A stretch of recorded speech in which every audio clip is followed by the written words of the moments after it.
In Korea, it has been 9 years since the Anti-Corporal Punishment Act was passed. The law prohibits teachers from disciplining their students using corporal punishment or physical harm. However, once the law was adopted, it became increasingly difficult for teachers to manage their unruly students. Survey shows that almost all teachers found the law made their job extremely more difficult. Then one day, a teacher assaulted by a student dies. This sudden development forced the Ministry of Education to pass a new law, this time protecting the teachers. 2 years later, the first part of the law commences. Kyung-in Kim is a normal first-year student going to school. One day, a second-year boy committed suicide right in front of Kim. The boy that died is Daeseok, a student who was relentlessly bullied in their school. However, instead of being scared, Kim laughed. Why? Because Kim himself is relentlessly getting bullied at school. Bullies beat him up and make a game as to who can make him scream the loudest. They punch him, pinch him, or even sit on him. He tried to tell the teachers before, but they just scolded the students, which made them bully him even more. He overheard from them that the teachers chose to just ignore the problem since the law doesn't give them any authority anyway. With Daeseok's death, the cops would be involved and maybe the bullying would stop. Unfortunately, no one told the cops anything and they concluded the suicide was due to grades, not bullying. Faced with such difficulty in life, Kim is now on top of the building, contemplating whether he should just jump. Before he can, a man suddenly speaks up from behind him and urges him not to. The man is sitting on the rooftop surveying everything that is happening all around the school. He introduces himself as a new teacher and asks to be brought to the teacher's room. While on the way to the teacher's room, a bully suddenly kicks Kim and starts beating him up. Out of nowhere, the new teacher suddenly slaps the bully and starts disciplining him. The bully warns the new teacher that teachers can't harm students and tells his classmates to start videoing them. However, the new teacher just smiles and continues disciplining him. When the principal arrives, the new teacher introduces himself. He is Warden Hwajin Na of the newly created Teachers' Rights Protection Agency. They give special guidance to delinquent schools, whether it's because of bullies or teachers who cover up suicides in their schools by paying hush money to cops. Moreover, the TRPA has no limits on its educational methods, even if it's for students or teachers alike. Thus, Hwajin Na announces that he'll give their school a true education. After learning who he is, the principal and vice principal tried to convince him that their school is free of violence. They even tried bribing Hwajin with an envelope of cash, but he just ignores their excuses and instead asks where the classroom of the student who committed suicide is. In Class 2-5, Sung-gun is trying to make one of his classmates, Byung-soo, drink a bottle full of liquor. They are trying to hide the fact that they themselves are hungover and forced Byung-soo to take the blame. One of these bullies is Jun Yeong, a son of a congressman. Just then, Hwajin Na enters and announces that he'll be their substitute teacher. The students snicker and think that he's no big deal, so Hwajin just starts taking attendance. When he arrives at Daeseok's name, the bully explains to him that he's already dead. When he reaches Byung-soo, who is drenched in liquor, the bully quickly tells on him for being drunk. However, Hwajin quickly points out that he can smell it more on the bully. The bully gets angry at his accusation, but Hwajin just also asks if he's the bully who pushed Daeseok to suicide. He then pulls the bully by the lips and drags him in front of the class. He announces that their school has 3 main problems. First, they don't respect their teachers. 2, they bully each other. And 3rd, the school remains complacent with all these. He then introduces himself as Warden Hwajin Na of the TRPA, and he congratulates the student for being their very first case. As a start, Hwajin orders all the students to stand up. However, Jun Yeong orders his classmates to sit down instead. He shouts at them, and all the students sit down in fear. He then smiles at Hwajin and tells him that it seems the students respect him more than Hwajin himself. In response, Hwajin orders Jun Yeong to go in front. When he doesn't, Hwajin calmly goes over to his desk. Before anything happens, Hwajin notices the principal and the vice principal spying on him from outside the classroom. The principal tells Hwajin that he should be careful with Jun Yeong since he's the son of a congressman. Meanwhile, Jun Yeong saunters out of the classroom without any fear of them. Hwajin thanks the principal for the warning, but he just calmly holds Jun Yeong's head and slams him to the ground. He scolds the principal, pointing out that his fear of Jun Yeong makes the students lose respect for their teachers. He then orders the principal to round up the teachers since he has an announcement for them. Meanwhile, Jun Yeong menacingly looks at them from the ground. With all the teachers rounded up, Hwajin announces that they can exercise their authority as he does. He promises that he will take responsibility and opens a cabinet full of disciplining equipment for them to use. The teachers react confused to his announcement, with some apprehensive, while the older teachers gleefully get their old weapons from the cabinet. From that moment on, it is a common sight to see teachers punishing the delinquents in their class, slapping them with sticks, or making them do exercises. Some students fight back, but those get special counseling from Hwajin. After giving his guidance, the students leave his office terrified and apologizing to their teachers. One day, the bullies are having a meeting on the rooftop, and they urge Junyeon to make his dad do something about it. However, he tells them that their school is in the pilot program and it was passed by the Ministry of Education 2 years ago, so his father cannot do anything about it. However, he has a different plan. He calls over Byung-soo to do his plan. Meanwhile, on the school grounds, Hwajin is asking Kim how his school life has been, and Kim happily reports that there has been a lot less bullying. However, he points out that this will only last while Hwajin is in their school, and if he leaves, they'll just go back to their old ways. Their conversation is interrupted when Byung-soo arrives looking like he was beaten up, asking Hwajin for help. Hwajin leads Byung-soo to his office, but out of nowhere, Byung-soo suddenly stabs him, just as Junyeong ordered. Hwajin is shocked by the knife now sticking out of his side, but he just calmly looks at Byung-soo and twists his arm and pulls out the knife. He then brings Byung-soo back to his office and orders him to hold the mirror while he sews up the wound. Thankfully, Byung-soo's inexperience made the wound only shallow. He then intimidates Byung-soo to tell him who ordered it, and when he stays silent, he lets him go, telling him he's just a pushover letting everyone else order him around. Byung-soo cries out, telling him he has no choice since Dae-seok himself failed to stand up against Junyeong. Byung-soo then starts telling the history between Junyeong and Dae-seok. Dae-seok was a popular kid with many friends while Junyeong hung out with the delinquent students. They don't interact until one day, Junyeong was about to hurt a teacher when Dae-seok suddenly punches him in defense of their teacher. From that day on, Dae-seok became the target of bullies, and Junyeong even ordered the other students to make Dae-seok an outcast. What's worse, Junyeong used his father's influence to affect Dae-seok's father's career, who was a government contractor. A few months of bullying later, Dae-seok asked Junyeong if he hadn't done enough, but Junyeong just answered that he will never stop until Dae-seok's dead. Thus, Dae-seok committed suicide. At their school, Junyeong is king. That is why Byung-soo had no choice but to follow his orders. However, after Byung-soo's explanation, he notices that Hwajin wasn't even listening but instead was just sleeping. He tries to make Hwajin understand how big a deal Junyeong is, but Hwajin just looks at his phone and instead shows him something on it. Meanwhile, the bullies are waiting on the rooftop for cops or ambulances to arrive and take away Hwajin. When nothing happened, they assume that Byung-soo probably just ran away instead of following their instructions. Junyeong is thinking about what other plans he should do when Hwajin and Byung-soo suddenly barge onto the rooftop. Byung-soo angrily walks to Junyeong and gives him an uppercut, knocking him down to the ground. After the bullies get over their shock, they are about to manhandle Byung-soo, but Hwajin pulls them over and throws them to the ground. Junyeong is recovering from Byung-soo's punch, but Byung-soo yells at him and tells him he cannot use his dad as a defense anymore. Byung-soo shows him a phone, and in it is news about Junyeong's dad being indicted on charges of bribery and scandal. A few days ago, Hwajin was complaining to his boss about the school he had chosen for their first case. Having the son of a politician as one of its students would surely just make their work harder. However, his boss just lights a cigarette and tells him that Hwajin to focus on his job, while he will handle the dirty work. Back in the present, everyone is surprised at the revelation that Junyeong's dad has criminal cases against him. One of the bullies approaches Junyeong and asks if it is true. Junyeong's childhood has always been a hard one. His father, a prominent politician, always disciplines him whenever he causes trouble or when his grades are low. To his father, Junyeong was an embarrassment of a son. However, his hard life only extends to the walls of his home. Outside, things were very different. Adults and children alike all fawn over him thanks to his connection to his father. Thus, Junyeong started to use his dad's status to make everyone kneel before him. His greatest joy in life was watching others beg for mercy. Unfortunately, something bad happened. One of these people ended his own life. Junyeong feared for his life as he might be sent to prison. However, even the police fawned over him. On that day, he realizes he can do anything. But now he is sitting on the bathroom floor with the other delinquents bullying him now that they know his father's not a big deal anymore.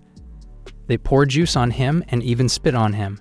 After the bullies leave, Hwajin casually exits a bathroom stall. Junyoung angrily shouts at him why he didn't save him from the bullying when it's what the TRPA should be doing. However, Mr. Na just announces that he's leaving their school. Thus, everything went back to the way it was with just one major difference. Everyone is now bullying the once king of their school, Junyoung. Not only that, but even at home, his dad starts beating him up again when an old video of Junyoung's bullying surfaces on the news. With his world crashing down around him, Junyoung decides to just kill everyone who bullied him. In the dead of the night, he goes to the school and pours gasoline all over the hallway. All of a sudden, someone kicks him on the stomach, and he comes crashing down to the ground all drenched in gasoline. It was Hwajin. Hwajin mutters that Junyoung seemed to still haven't realized what he did wrong. He then lights up a cigarette and tells the kid that it's time he learned his lesson.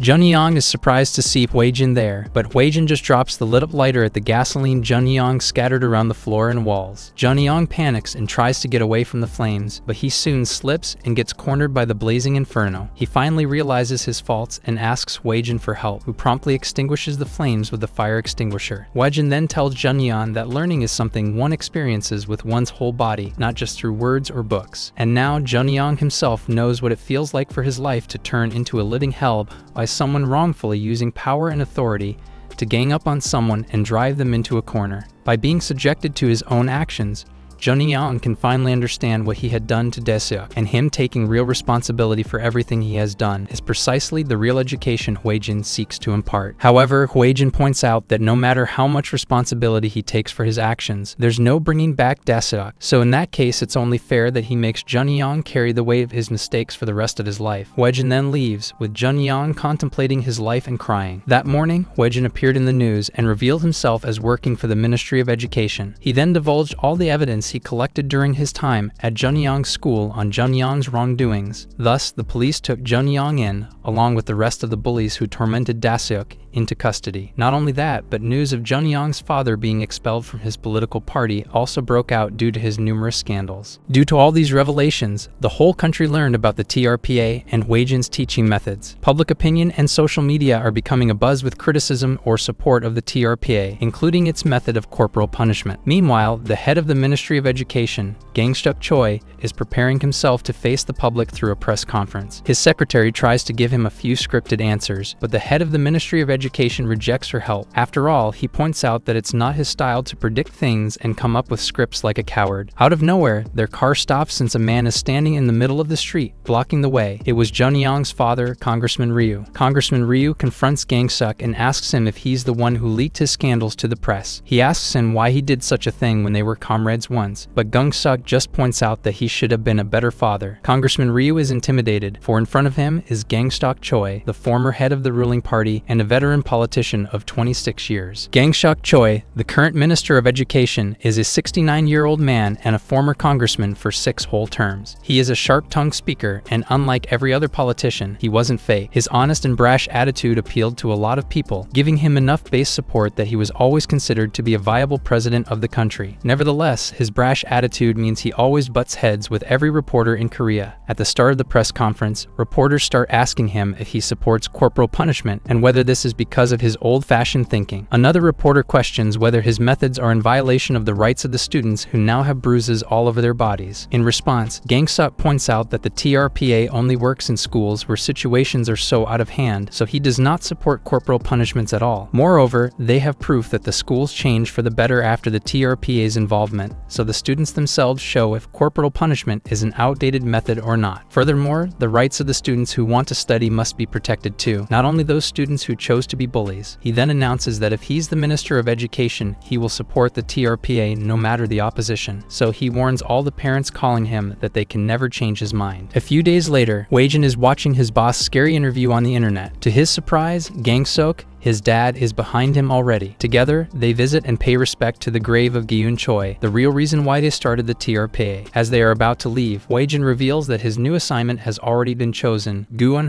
Tech High School. Hwajin is curious since normally the principals try to hide their school's problems, but this time, the principal of Goan Tech himself asked for their help. Thus, Hwajin enters the school, and as soon as he climbs the stairs, 2 groups of high schoolers are having an all-out brawl. The students of the electrical engineering department and the members of the auto engineering department department have crossed paths once again and are at war with each other. All Hwajin must do is stop it. Ever since he was little, Hyunju was a fanatic when it came to cars. He was never interested in robots or anything else, just cars. That is why even when he was a kid, he knew that he wanted to become an auto engineer in the future. But when he finally gets to enroll in an auto engineering department, his dream turns into a nightmare. His whole department is currently in a fistfight with another department, and when another student notices him just standing by the side, he shouts at him to join the fight. Hyunju charges with his fist, but a single punch knocks him out. He really doesn't like his new life, but what can he do? He then notices what seems like a seemingly familiar person in school. Meanwhile, Hwajin meets with the principal of Goan Tech, who tells him of the power struggle currently going on between the departments. Later, the leader of the auto engineering department, a student named Hwajin, is punishing their members who didn't contribute much to the fight. This includes Hyunju, who was wishing he could go back in time and stop himself from getting into cars in the first place. The hierarchy in Goan Tech was determined through fights, and despite being the third year, he was in last place. The only way he is surviving is thanks to the auto lessons he loved. Hwajin punishes Hyunju for being a weakling in their department. However, Hwajin suddenly appears and tells Hwajin that school is for learning, not fighting. Not knowing who Hwajin is, Hwajin tries to teach him a lesson, but a single punch from Hwajin sends him down. Hwajin then motions to Hyunju to help him with a plan. Meanwhile, the electrical department is also having a meeting. Their leader, Honki, is motivating his underlings for the upcoming brawl, but the school speakers suddenly blare out with Hyunju speaking that he, the weakest of the auto department, is challenging the whole electrical department. The whole department rushes to the gym to accept Hyunju's challenge, but what welcomes them is a smack from Hwajin's baton. Inside the gym is a makeshift classroom, with the auto engineering department sitting on one side. Hwajin tells the electrical engineering department to take a seat since his class, character education, will be in session. Those who have any complaints can just go to him for a fight. Honki and his goons ask Hwajin who he is,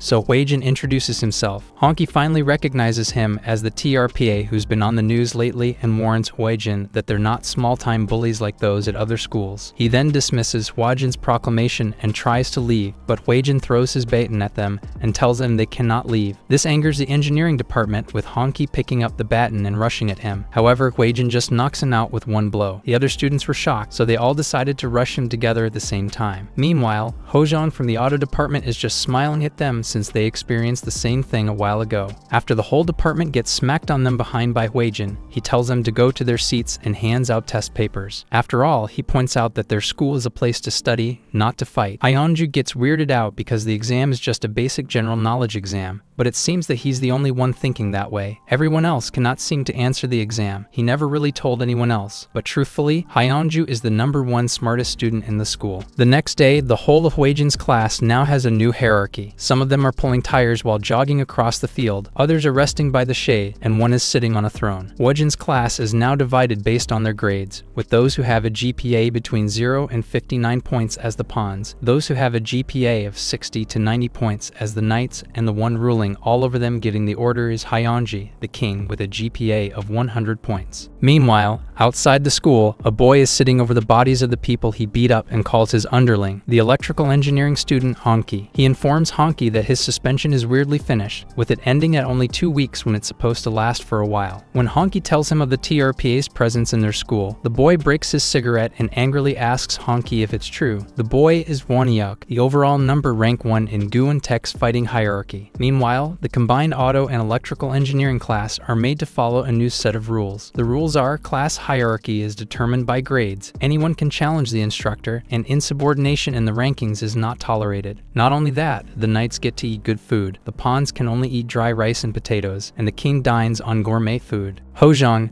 annoyed at his experience as only a pawn, throws down his food and challenges Hwajin again as per Rule 2. However, his whole gang easily gets decimated by Hwajin. After class, they try to bully Hyunju, but when Hwajin catches them, he makes them do physical exercises as punishment in front of the king. Hyunju begs Hwajin if he can step down as king because he knows that the moment Hwajin leaves, everyone would kill him for being the king. However, Hwajin promises that once he's done with their school, he won't need to be scared ever again. Meanwhile, Honki asks Hwajin why he's trying to keep fighting against Hwajin. He tells him that they should rejoice because the #1 of their school, Wonhyuk, is finally returning, and he will surely put Hwajin in his place. Suddenly, the door to the gymnasium rattles and shakes as someone from outside tries to enter. The doorknob breaks, and when the door opens, Wonhyuk enters wielding a hammer he used to break down the door. However, instead of being scared, Hwajin smiles and welcomes Wonhyuk. After all, he was the one who requested the principal to end his suspension and let him go back to school. However, Hwajin just puts down his bag and punches Hwajin, which he thankfully was able to block. Hwajin points at Hwajin's rules and tells that he wants to challenge Hwajin. Hwajin stares at him with blood on his lips from Hwajin's punch, but still smiles and happily accepts his challenge. At the start of the fight, Hwajin manages to dodge Hwajin's punch and delivers one of his own. However, instead of going down, Hwajin endures his punch and slams Hwajin's head down to the ground, knocking him unconscious. It turns out that Hwajin is a living legend in their school. Even when they were just first years, he managed to claw his way up the food chain of Goan Tech. Not only that, when other schools start belittling their students because a freshman was king, Hwajin showed them who's boss. He had earned the title of #1 powerhouse in the district. Their infamy became so wide that they were able to match the past legendary status of their school. Before their school was known as Goan Tech, it was known as Goan Vocational High, and Goan Vocational High ruled over their district with an iron fist, getting dubbed as the Goan Mongol Army. But with Hwajin as strong as he is now, they can surely surpass that. The students celebrate Hwajin's victory against Hwajin and start chanting his name. Meanwhile, Hwajin compliments Hwajin and calls down on Hyeonju to receive his punishment for strutting around as their king the past few days. However, Hwajin suddenly punches Hwajin and Honki, scolding them for bowing down to Hwajin in the first place. He then announces that he will start conquering their whole district under his iron fist. Hwajin then notices a laugh coming from behind him. It was Hwajin, who was just pretending to be knocked out. Hwajin attacks Hwajin again, but this time, Hwajin elbows him in the chest, cracking his ribs. With a cracked rib, Hwajin won't be able to punch his way out of things for a couple of weeks, and thus, Hwajin assigns him to be the king, Hyeonju's valet. In a Chinese restaurant out in the city, a group of high schoolers from different schools are having a meeting.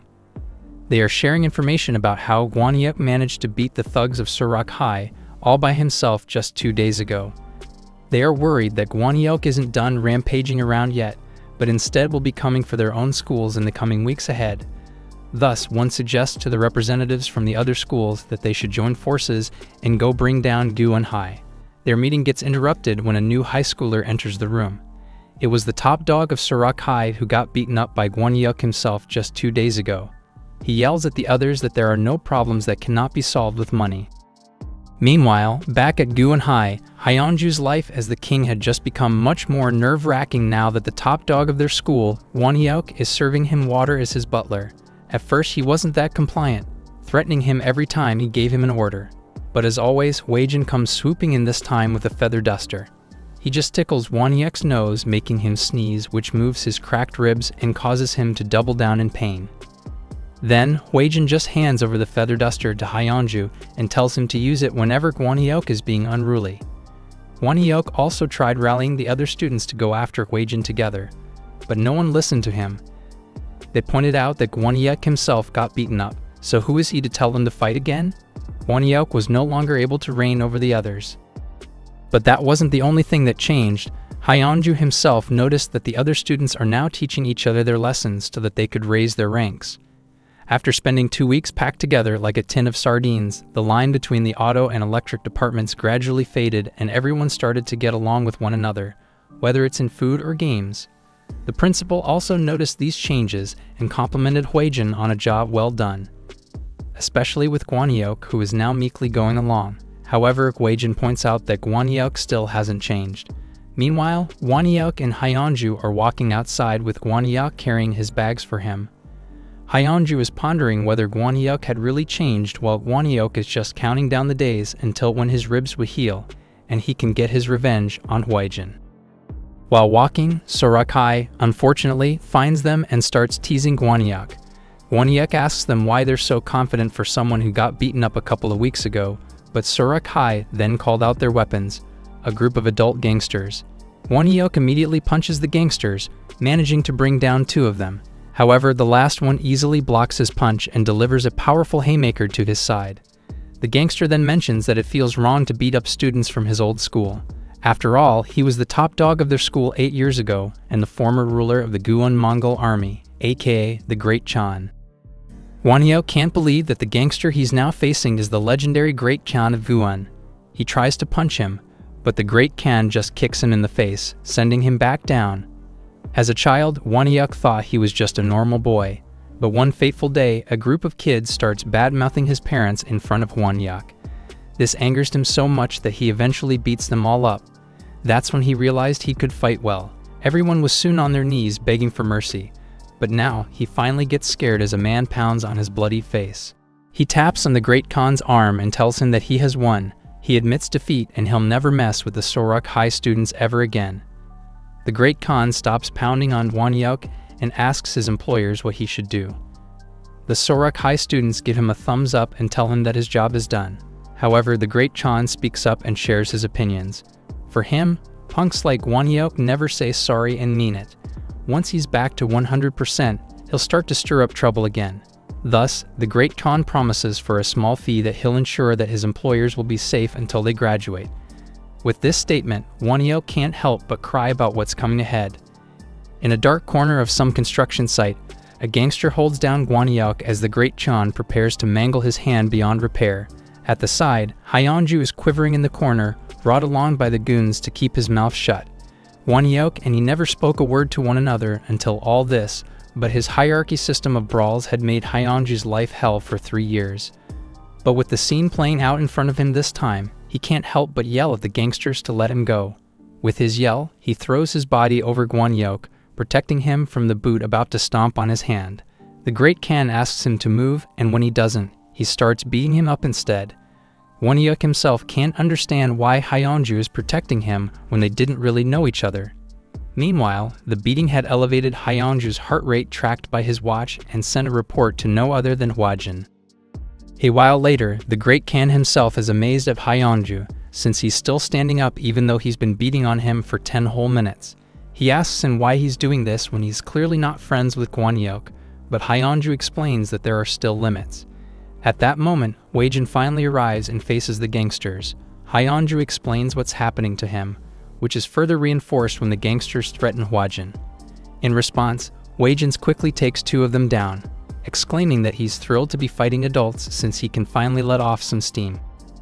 Since the Great Khan knows that Hwajin is a good fighter based on how he defeated his 2 companions earlier, he pulls out a knife. However, Hwajin loses his smile and tells him to put it away.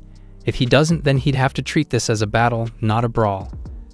The Great Khan doesn't listen to him and charges him with the knife instead. Thus, Hwajin gets into a stance and swats the knife away. He swats all his attacks and disarms the Great Khan. He then delivers a punch and sweeps him off his feet at the same time. As Hwajin pounds on his face, the Great Khan realizes that Hwajin is probably one of those people who knows martial arts designed for special forces, Krav Maga. The Great Khan hugs Hwajin's feet and begs him not to kill him. He promises to stop being a gangster anymore. But when Hwajin still doesn't stop, he apologizes and begs Hwajin instead to stop him, promising to pay him a lot of money. This makes Hwajin stop and tells him that what he's doing is correct. Not paying people but apologizing to the people he hurt. Afterward, Hwajin lets him go. After he's gone, Hwajin approaches the beat-up Hwajin and tells him that how the Great Khan acted is how he's been acting the whole time in school. The next day, Hwajin formally left Goan Tech. Thus, the auto and electric department banded together to do what they promised to do once he left, the execution of their king, Hwajin. However, Hwajin suddenly barges in on their gathering and tells everyone that whoever lays a finger on his friend Hwajin will answer to him. Everyone leaves the gym, confused as to why Hwajin is suddenly defending Hwajin. Meanwhile, Hwajin is remembering the lesson Hwajin taught him last night. He was using his muscles to crush people weaker than him, and he was never going to learn unless he first learned what it was like to be on the other side. Hwajin then tells him that if the thugs weren't there, he would have done the same thing to Hwajin to make him realize this. And thanks to Hwajin, it didn't escalate. Most people would have just sat there and watched him lose his hand, but Hwajin put his life on the line to protect him. Hwajin tells Hwajin that people aren't measured by their strength, but by their character. And if Hwajin still doesn't learn that, then he'll be back to teach his lesson again. Thus, Hwajin saves Hwajin from his execution and walks away. Before he leaves, he clarifies to Hwajin that he didn't save him as payback for saving him last night, but because Hwajin looked awesome last night. After that day, Hwajin was able to graduate without getting bullied anymore. Hwajin didn't get in a single fight for the rest of his time in high school and instead focused on preparing and training for his future. Each of them went their own separate ways. 10 years later, they even ended up working side by side at the same automotive company. Back in the present, Hwajin had just come back to the Ministry of Education, but what was waiting for him was a stack of reports. Gangster explains to him that even when the nation is still on the fence about corporal punishment, it seems like requests for help just keep coming in. Hwajin reads one report and is surprised at the chaos unfolding in just one school. The school is Soyon High School for Girls. Hwajin is on the fence about going to a girls' school, but Gangster explains that he knew this was going to happen. Thus, he already scouted a capable woman for the job, and enters their new recruit, Hanam. Hwajin is taken aback because he recognized her from his military days. At the same time, Hanam laughs as she gets to work again with her team leader who went MIA. Meanwhile, in Soyon High, a teacher is getting bullied by his students. One girl waves an electric razor at his hair, wanting to shave his head. The teacher tries to fight back, but the girl just laughs and tells him that touching her has very great consequences. The faculty members of Soyon High are shocked when their co-teacher enters with his hair shaved and cut short. They already know who the culprits are, but the law stops them from doing anything. One teacher observes that the students are getting bolder after the incident, but another teacher quickly shushes him since one of their coworkers is still traumatized by it. The teacher they were talking about is Miss Sun-young, who was lifelessly preparing for her next class. Miss Sun-young enters her classroom and tells the students to open their textbooks, but no one heeds her. To the students of Soyon High, she is a ghost. Meanwhile, Hwajin and Hanam are catching up with each other's lives, with Hwajin complaining that he didn't recognize her since she dyed her hair red. They then went separate ways, with Hanam going to her new assignment as a new teacher in Soyon High. She's assigned to be Miss Sun-young's assistant, who just warned her to keep her head down. When Miss Sun-young tried to introduce Hanam to her class, Hanam was astonished to notice that the class was using a stonewalling tactic to ostracize Miss Sun-young. Whoever breaks the tactic will be made the next target, so every student is forced to play along. Only one person can break it, the ringleader, and just as she expected, a haughty-looking girl named Yuri raises her hand and compliments Hanam's hair. Yuri then implied that Hanam probably had plastic surgery, and following her lead, the other students started piling veiled insults at Hanam. However, instead of following Miss Sun-young's advice to keep a low profile, Hanam retorts back at the students with insults of her own. Thus, the class ends with the students annoyed at their new teacher, and Yuri wickedly smiling, promising to have fun playing with Hanam. Outside the school building, Miss Sun-young scolds Hanam for not following her advice. When Hanam tries to defend herself by stating that students shouldn't be disrespectful to their teachers, Miss Sun-young tells her that she doesn't know what she's talking about and that she doesn't know how wicked kids are these days. At that moment, Hanam notices a flower pot falling right on top of them, and she pulls Miss Sun-young out of the way. She then quietly whispers to Miss Sun-young that she is aware and that she's sent by the TRPA. As they gaze up above to where Hanam is standing from the place where the flower pot came from, Hanam asks Miss Sun-young to tell her what happened at their school. Miss Sun-young explains that in the past, the original homeroom teacher of her class was a teacher named Mr. Yong-soo. Mr. Yong-soo believed that there are no bad students and always saw the best in everyone. However, his trouble started when he got Yuri in his class. One day, Mr. Yong-soo confronted Yuri after he found Yuri smoking cigarettes. Yuri tried to deny it, but Mr. Yong-soo told her he would let it go as long as she promised to stop. Yuri did, with a smile on her face. However, the next day, the principal told Mr. Yong-soo that someone reported him to be flirting with his underage student. Thus, the school was forced to dismiss him. Unable to bear the fact that a student would accuse him and how others now see him, Mr. Yong-soo ultimately took his own life. In an interrogation, a student who was Yuri's friend confessed that she was the one who reported him because she heard him and Yuri flirting in the classroom, so she reported it. Yuri, however, explains that she and Mr. Yong-soo were just joking around. It was their MO to pretend something was a joke or a misunderstanding so they could wipe their conscience clean. Back in the present, Hanam enters her classroom to find the students surprising her with a cake as an apology for their bad behavior. They asked her to blow out the candles, but when she leaned over, they tried to push the cake to her face. Hanam's quickly reacted and sends the cake flying over to Yuri's head. Yuri's head starts to bleed, and she threatens to report Hanam. Hanam, however, just looks at her and quickly slams her head into the table. She asks her why there were hidden razors in the blades. She then finally reveals that she's from the TRPA. Later, Hanam is letting off some steam in her gym when Hwajin arrives to ask her how her mission's doing. Hwajin is about to give her some advice, but Hanam tells him that he can just leave it to her. After all, she also went to a girls' high school before, so she knows how girls like Yuri think. At school, Yuri's friends are freaking out that the TRPA is at their school. Yuri advises them to just act like usual since, according to her research, the TRPA only stays around 2 weeks at their assigned school. In the meantime, she texts everyone that they're going to ignore Hanam for those 2 weeks. Unfortunately for her, Hanam is standing right behind her and tells her that it's up to the discretion of the TRPA warden on how long they plan to stay. She then confiscates Yuri's phone and her classmates.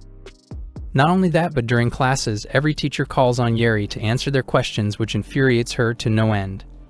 She screams out why she's being gauged on when she clearly doesn't know the answers, but Hanam, watching from the back, answers why she seems to be so proud of being stupid.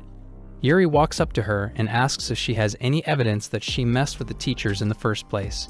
Hanam, in response, forces her to kneel and asks her if she has any evidence herself that the teachers are ganging up on her.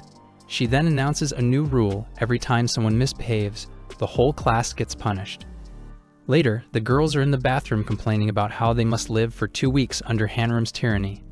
An idea comes into Yuri's head and she starts slapping her friend. With her friend's face now black and blue, she tells her to call her mother and report that Hanam had hurt them. Later, a mother barges into the room and slaps Hanam. She starts berating her for hurting her daughter and that she'll get her fired. However, Hanam calmly just slaps her back and tells her that she can complain all she wants to the Minister of Education. In the back, Yuri is infuriated that Hanam can't be stopped. 10 days later, Miss Soyon observes that Yuri had changed. Of course, she didn't submit to Hanam's authority right away and even continued her mastermind plans. After their phones got banned, Yuri tried to pass out her plans using notes. But when Hanam caught them, she made all the second-year students do punishments in the yard. One day, Yuri is in the bathroom annoyed that all her plans are getting foiled by Hanam. While there, she overhears the other students complaining not about the Hanam but about her. They resent Yuri for causing so much trouble that the TRPA is now at their school and is making their lives a living hell. In the blink of an eye, all the students at the school started to blame Yuri for the TRPA's methods, and Yuri, who had once ruled the school like its queen, had become lower than dirt. In Hanam's next meeting with Hwajin, she reports that her job might end soon, but Hwajin reminds her to be careful since if Yuri's really that easy to break, then the school wouldn't have called the TRPA in the first place. Meanwhile, Miss Soyon is walking home thinking how maybe Yuri can really change for the better. When she reaches her house, she sees Yuri crying by her front door. She's asking for Miss Soyon's help and how to apologize to her friends. Miss Soyon remembers her predecessor, Mr. Yangsu's words that all students can change, and she helps Yuri enter her house to talk. However, just as she opens the door, Yuri suddenly grabs her by the head and pushes her inside. Yuri's accomplice then shows up, and they start interrogating Miss Soyon. They know that on the TRPA's website, anyone can submit anonymous tips, which means that they had to be tipped off by someone to come to their school. Yuri believes that Miss Soyon is the one who tattled to the TRPA, and her friends pull out some box cutters and scissors to threaten Miss Soyon. Miss Soyon realizes that Mr. Yangsu is wrong, and it seems that there are students who really are monsters. Suddenly, someone bangs on Miss Soyon's door. It was her neighbor complaining about all the noises in the apartment. Yuri shouts at the neighbor to mind her own business, but the neighbor answers and calls Yuri by name to open the door. It was Hanam, and if they didn't let her in that instant, she'd break the door down and make them regret it for the rest of their lives. A few weeks ago, it turns out that Hanam moved to Miss Soyon's apartment complex after receiving her assignment at their school. She explains that she needed a place to stay while working, and it happened to be close to the school. It's only a coincidence that they became neighbors. But the truth was Hanam and Hwajin both know that when students like Yuri failed in trying to trouble Hanam, they would probably target the one who ratted on them in the first place. And that is most probably the person she thinks she was cruelest to. In this case, this was Miss Soyon, and that's why Hanam moved in right next to her. Back in the present, Hanam starts counting down to force Yuri to open the door. Meanwhile, her friends are shocked and panicking about what they should do. Miss Soyon looks at Yuri and tells her that she's willing to tell Hanam that she invited her over for counseling, and they can just pretend that the whole thing never happened. All Yuri needs to do is open the door. However, Yuri just creepily smiles at her and believes that this only confirms that Miss Soyon was the one who ratted on her. She grabbed the box cutter knife from her unsuspecting friend and tried to stab Miss Soyon with it. Thankfully, her friend quickly tackled her and asked her what she was doing. They were planning to just threaten Miss Sun-young, not hurt her. In response, Yuri swipes the knife and wounds her friend in the arm. Miss Sun-young immediately goes to help the injured student while Yuri's other friend quickly opens the door and lets Hanam in. Seeing Hanam, Yuri quickly dashes to the balcony and jumps out. She tries to run away while Hanam jumps after her. Yuri spots a couple of policemen walking around, and she quickly runs over to them and cries out that a woman is trying to kill her. She pretends to cry, prompting the police officers to protect her and confront Hanam. Hanam tries to explain that she's a teacher, but she can't show them any ID. Meanwhile, Yuri is smiling at her from behind the policemen's backs. She runs away again, and Hanam was forced to dodge the police officers and run right after her. Back in the apartment, Miss Sun-young performed first aid on the injured student. She then asks them if Yuri had always been this way. The student narrates that Yuri used to be a good kid. She was smart, outgoing, and popular. That is, until that one incident in middle school. Meanwhile, Hanam manages to catch up with Yuri on a rooftop and confronts her for the crime she just did. However, instead of finally giving up, Yuri had another idea, a way to truly end Hanam and the TRPA. Yuri chose to fall back out of the rooftop and into the streets below. After Yuri's classmates finish narrating the incident that caused her bad behavior, Miss Sun-young is stunned by what she had just heard. She cannot believe that a teacher could really do such a thing. It turns out it was all because of Yuri's 9th grade homeroom teacher, Sang-yeol-cheon. Back at the rooftop, Yuri is about to throw herself off the roof, and Hanam rushes in to stop her. She jumps after Yuri, catches her, and then grabs hold of an air conditioner jutting out of the side of the building to stop their fall. However, Yuri starts wriggling in her grasp and forces them to fall again. Hanam absorbs the impact, causing her to cough up blood. Yuri smiles and starts beating her up. Meanwhile, Miss Sun-young and Yuri's friends go out to look for them. Yuri spies a brick lying on the ground and she picks it up. She plans to bash it down on Hanam's head, but Miss Sun-young arrives and restrains her. She tells Yuri that she already knows what happened to her in 9th grade, but that trauma doesn't make murdering anyone okay. Yuri backhands her in the face and retorts that since she already knows everything, then she should know that she hates hypocritical teachers like her most of all. She is about to throw the brick at Miss Sun-young, but Hanam stops her. Hanam punches her and Yuri kneels in front of her, begging to be let go. The police officers show up again and Yuri begs them to help her. Hanam shows this to Miss Sun-young and points out that Yuri cannot be fixed. Thus, Miss Sun-young filled the police in on everything, from Yuri breaking into her home, to how she caused the bullying in school. Their conspiracy of them framing Mr. Go was also found on Yuri's phone and Yuri's friends confessed to it too. A few days later, Yuri is awaiting trial at the Juvenile Classification Review Center. Hanam visits her and shows her that the people who reported her to the TRPA were students furious over Mr. Go's death. In fact, Miss Sun-young never reported her. Hanam tells her that she knows what Sang-yeol-cheon did to her, so she knows why Yuri became so twisted. But being traumatized doesn't excuse one for becoming a criminal. Nevertheless, Hanam promises Yuri that they'll make Cheon pay. In a school somewhere, a teacher wipes the windowsill with his finger to check it for dust. When his finger comes up dirty, he scolds the boy he assigned to clean it and jams his finger at his mouth. The boy coughs, but the teacher orders him to swallow it out since that dust is his responsibility. The teacher's name is Sang-yeol-cheon. The next day, a student gives Mr. Cheon a gift in appreciation for the guidance he gave to her. Mr. Cheon only accepts the letter, not the gift, and tells the girl that his door is always open to his students. His co-teachers compliment him for being a good teacher, while Mr. Cheon secretly opens the letter, which was full of cash. Suddenly, Hwajin barges in with the principal trying to stop him. The principal assures Hwajin that they have no problem students, so there's no reason for the TRPA to be there, but Hwajin states that he's just responding to a report they received. In class, the boy that Mr. Cheon was bullying earlier, Hyunwon Choi, is now dutifully studying when a bully steps on his books and tells him to start cleaning. The bully asks him why he's studying when his trash collector grandpa won't be able to afford college anyway. Choi calmly rebutted him earlier, but the insult to his grandpa sends him into a rage.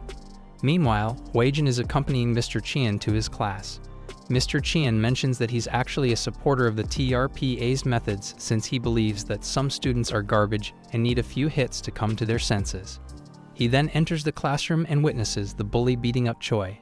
The bully informs him that he was just telling Choi to start cleaning up when Choi suddenly hit him. Choi tries to explain himself, but Mr. Chien just orders him to apologize. He tells Choi that the offspring of a trash collector can't even follow orders and now is being violent. The additional insult to his grandpa enrages Choi, and he grabs Mr. Chien by the collar. He aims his fist at Mr. Chien and asks him why he's always bullying him. Out of nowhere, Hwajin holds back Choi's fist aimed at Mr. Chien. The class erupts in gossip upon seeing Hwajin, while Mr. Chien thanks Hwajin for stopping Choi. However, Hwajin just whispers to Choi to tighten his fists, and he helps him punch Mr. Chien.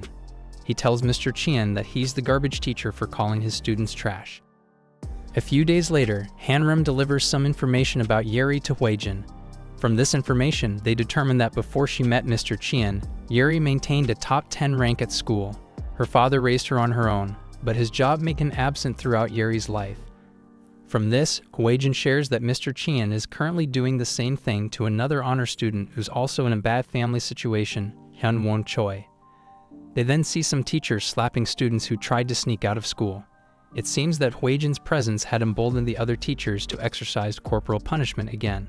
Hwajin sighs in annoyance since everyone seems to have some misconceptions about the TRPA.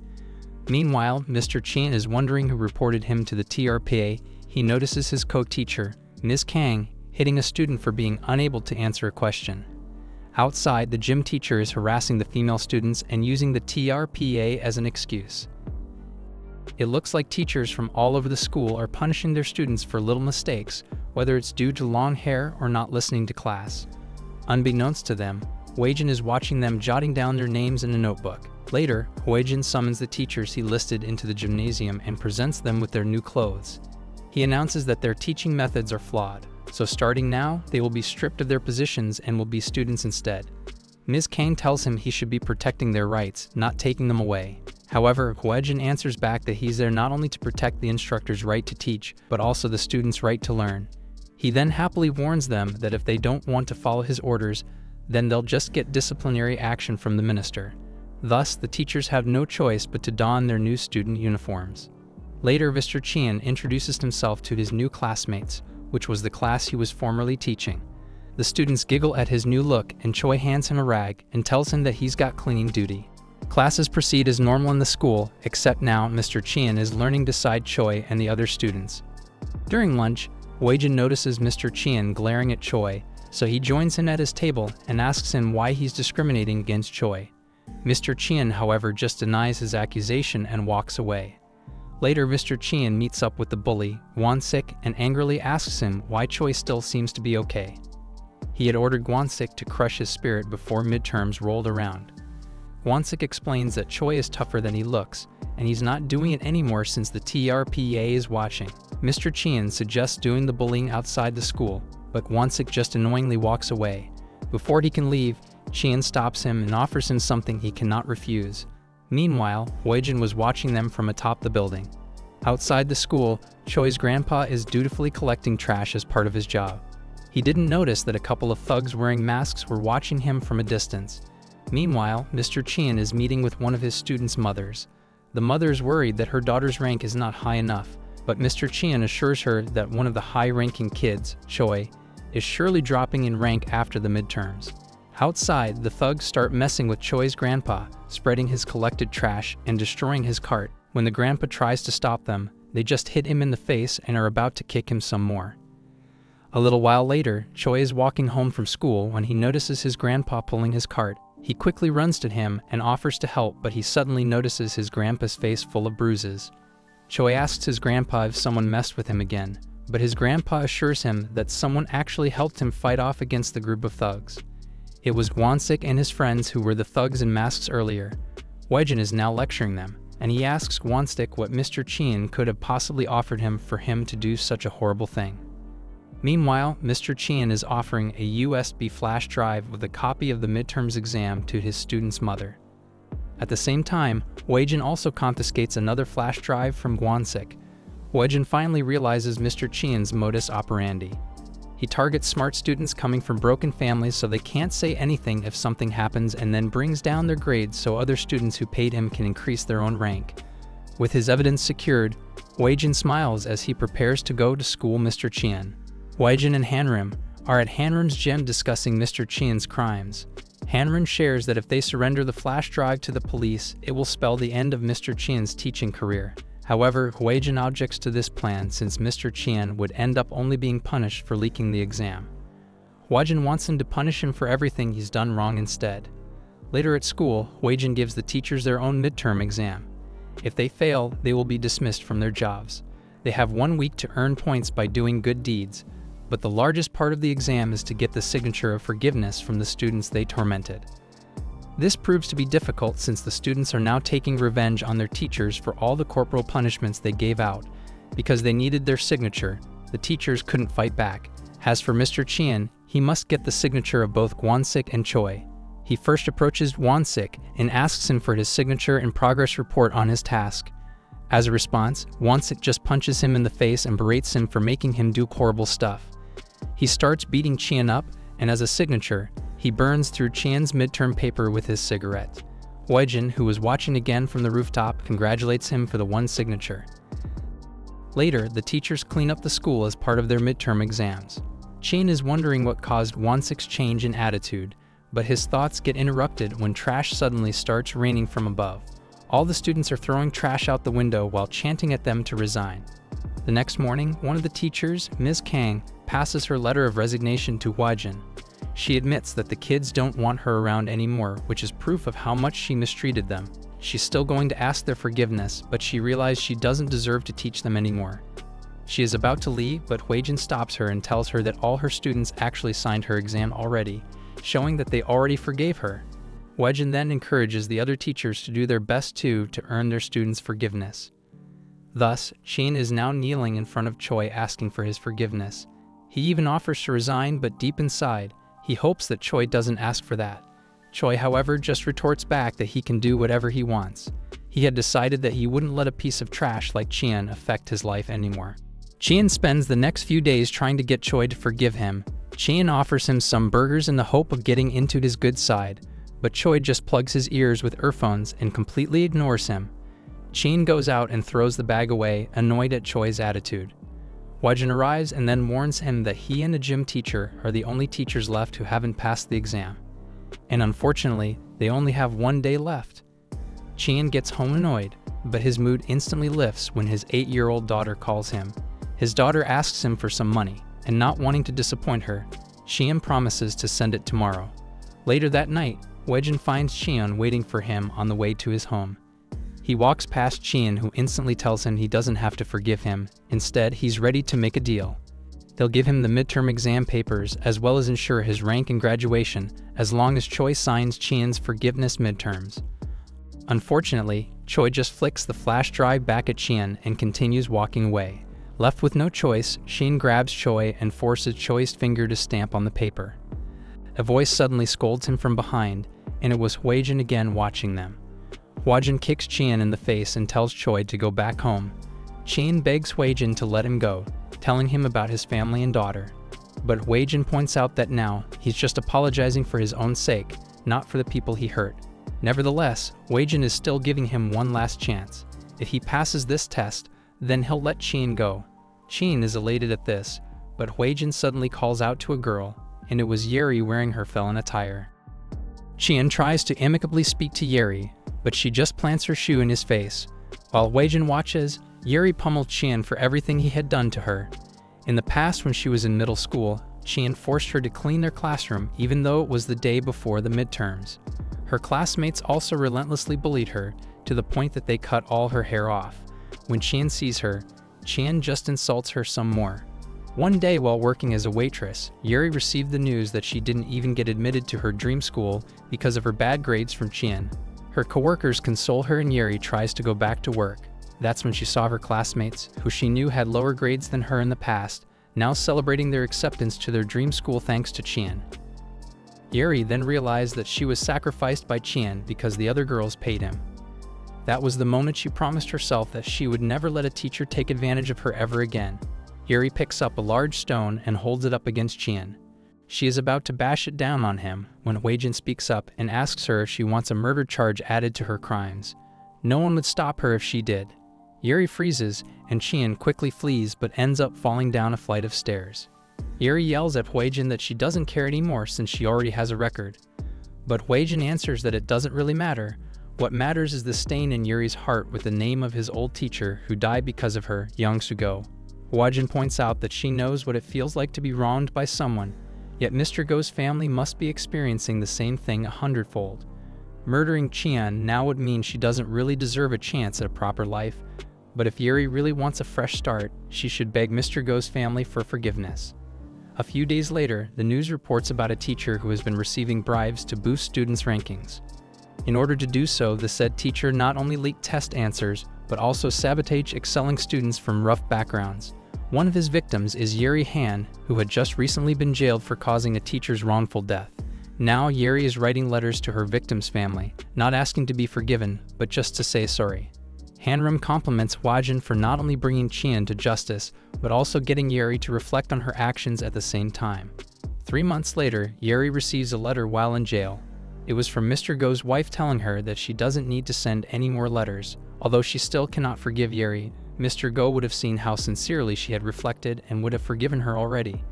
Thus, she just needs to live a good and honest life, and that is already a genuine atonement for Mr. Go. Yuri cries as she hugs those caring words. Inside a train, a group of middle schoolers is loudly telling stories to each other when an old man stops in front of them and asks them to let him sit. The one in the middle stands up seemingly to let the old man sit, but he instead bumps into him, causing him to fall. The kid then steals the old man's cane and insults him in his face. The other passengers started whispering to each other, urging someone to call the police. However, the kid just flips them off and tells them that even if they call the police, he's 14, so he isn't going away.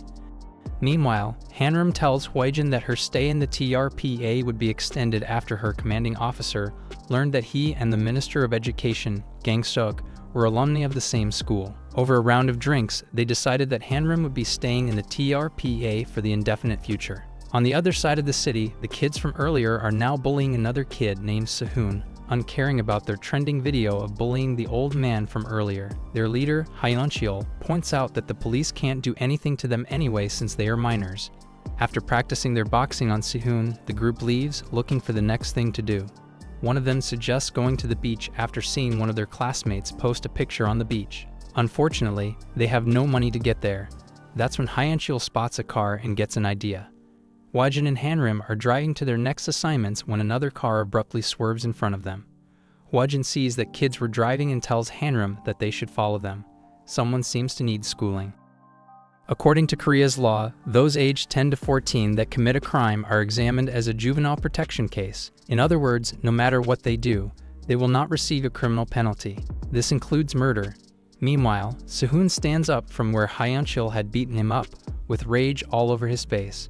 In the streets of the city, Hwajin and his friends continue driving their stolen car, almost hitting pedestrians, and end up colliding with another car and into a pole. They quickly try to make a run for it, but Hwajin and Hanam catch them. Hanam asks if they should take them to the police, but the kids just laugh and tell them to go ahead so they can just get away for free. Hwajin realizes that they are right and instead asks them where their school is. In Hwajin Middle School, Soyon is once again getting beat up. Through this whole ordeal, he just keeps thinking that in 13 days, he'll be 15 and he will be of criminal liability age. Soyon finally gets knocked down and the kid cheers the bully. Another kid, Juwon-min, sits on his head and smokes a cigarette. Juwon asks where his henchman, Hwajin, is and leaves to go find him. Meanwhile, Soyon stands up from behind Juwon and glares at him. Within the 13 days that he didn't get a criminal penalty, he had promised himself that he'll murder Juwon-min. Soyon pulls out a knife and is about to stab Juwon, but another kid abruptly shows up. Soyon hides his knife while the new kid informs them that they should go to the second floor. They hurriedly go there, and to their surprise, it was Hwajin leading Hwajin and the others who are now wearing handcuffs and a sign dangling from their necks, stating that they are thieves. Later that night, Juwon and his friends are talking about the scene made by Hwajin earlier. They are worried about what the TRPA might do to them, especially if Soyon rats them out. However, Juwon scolds them for being afraid and points out that they are just 13 years old. That means they are invincible. They can easily take care of Hwajin if they want. Juwon's friends are shocked by his statements, and they point out that even Goan Tech, one of the trashiest schools in the country, got schooled by Hwajin. Meanwhile, one of their friends who was browsing her phone starts screaming in happiness and shows them the expensive shoes that she wants. She laments that they are too poor to buy them, but Jiwon suddenly has an idea. Jiwon then leads his friends to the supermarket. There he quickly breaks the glass door and tells his friends that he also just wants the shoes. They all put on some masks and started ransacking the place. They steal some cigarettes they plan to sell as well as the cash from the register. One of them sees a phone and asks if they should steal that too. However, the phone's presence makes Jiwon realize that someone must be there, and he quickly shouts at them to run. Unfortunately for him, he bumps into the supermarket owner, a big guy who has 20 years of experience weightlifting at the gym. Jiwon hits the guy in the face, but the man just hits him back. The man then orders them to not move as he calls the police. In answer, Jiwon just smirks. Later at the police station, the kids are casually taking pictures while the supermarket owner talks with the police officer. The police officer knows them, pointing out that they're habitual criminals. Unfortunately, they just call the kids' guardians and release them when they arrive. The owner is dumbfounded at this, so the police officer explains that they cannot do anything since they are just minors. The police officer then asks him if he hit the kids, and the owner admits that he did after they hit him. Nevertheless, the police officer told him that he needed to write a report. Meanwhile, the kids are just posting selfies on the internet about their escapades at the police station. Their guardians then arrived, and to their surprise, it was Hwajin who came to pick them up. Outside, the kids thank Hwajin for bailing them out and proceed to leave. Hwajin tells them to stop and follow him, but Jiwon just flips him off. They start to run, forcing Hwajin to chase after them. When he rounds a corner in pursuit of them, a blade almost catches him in the face. Thankfully, he dodges the blade wielded by Jiwon. Jiwon smiles at him and asks him if he actually murdered someone else before. Jiwon points the knife at Hwajin and nonchalantly threatens to stab him if he starts messing with their school. Jiwon charges at him with a knife, but Hwajin just pulls out a pair of handcuffs from his pocket, dodges Jiwon, and clamps the handcuffs on him. Seeing their leader easily captured and blindfolded, the other kids flee, but some well-placed strikes from Hanam also knock them out cold. Hwajin then tells the kids that they are all under arrest on charges of attempted theft and murder. The blindfolded kids have no idea where they are being taken as they hear them being transported outside the city. The girls were dropped off in a separate place while the boys were dropped off in another place. When they finally remove their blindfolds, what welcomes the kids are the scenes of inmates watching them from a barbed fence while a guard guides them inside. They have been brought to Jinshin Youth Detention Center. After they were processed, Jiwon and his friends were thrown into a room where a large inmate welcomed them as newbies. They recognized that the inmate was currently using their friend Hancheol as a backrest. The inmate orders them to recite their crimes one by one while Jiwon smiles as he realizes that the whole thing is just a show. They didn't even go through a trial, so there's no way he's in jail. Hwajin is probably just making them all scared with a visit to a prison in the hopes that they will learn a lesson. When the inmate tries to question Jiwon about what his crimes are, he stays silent. His insubordination causes the inmates to go close to his face and threaten him, but Jiwon knows that they can't hurt him anyway since they aren't real prisoners. He just stares and smirks at the inmate, but a sudden punch to the face destroys all this. Another inmate had stood up and slammed him into the wall.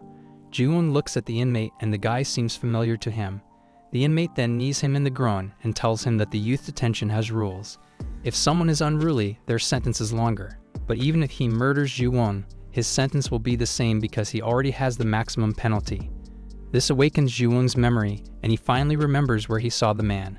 1 year ago, he was in the news for murdering 7 people. Yet he was smiling when the cops arrested him. He is Magiam, the murderer, and he tells Jiwon that in this prison, no laws can protect him.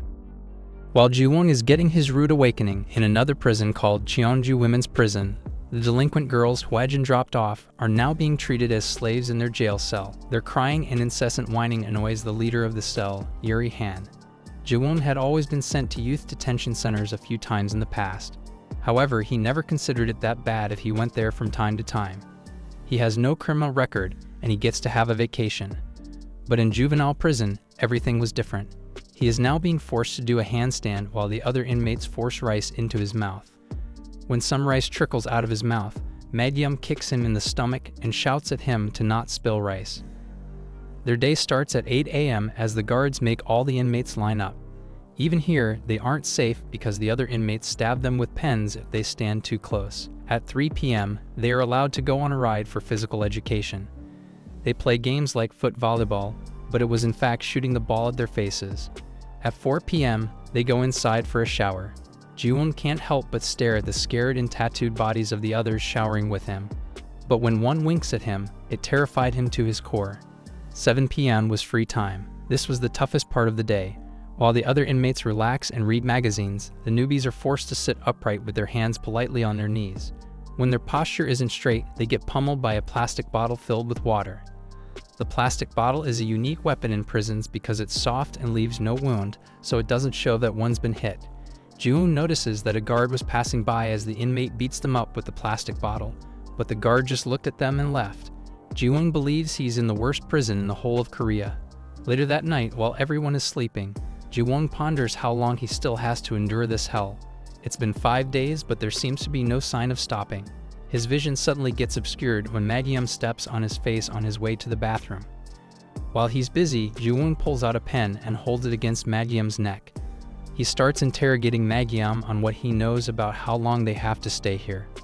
After all, the TRPA must be working with them. However, Magyum just elbows him in the stomach and then steps on his head when he falls to the ground. Magyum asks him what the TRPA is and if it's about the guy who brought them here. If it is, they can just directly ask him. At that moment, Hwajin, wearing a guard's uniform, slams on their cell door and asks them what all the ruckus is all about. Hwajin enters their jail cell and Ji-woong yells at him to let them out since they already had enough. He threatens to sue Hwajin for sending minors to prison. In response, Hwajin just hits him on the head with his guard baton, knocking him out. He scolds him for yelling in the prison, and Magyum points out that yelling at a guard is grounds for being sent into the punishment chamber. When Ji-woong was younger, there was a noisy cat outside their apartment. Annoyed at it, Ji-woong threw an ashtray at it from their balcony, but he accidentally murdered someone instead. He was mortified at this, afraid that he'll be sentenced to death by the police. However, they just let him go. That's when he learned that under the Juvenile Act, children under the age of 14 are incapable of criminal responsibility. That's the moment he started abusing his position as a kid and started doing all kinds of illegal stuff. But now back in the present, Ji-woong wakes up in a very small room. He realizes that he must have been sent to solitary confinement. At first he was relieved to be out of the reach of Magyum and his fellow inmates. But as time went by, his mind slowly unraveled as he could not tell the time and he feels like he was suffocating in the small room. He pounds on the door asking to be returned, and that's when Hwajin enters his cell. Hwajin puts a pen and paper in front of him and tells him that if he can write why he thinks they were put there, then they'll be let go. Ji-woong is elated at this, and Hwajin leaves him to it. Ji-woong smiles since he knows he just has to pretend to regret everything he's done, and Hwajin will let them go. Thus he starts writing the most pathetic and miserable apology he can, and he deeply reflects on what he learned. When Hwajin comes back to read it, Hwajin, however, just blows his nose on his paper and tells him to do it again. Ji-woong goes back to writing, making it sound more desperate and without his ego, but every time he passes it, Hwajin just rejects it. Ji-woong couldn't handle it anymore and tried to attack Hwajin. So Hwajin puts him in handcuffs and leaves him there like that for a day. The day passes with Ji-woong in the most uncomfortable of positions, and he realizes prison really is hell. After 8 days of solitary confinement, Ji-woong's cell is now full of crumpled papers, but Hwajin still rejects his latest submission. Hwajin checks some of the crumpled paper on the ground, and he finally laughs upon reading it. He tells Ji-woong why he's submitting random stuff when he had the right answer all along. He shows Ji-woong what was written on one of his discarded drafts and tells him that's the real reason why he's there. Back in their original cell, Ji-woong and his friends are changing into their normal clothes. Hwajin opens the door and tells them that they are now released, and Ji-woong's friends can't help but cry tears of joy. Ji-woong was about to step out when Magyum called out to him and reminded him that he'll still be there for the next few years and that he'll be waiting for them again. A few hours later, Magyum is exercising in the yard when Hwajin arrives and tells him he did well. On the bus back home, Ji-woong is remembering what he wrote in the paper that convinced Hwajin to release them. He wrote there that he would rather die than go back to prison. Hwajin explains that he knows human nature doesn't change in a couple of weeks, so he knows Ji-woong would never regret his mistakes. So instead, he opts to show the kids their future. Most of the inmates there were kids just like them who belittled the law and didn't realize the seriousness of their crimes. But doing crimes is addicting, so he knows that Jiwon must be already addicted. So the next time they do a crime, they will probably be sent there. Meanwhile, Madyeom shares with Hwajin that he wishes the TRPA already existed back when he was still a student. If they did, then he probably wouldn't be forced to murder his bullies to protect his own life. He asks Hwajin if now, everything would be better, and no one would be forced to murder their own bullies anymore. Back in the city, Sehun, who was still contemplating murdering Jiwon, throws away his knife. After talking with Madyeom, Hwajin meets with another juvenile inmate who just came out of solitary confinement. He asks the inmate for his name, and the inmate answers that he is Juchil Cho, 20 years old. Hwajin asks him if he remembers Gayun Choi, and Juchil, upon hearing the name, bursts into laughter. He admits that he will never forget the feeling of beating her to death. Juchil shares the memory of beating Gayun to death. According to him, it was May, and he was sweating like a pig, but the school refused to turn on the air conditioner.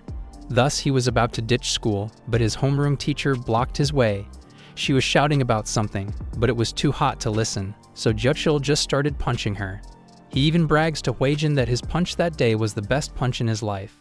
If only the school turned on the air conditioner, or his homeroom teacher didn't block him, then he wouldn't be in prison. That's why he insists to Hwajin that it's not his fault.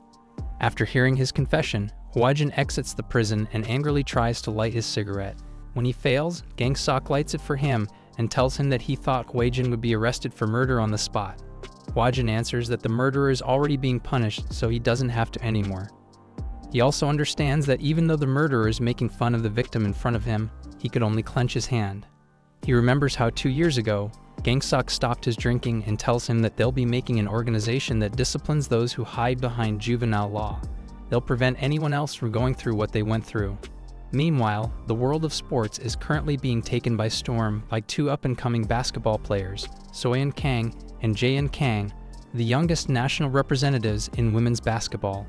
The sisters are currently attending Sunyeon High School. Soyon Kang was the top scorer at the previous year's National Sports Festival, and Jaein Kang recorded for most assists. Not only that, but Soyon Kang also has more than 200,000 followers on social media with her model-like physique and outstanding beauty. After being interviewed by a news reporter, the basketball team finishes their practice, and the members thank their captain Soyon. The siblings then head into the locker room, where in one of the lockers, they greet one of their members who they stuffed in a locker, a girl named Yoonha. They tell Yoonha that no matter how hard she tries, no one will help her. They don't know that they are the next target of Hanam. Back in middle school, Yoonha's height of 5 foot 8 inches brought her to the attention of their school's head coach. Back then, she played various sports like baseball, volleyball, and judo. But something happened that motivated her to choose basketball as her main sport. She was mesmerized by the shooting of Soyon Kang, a sophomore from a nearby school. She wished to play on the same team as Soyon someday. That's why when high school rolled around, she applied to the women's basketball high school, the one where Soyon goes to. But like any sports team, her school life did not go smoothly. The freshmen get hazed for ridiculous reasons. But one of them, her roommate Jaein, was exempted from hazing because she was the sister of Soyon. Jaein also used her position to order around Yoonha. It came to a point that when Yoonha denied doing her bidding, Jaein threatened her with a box cutter, so Yoonha retaliated with her judo. Unfortunately, hurting Soyon's sister made her punishments much worse. No one passes her the ball anymore, the hazings became her responsibility, and she was always ordered to massage the others. Even when she became a second year, this did not change. While she's suffering, Jaein and Soyon are selected as the national team for the Asian Games. She tried to let the reporters know about their bullying when they came over, but she failed, and her last hope, the TRPA, did not even show up. She is about to hurt herself, but someone suddenly calls her over for their basketball practice. They enter the gym, but to their surprise, they have a new temporary coach with the name Hanam. However, Soyon immediately picks on her due to her small height compared to theirs. Soyon asks Hanam if she can even handle them with her small physique, so Hanam almost slaps her with the wooden sword she was holding. She tells Soyon that she understands Soyon just wants to take the lead, so she'll let her impertinence go, but she won't let it go next time. When their practice starts, Hanam immediately notices that Yoonha was exercising by herself, while the others are playing basketball. She tries to tell her to join the game when Soyon speaks up and advises Hanam to leave Yoonha alone since she has special instructions from their coach to improve her stamina. However, Hanam doesn't budge and points out that she's been exercising for an hour straight, while Jaein is already drinking energy drinks after a few shots, so their sense of judgment clearly cannot be trusted. She orders Yoonha to go join the game again, and this time, Soyon puts her hand on Hanam's shoulder and reminds her that she's just a temporary coach. Hanam squeezes Soyon's hand and points out that right now, she has the authority, so her orders are what matters. Hanam then immediately passes a ball to Yoonha, who easily makes a three-point shot. Meanwhile, Soyon is glaring at them with her arm red from where Hanam squeezed it. Later at the storage room, Jaein starts beating up Yoonha for her audacity to hold a ball earlier. Soyon also speaks up and tells Yoonha that she must be tired. She smirks at her and advises her to quit the team, and if she does, they will stop bullying her. Yoonha's mind immediately flashes back to when she tried to hurt herself, but now she was able to shoot the ball. She apologizes to Soyon and tells her captain that she still wishes to play. Soyon pulls Yoonha by her hair and slams her by the door. She then orders the other team members to slam the door right at Yoonha's hand to cripple her. The door quickly closes, but Hanam stops it with her fist. She shouts at the whole team to get down, and Soyon tries to tell her that they were just playing a practical joke. She was just disciplining Yoonha as their team captain. Hanam doesn't listen to her excuses and punches her in the nose. She reminds Soyon that she already warned her earlier. After Hanam punches Soyon, the other basketball members encircle Hanam. With their height, they easily tower over her. Soyon then reminds Hanam that she can't handle them with her small physique. Soyon's words just make Hanam smile. Jaein makes the first blow by trying to slap Hanam from behind. Hanam dodges her and swipes one of the girl's legs under her, bringing the girl down. She then kicks another girl in the face and elbows Jaein in the chin. With everyone now down, Hanam approaches Soyon and slams her foot beside her legs. She then tells everyone that from now on, she'll manage everything. As her first order of business, Hanam commands everyone to go home. Soyon tries to protest and reminds her that the summer competition is soon, but Hanam tells them that they can win it without having a training camp. Thus, the basketball team goes back to their normal routine of school and training. One of their training, Jaein makes the members squat for not taking their training seriously. When Yoonha stumbles and Jaein tries to hit her again, Hanam is there, stopping them. During their practice games, Soyon and Yoonha bump into each other, causing them both to fall. Yoonha apologizes to Soyon, but Hanam shouts out that it was an offensive foul by the captain, so she shouldn't apologize. She also scolds the rest of the team for not allowing Yoonha to join their practices when she had excellent defensive skills. Pent up with their irritation on Hanam, the siblings edited a picture of Soyon to add a bruise on her left cheek. Jaein then shares it on her social media to frame Hanam as being an abusive coach. Hanam even sees it on her own feed, but she just calls their attack cute. The post went viral on the internet. Even internet celebrities are making news about it. Jaein smiles at her successful public lynching of Hanam, but the news didn't stop there. An anonymous informer also released screenshots of Jaein's messages about Yoonha. In the messages, pictures of her bullying were shared and Jaein's use of rude language was revealed. Furthermore, graphics-related workers had also concluded that Soyon's photos were edited and faked.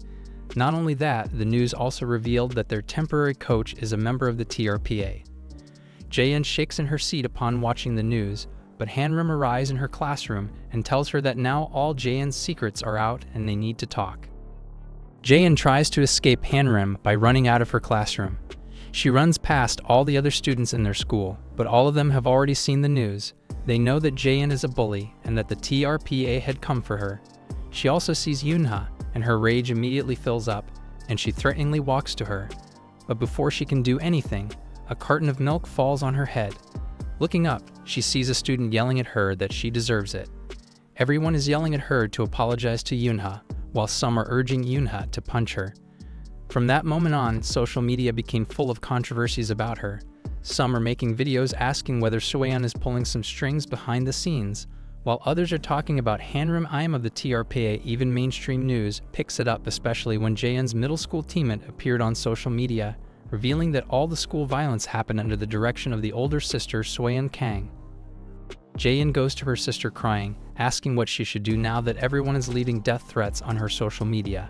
Soyon consoles her sister, pointing out that others are just jealous of their talents and success. For now, they should just release an apology video. She instructs Jae-in to admit to everything she did, and that everything being blamed on Soyon herself is just slander. Jae-in lashes out, telling her that she was following her orders, but Soyon isn't having any of it and pulls out Jae-in's hair. She tells her sister that if they leave it as is, then they will both go down instead of just one of them. This way, Soyon might be able to save her when the issue has died down a little. Thus, Jae-in creates a remorseful apology video, owning to her mistakes and promising to faithfully go through the investigation of the TRPA. She also preemptively quit the basketball team. She also clarifies that her sister had nothing to do with it. People ate the video up, and they all started forgiving Soyon. At school, Soyon also hands over Jae-in's letter of resignation to Hanam. Hanam asks her how it feels to send her sister to hell while she survived, but Soyon doesn't answer her question, and instead tells Hanam to leave since they need to focus on their basketball competition. Hanam rejects her advice and gives Soyon the list of starting members they'll use in the competition. Soyon sees Eunha's name on the list and she immediately rejects it, pointing out that Hanam doesn't know the first thing about basketball. Hanam smiles at Soyon while she continues shouting, and then she tells him that she leaked only Jae-in's bullying to the media because it's the best punishment for her. As for Soyon, she has something else planned. She knows that Soyon is just bullying Eunha because they both know Eunha is better than her. Soyon quickly dismisses her claims, so to prove that she's right, Hanam tells Eunha to start warming up. Before Eunha and Soyon's one-on-one match starts, Soyon makes Hanam promise that she'll leave if she wins. Soyon was confident that she'd win because Eunha had no chance to practice the whole year. And yet, when their match starts, Eunha not only manages to block Soyon, but also scores as well as her. 2 years ago, Soyon first saw Eunha when she played with Jae-in's team. Their coach was also amazed at Eunha's skill. Even Soyon can recognize that before, Eunha was just tall, but now, she also has the basic skills and techniques. Seeing her potential as a rival, Soyon advised their coach to scout Eunha so that she can keep her under her thumb. That's when their bullying started, and she even blackmailed their coach so that he wouldn't train her. Back in the present, Soyon is now getting frustrated because Eunha is starting to get the upper hand, managing to steal the ball from her. She can't understand how Eunha is so good when they didn't even let her join their practice. They didn't know that throughout high school, even when Eunha was going through all her bullying, she woke up at 4:30 a.m. and went out to train by herself. Back in the court, Eunha slips by Soyon's defenses and shoots the ball. Seeing that she's about to lose, Soyon grabs her by the hair and pulls, yelling at her that she should have quit when she had the chance. But this time, Eunha grabs Soyon's clothes and performs a judo takedown, throwing Soyon to the floor. She shouts at Soyon, asking if she wants to be treated the same way she's treating others, and she steps on Soyon's arm. After stepping on Soyon's arm, Eunha holds her hand and starts twisting it. She reveals to her that this game isn't fair. Soyon has no idea about Eunha's skills, while Eunha had spent every moment in that gym watching Soyon. She had studied Soyon's every single movement, like shootings, techniques, and even the way she trains. However, it wasn't for revenge. She watched her because she liked how Soyon played basketball so badly. Eunha thought that if she just worked hard, then Soyon might acknowledge her. But now, Eunha sees that Soyon doesn't care about basketball anymore. She's just an asshole. Eunha then walks away, leaving Soyon on the floor. Hanam reveals to Soyon that Eunha didn't want her to get punished since she's a treasure in women's basketball. Instead, Eunha just wants to play in the same team with her at least once.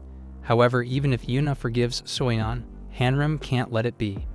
For her, Soyon doesn't deserve to be a member of the national team. A few days later, Hanam conducts a press conference wherein, thanks to the TRPA investigation, they learn the violence at the women's basketball team was led by the team's captain Soyon Kang. As a result, she and her sister have been disqualified from the national team.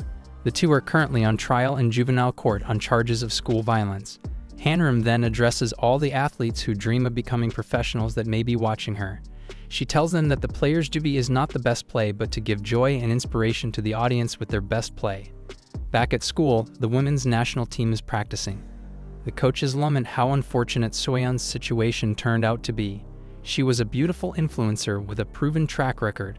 If she became a pro, Soyon would have been a star who had a chance to revive women's basketball. They then noticed that one of the players, a girl named Eunha, is playing amazingly well on the court, and they start wondering who she is. Hanam's press conference goes viral, and one of the viewers who watches it is a woman who starts getting annoyed. She criticizes Hanam's thick makeup and flashy red hair. She also criticizes how Hanam is targeting girls since the human rights of female students are already at the bottom. The woman then finishes the file she was creating, which was a compilation of additional educational materials for students, and sends it to her group. After finishing her mission, Hanam returns to the TRPA headquarters. Hwajin starts teasing her about her press conference and even shows her that new tubers are making video essays about her. Their boss, Gangster, arrives and gives them their next school to visit. It was about a school where elementary school students are being brainwashed. At the said school, a little girl is tearfully lifting a sign saying she is a discriminator. She was being punished by her teacher for allegedly saying discriminatory things. The teacher is the very same woman that was angry at Hanam earlier for punishing female students. At home, a single father had just found his daughter's diary. There, he horrifyingly learned that his daughter is being bullied because she said she thought in a different way than the others. Their teacher had labeled her as a discriminator and is now being punished. Hanam and Hwajin quickly drive to the school. Hanam is starting to shake in anger about kids being brainwashed, but Hwajin tells her to calm down. He has a plan on how to catch her. At school, the teacher in question, Ms. Sangi, is busily creating more educational materials. She is writing her own stories to let children read instead of fairy tales, with her stories full of her own kind of moral lessons. Someone messages her, telling her that their educational site has been leaked, and they have been reported to the Ministry of Education for brainwashing. However, Ms. Sangi replies that they haven't done anything wrong. She's not brainwashing the kids, she's just trying to make a world without discrimination. Ms. Sangi is walking to her classroom when Hwajin and Hanam introduce themselves to her. Hwajin informs her that they are there to learn from her. During their TRPA missions, there were issues of gender discrimination. And since Ms. Sangi is one of the experts in the field, they were hoping to get lessons from her. Ms. Sangi is glad that someone is interested in her field of study, and she happily invites the two to attend her class. In class, the students are reading the stories Ms. Sangi prepared especially for them. Hanam is surprised to hear a child read a curse word and the sudden violence in the story. Ms. Sangi explains that traditional fairy tales have some old-fashioned discrimination that doesn't fit the modern era. As such, Ms. Sangi remade the stories from a modern perspective. Next, Ms. Sangi shows the kids statistics on the number of soccer players in amateur soccer. Since the men outnumbered the women, she concludes that the playground is exclusive to the boys. She also shows them an ad showing men and women in the workplace. She points out that women are wearing skirts while men are wearing pants, so that means that the media are unconsciously forcing them to play gender roles. During an activity, Hwajin notices that one of the kids is wearing a sign on her neck, so he asks Ms. Sangi why. Ms. Sangi informs him that the kid, Somi, was unwilling to follow her class policy, so she decided to use shock therapy to teach her. Outside the classroom, the father is horrified to see his daughter Somi sad and wearing a sign. He barges into the room and shouts at Ms. Sangi. He demands that Ms. Sangi apologize to Somi, but Ms. Sangi just reminds him that every teacher has a different teaching method. She also points out how bad it is that a single dad like him would invade his own daughter's privacy by reading her diary. No wonder his wife divorced him. The father is about to slap Ms. Sangi for his insults, but Hwajin stops him. Slapping a teacher would violate the teacher's rights and would put the dad in trouble. So instead, Hanam goes ahead and slaps Ms. Sangi with all her might. Hwajin explains to Ms. Sangi that they have been informed that she provides extreme indoctrination to kids. Besides that, she was also rude to a parent's concern, which crosses the line even more. Ms. Sangi calmly admits that she was rude, but she cannot accept that her teaching is indoctrination. She's just getting the class to pursue the value of equality, which is not indoctrination. Hwajin admits that there might be some misunderstanding because they only attended one of her classes. Thus, he and Hanam sit on the students' chairs and state that they would act as students. During break, a girl named Yumi shows the new dress that her dad bought her. Her friends start complimenting her. But in another part of the classroom, another group of students looks at them with anger. Meanwhile, Ms. Sangi is pondering about what to do now that the TRPA is in her classroom. However, she just takes it as an opportunity to get her methods to be recognized by the Ministry of Education and be adopted as an official educational method. If she succeeds, she doesn't have to go through their secret website anymore. When she enters her classroom, Ms. Sangi sees that her students are quarreling. Miss Sangi intervenes, and the student tells her that the clothes are talking about Yumi's appearance. The boys also admitted that they complimented Yumi's clothes. Ms. Sangi points out to them that whether they complimented or insulted her clothes, the remark is discrimination. Hwajin interrupts and states that discrimination on appearance is indeed bad. However, this should only be pointed out when someone's insulting their appearance, not complimenting it. Ms. Sangi argues back that as girls grow up, they are implicitly praised for their pretty hair or clothes. This would result in the girls thinking that if they dress up prettier, they'll get compliments again. In that way, students are gradually being taught toxic femininity. Hwajin, however, retorts that all that doesn't matter if the kids are happy. Wanting to look pretty is not a matter of gender but of an individual's preference and taste. Teaching ideal values is good, but ignoring individuals is fascism and bad. Later, the class is discussing jobs and professions when something in their textbook catches Ms. Sangi's eye. Pilots, doctors, and police are all drawn as men while the teacher is a woman. She angrily bashes the book for showing stereotypes about occupation and gender. One student raises his hand and voices out that male police officers are stronger since men are strong and run fast, so they're better at arresting criminals. Ms. Sangi explains to the student that it's true that men have a physical advantage over women. However, women's roles are bound to exist in any job. She then asks Hanam if she agrees with her since she knows Hanam is from the military special forces. She implores Hanam to tell the students what the role of women in the military is. During lunch, Ms. Sangi remembers the conversation she had on their website with fellow teachers who have the same belief as her.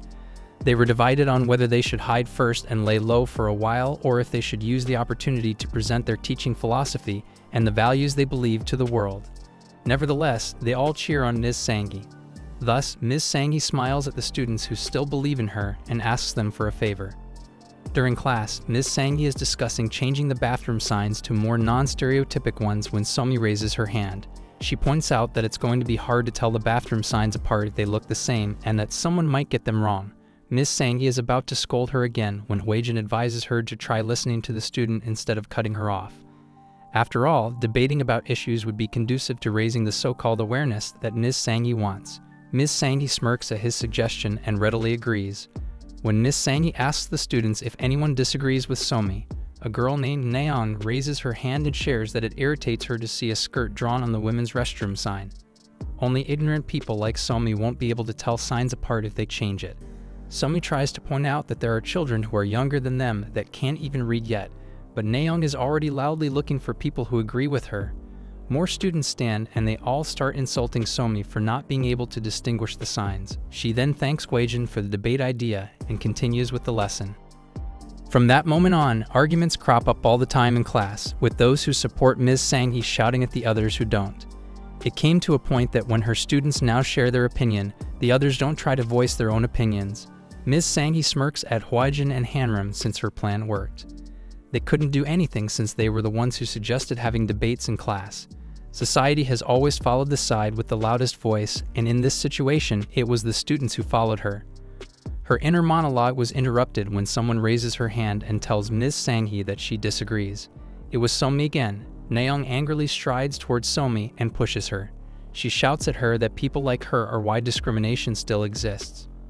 Ms. Sangi realizes that Naeong is going too far, and she shouts at her to stop. Before she can intervene, a shoe hits Naeong in the face. It was thrown by another student who was annoyed at Naeong screaming all the time.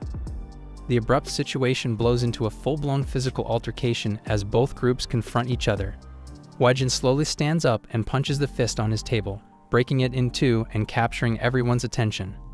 He then tells everyone that just like his desk, this class is also divided in half. When someone has a different opinion, they all start gnashing at each other like enemies. He then asks Ms. Sangi if polarizing the students into extreme opposites is her purpose in education. Ms. Sangi never wanted any of this to happen. In the past, she was just a part of a simple academic study group.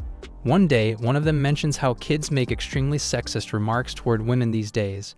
From that moment on, their topic was fixed on gender discrimination and hatred. They then mention an online discussion board for teachers to discuss these kinds of problems and try fixing them. To realize a society without discrimination, Ms. Sangi put in more effort and dedication than anyone else. Slowly but surely, she climbed up the ranks in their secret group. Back in the present, she screams at Hwajin that her methods were failing because of him. Hwajin, however, points out that the kids would continue to encounter people with different opinions. One opinion is not superior to the other. But what she's teaching the kids is that their ideas are superior and forces others to agree with them. He asks Ms. Sang-hee if what she wants is a Korea where everyone is polarized and fighting against each other. Ms. Sang-hee starts to cry and tries to explain to Hwajin that no, it's different from the value that they are seeing. However, Hwajin immediately notices and asks her what she means by they. Are there more teachers who are executing the same education method as her? Ms. Sang-hee tried to backtrack, but it was already too late. Hwajin tells Ms. Sang-hee that he doesn't necessarily disagree with the value of gender equality that she is pursuing. It's just that her method is wrong. If she wants to know what the proper way is, Somi would be able to tell her. He then encourages Somi to speak out and share her honest opinions. Somi starts reading out her thoughts on gender equality. As a general foundation, she believes that both men and women should have equal rights and communicate respectfully with each other. She starts listing out and discussing her suggestions one by one. On her last suggestion, Somi starts tearing up. She tells them that just like Ms. Sang-hee mentioned, her parents are divorced. They yell and argue about who's having a harder time, and they fight over whose idea was right. If only they didn't yell at each other, then her family might still be together. As such, she wants everyone not to get angry and yell at each other just because they have different opinions. Hwajin compliments her and agrees that pursuing values that are neutral and right without matters that incite conflict is how public education works.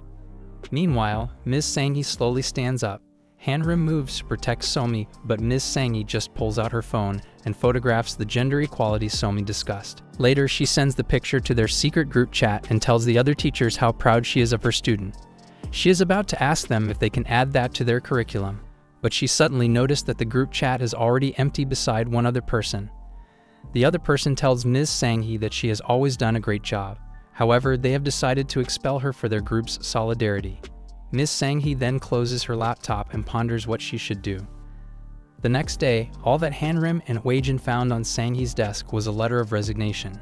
Hanam is getting angry that they never got to find out who they were that Ms. Sang-hee mentioned yesterday, but Hwajin tells her to stop when he finds a memory card in Ms. Sang-hee's resignation letter. The next day, the news reports about the investigation being conducted by the TRPA revealed the truth behind the brainwashing of elementary school students. Through the group's website, they were able to see the horrifying files they disseminate, such as how to win over parents, means to induce isolation in student groups, or even how to handle investigations and legal matters.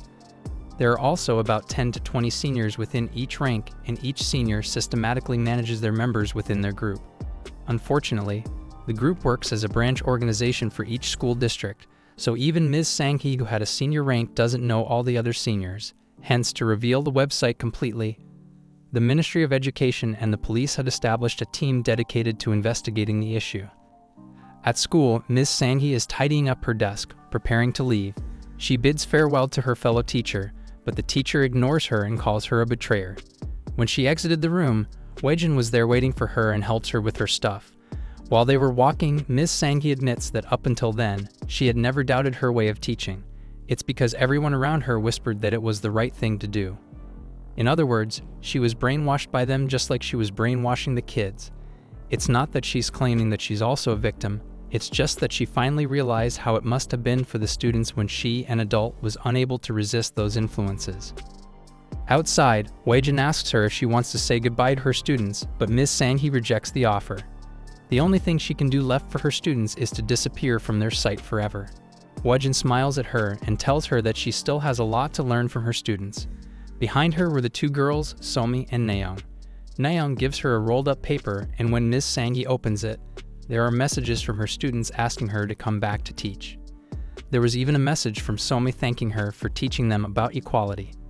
Ms. Sang-hee hugs the two girls, crying and apologizing for all the bad things she's done. Meanwhile, Hwajin rejected Ms. Sang-hee's resignation because she cooperated with the investigation, and she sincerely regretted her wrongdoings. Instead, she was suspended for 3 months. Afterward, the Ministry of Education surveyed elementary students and their parents nationwide to understand the current situation of brainwashing in education. They warned the teachers that stern action will be taken if the same thing happens again in the future. Various civic groups and teachers' organizations held rallies claiming that the website was fake and that Minister Gangshock is undermining gender equality. In response, Minister Gangshock shouts at them that he wishes it was all fake too, but they don't know if this is truly a fabrication unless they start the investigation. Meanwhile, the two TRPA wardens are driving when Hwajin notices a convenience store and asks Hwajin to stop the car so he can buy some cigarettes. Inside, he bumps into a kid picking a lot of food. He helps the kid with his food but notices that his face is full of bruises. Hwajin then goes to pay for his things and the kid takes the opportunity to run outside. The store employee was about to chase him, but Hwajin offered to pay for the kid's food. Outside, he follows the kid to an alley where the kid was quickly devouring all his food. The kid starts choking on the food, so Hwajin gives him the milk he bought. While the kid was drinking, he tried asking him questions, but the kid got scared and ran away. He quickly follows him and sees that the boy bumped into a woman who called the kid Ninseo. Hwajin asks her if she knows the boy, and the woman defensively explains that she's a preschool teacher. A few minutes later, they are now at the park and Hwajin has explained everything to her while Minseo sleeps on her lap. Hwajin asks her if she knows anything more, so the woman starts explaining everything. Minseo attended her preschool in the past. Unlike other children, Minseo was very quiet and didn't play with the other children. One day, Minseo started choking on some food and he coughed up some blood. She quickly called Minseo's mother to tell them that she was taking Minseo to the hospital. However, they told her that it wasn't needed since Minseo will be picked up instead. He was usually dropped off and picked up by his mother, but that day his father came to pick him up. She tried to introduce herself to him, but the father just grabbed Minseo by the arm and dragged him out. When Minseo didn't come back to school for over a week, she went to check on him. She was about to press the doorbell on his home when she overheard Minseo being scolded by his father. Minseo was trying to plead for his father to feed him, but his father shouted at him to not be bothered while he's playing his video games. She was then horrified to hear loud slapping noises coming from inside the apartment. The next day, she went to every clinic in the neighborhood until she found the one Minseo had visited. There she learned that Minseo's bloody coughing was likely due to intestinal rupturing.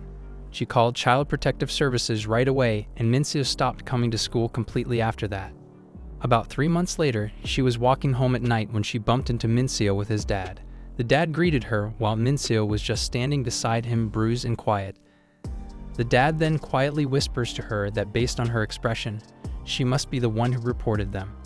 If she tried that again, then the dad promises to do something to the kid. She then found out later that Child Protection Services didn't do anything beyond talking with the parents. Back in the present, she is now crying beside Hwajin. Hwajin explains that children that are young can't communicate reliably, so Child Protection Services must rely solely on the parents' statements.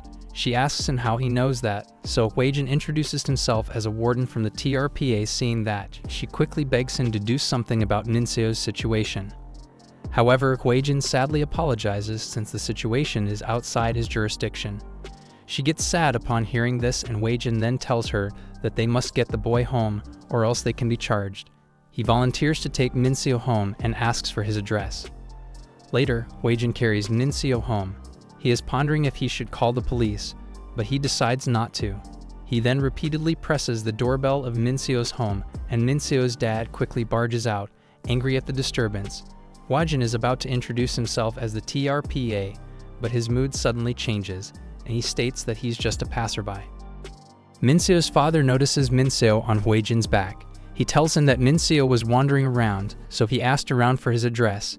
Meanwhile, Minseo's dad is angry at him for sneaking out. He grabs Minseo by the hair and pulls him inside the house.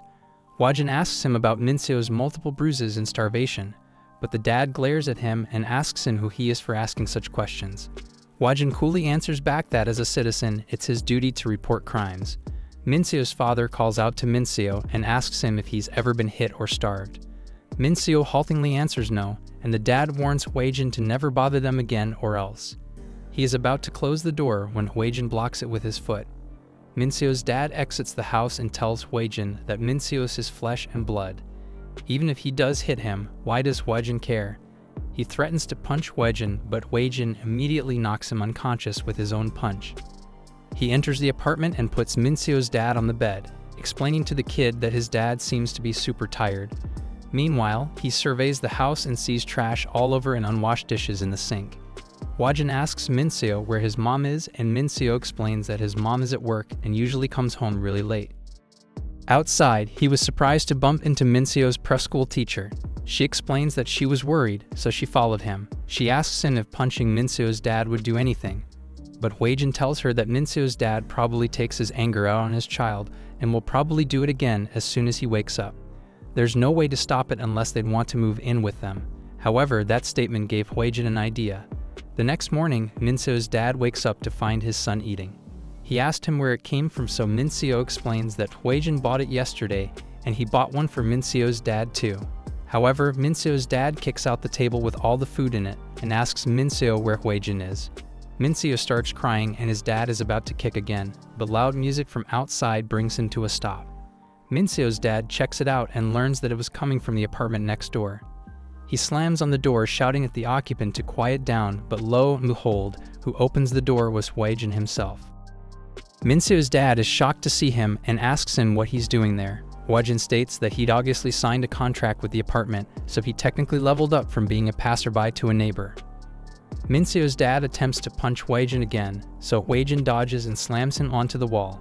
Hwajin asks him why he's always solving everything with his fist and calls him Dongcheol, surprising him that he knew his name. He then warns Dongcheol that he's sensitive to neighbors, especially crying kids. The next day, Dongcheol is back to playing his MMO games. And where's Minseo? Minseo is tied up against the wall so he can't leave.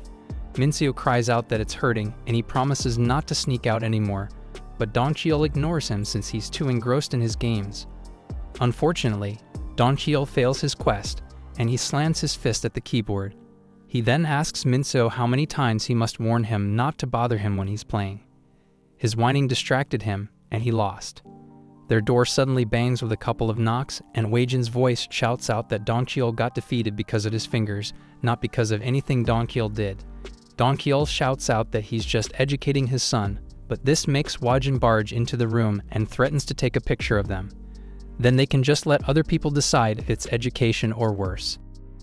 Dongcheol is dumbfounded since he locked the door, but Hwajin drops a pin and tells him that he didn't notice. Dongcheol tries to excuse that he's just teaching his kid not to go out again and endanger himself. That's why he tied up Minseo and locked the door. Meanwhile, Hwajin approaches him and starts choking him. He tells him that educating is for the good of the child and what parents do for their selfish convenience is called abuse. A few hours later, Minseo and Dongcheol are eating. Minseo's voracious eating causes the food to go all over the place, so Dongcheol slams his hand on the table and screams at Minseo to not make a mess at the table. He screams at his son to put the spoon down since he doesn't deserve to eat it. From next door, Hwajin loudly states that 6-year-olds are undoubtedly going to spill some food. This became the routine in their household. Every time Dongcheol tries to punish Minseo, Hwajin shouts at him to stop. One day, Dongcheol is trying to smoke by the window when Hwajin calls to him from the street below and states that he shouldn't smoke with the kid in the house. Instead, he can join him down there. Dongcheol slams the window and holds his head, frustrated that he can't do something to stop Hwajin. He then hears Minseo calling out his name on repeat while playing, seemingly making fun of it. Dongcheol fully gets annoyed and takes out a hammer from his cabinet. He then warns Minseo that he won't be coming back for a long time. Meanwhile, he goes to the door where Hwajin can be heard making a ruckus. Dongcheol plans to murder him and just go to prison. When he opens the door, he quickly brings down the hammer on Hwajin's head. Hwajin was shocked but reacted instantly, catching the hammer with a baseball glove and telling Dongcheol that he was pathetic. At the TRPA headquarters, Chairman Gangster lively calls out to Hwajin to join him for a smoke break. Unfortunately, Hanam reminds him that Hwajin applied for leave for around 2 weeks. Meanwhile, Hwajin had just caught Dongcheol's hammer and ordered him to go out. A few minutes later, he's now wearing the baseball glove and a baseball hits him right in the face. Hwajin tells him he shouldn't be playing games all day. Dongcheol throws the ball back at Hwajin with all his might, and Hwajin casually catches it back with his own gloves. Next, Hwajin calls out to Minseo and gently throws the ball at him, which Minseo also catches with his gloves. Hwajin compliments him and urges him to throw the ball to his dad. This goes on for a while until Hwajin leaves, letting the father and son play with each other. Minseo has the largest smile on his face as they play. Afterward, they buy Minseo a toy from the mall and then eat together at a nearby Korean barbecue. Later that night, they were walking home with Dongcheol complaining how Minseo easily fell asleep on his back. Hwajin, however, points out how amazing it is that even though Dongcheol is a bad father, Minseo can still be so happy when he plays with him. Maybe that's just how kids are. No matter how terrible their parents are, kids have no one else to depend on. Parents are their whole universe, and no matter what their parents might do to them, they can't hate them. And that's the only reason Dongcheol is alive in Hwajin's eyes. Even now, he'd gladly break every bone in his body and chuck him in front of a police station. But if he did that, Minseo's world would come crashing down around him, so he won't do that. So the best thing is for Dongcheol to change. Hwajin warns him that this is his last chance, and if he hears Minseo cry one more time, he won't hold back anymore. Later at home, Dongcheol scrolls in his phone through pictures of Minseo as a baby, as a toddler, and as a kid. Their door slowly opens and Minseo's mother comes in. She greets Dongcheol and Dongcheol throws a beer can right by her side. He shouts at her that he warned her never to show her face again. She apologizes while crying and Hwajin hears all the commotion right while he's showering. Hwajin sighs and remarks that old habits do die hard. Minseo's mom kneels in front of Dongcheol and begs for his forgiveness, promising to never do it again. Their commotion wakes up Minseo and his mom quickly hugs him and apologizes to him for being late. Hwajin was about to knock on the door, but he hears their emotional reunion and stops. The next day, they are eating together as a family when Minseo's mom sees that he's making a mess while eating. She tries to warn him not to do that since Dongcheol might get angry, but Dongcheol tells her that it's fine. It's just what kids do. Dongcheol suggests that she take Minseo to the park since he has a new remote-controlled car. This surprises Minseo's mom, but their breakfast is interrupted when Hwajin loudly knocks and calls out for Dongcheol. He tells him to get ready after breakfast since he has a surprise for him. A few minutes later, Dongcheol found himself at a construction site wearing military fatigue. A large man shouts at him that he's now an intern at the Special Forces Interior Contractors. In the distance, the boss is talking to Hwajin and commenting that he seemed to have brought them a typical unemployed hoodlum. However, it was a special request from the great Captain Na, so they won't say no. He points out that all their workers are former Special Forces, so would Dongcheol survive? Hwajin smiles and replies that Dongcheol might not be in the Special Forces, but he is a dad. Meanwhile, Minseo and his mom are playing at the park with his RC car. His mom asks him if Dongcheol bought his new car and Minseo happily answers that their neighbor did. He also loved how his daddy had stopped hitting him now and was very kind to him. Later that evening, Dongcheol is breathless and tired after a long day of construction work. His boss congratulates him and remarks that he helped more than they thought he could. He then encouraged Dongcheol to return tomorrow and handed him his wage for the day. Even though Dongcheol looks scrawny, he knows how to handle construction tools, as if he worked in construction for at least 2 years. While he was walking home with Hwajin, Dongcheol was surprised to see that his pay was higher than usual. Hwajin offers him a smoke and tells him that now, he can bring home some fried chicken which will surely make Minseo happy. He asks him if he has ever done construction work since he seems to know his way around it. Dongcheol denies it and tells him that he just did random jobs and manual labor for 3.5 years. It was the last year of high school and Minseo's mom was a year under him when she got pregnant, so he couldn't do anything else except physical labor. They got kicked out of school and out of their homes. Nevertheless, Dongcheol promises her that he'll take care of everything. He did manual labor during the day and deliveries at night. One day, his former classmates saw him working and started making fun of him. That's when Dongcheol asked himself what he was doing with his life. If it wasn't for that one mistake, he would have enjoyed his 20s just like everyone else. Hwajin slaps him on the head and warns him never to call Minseo a mistake in front of the kid. Dongcheol's life might be more difficult because he had a kid, but that's not an excuse to treat him badly. Dongcheol retorts that he might look like an asshole that takes his anger out on his kid, but he assures Hwajin that he loves his family. He might have been hard on Minseo, but there's a good reason for it. At home, Minseo's car is now in the trash can, broken. They were about to enter their apartment when they heard Minseo's cry. Dongcheol quickly barges in and asks Minseo's mom what happened. She explained that Minseo accidentally drove the car into a wall, breaking it, and now Minseo won't stop crying. Dongcheol was about to shout at him, but he remembers that Hwajin is still outside. Instead, he promises to buy a new one for Minseo with the money he earned and gives him the fried chicken. Later, Minseo's mom is shocked to learn that Dongcheol really did work. He gives her the money and tells her that she must bring Minseo to school tomorrow since he'll be working. She smiles and reminisces that now, Everything seems like it's back to their old days, the ways things used to be. At school, Min-seo is much happier now playing with all the kids, and even the preschool teacher is happy to see that. She goes to get some snacks, leaving the kids to play. One kid gives Min-seo an excavator toy, telling him that he should play with it instead since his dad is a construction worker. This angers Min-seo, and the preschool teacher came back to see Min-seo beating up the other boy.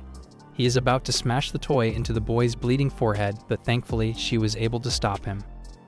Their parents are called, and Min-seo's mom bowed her head in apology to the other parent. The teacher insists that it's her fault for not watching the kids, but the kid's mother scolds Min-seo's mom and tells her that it's obvious why her son is like that, seeing that she's a teenage mom. Later, they go home and the teacher catches up with Min-seo's mom and apologizes for what happened. She then tells her that children who are victims of domestic violence have a higher chance of behaving violently to their peers, so she asks her not to be too hard on Min-seo. Min-seo's mom smiles and tells her that it's okay since Dong-cheol is a good man now. While they were walking home, Min-seo's mom asks Min-seo if she's right, his daddy is a nicer man now. However, now that he's nicer, he's become a naughty boy. Back at their apartment, Hwajin is talking to Chairman Gangshuk about his leave. He mentions that he might be going back tomorrow, and the chairman was glad to hear it. After the call, he wonders if he should say goodbye to the family. He hesitates since he's afraid Dong-cheol might go back to his old ways now that he knows Hwajin is gone. His thoughts were, however, interrupted when he heard a commotion from the neighbors. Dong-cheol is shouting and beating his wife, threatening her since she did it again. In the neighbor's house, Dong-cheol is kicking Min-seo's mom, while Min-seo is lying down beside them unconscious and wet all over. Hwajin barges into Min-seo's apartment and sees Dong-cheol standing over the beaten bodies of Min-seo and his mom. He strides toward the two and asks Dong-cheol if he had called an ambulance. He also checks the kid's condition, and when he hears the heartbeat, he quickly calls the emergency number. Dong-cheol tries to stop him from calling, but Hwajin slaps away his hand. He tells them that the mother is beaten up while the child has passed out from drowning. As for the father, his life is in danger. Hwajin hits Dong-cheol square in the face and he falls to the floor. Hwajin asks him why he tried stopping him from calling. Is he that afraid to be discovered as dangerous? Dong-cheol stands up and answers back that it's all Hwajin's fault. He only kept Min-seo in line so that this wouldn't happen. He tries to attack Hwajin and Hwajin slams his head on the ground. Dong-cheol's excuses are making him angry, and he prepares to pummel Dong-cheol's face. However, Dong-cheol suddenly cries out that it wasn't him. It was the mother. She waterboarded Min-seo. She caused Min-seo's internal bleeding before, and she also threw the RC car. In the past, Dong-cheol felt that his life was ruined because of having a kid. But he's not the only one who felt that way. He admits that he hit Min-seo a few times, but his wife was on a completely different level. He shouts at his wife to be gentler on Min-seo, but she just replies that she knows it won't harm him. After all, she survived the beatings her own dad did to her. From that moment on, Dong-cheol made Min-seo's wife promise not to lay a hand on Min-seo. Instead, Dong-cheol will keep him in line. That's why Dong-cheol did all those things. If he didn't, his mother might actually do worse. Back in the present, Hwajin punches Dong-cheol and tells him that he's not protecting his family. He was just lazy to control a grown woman with problems. Instead, he tried to control a little kid.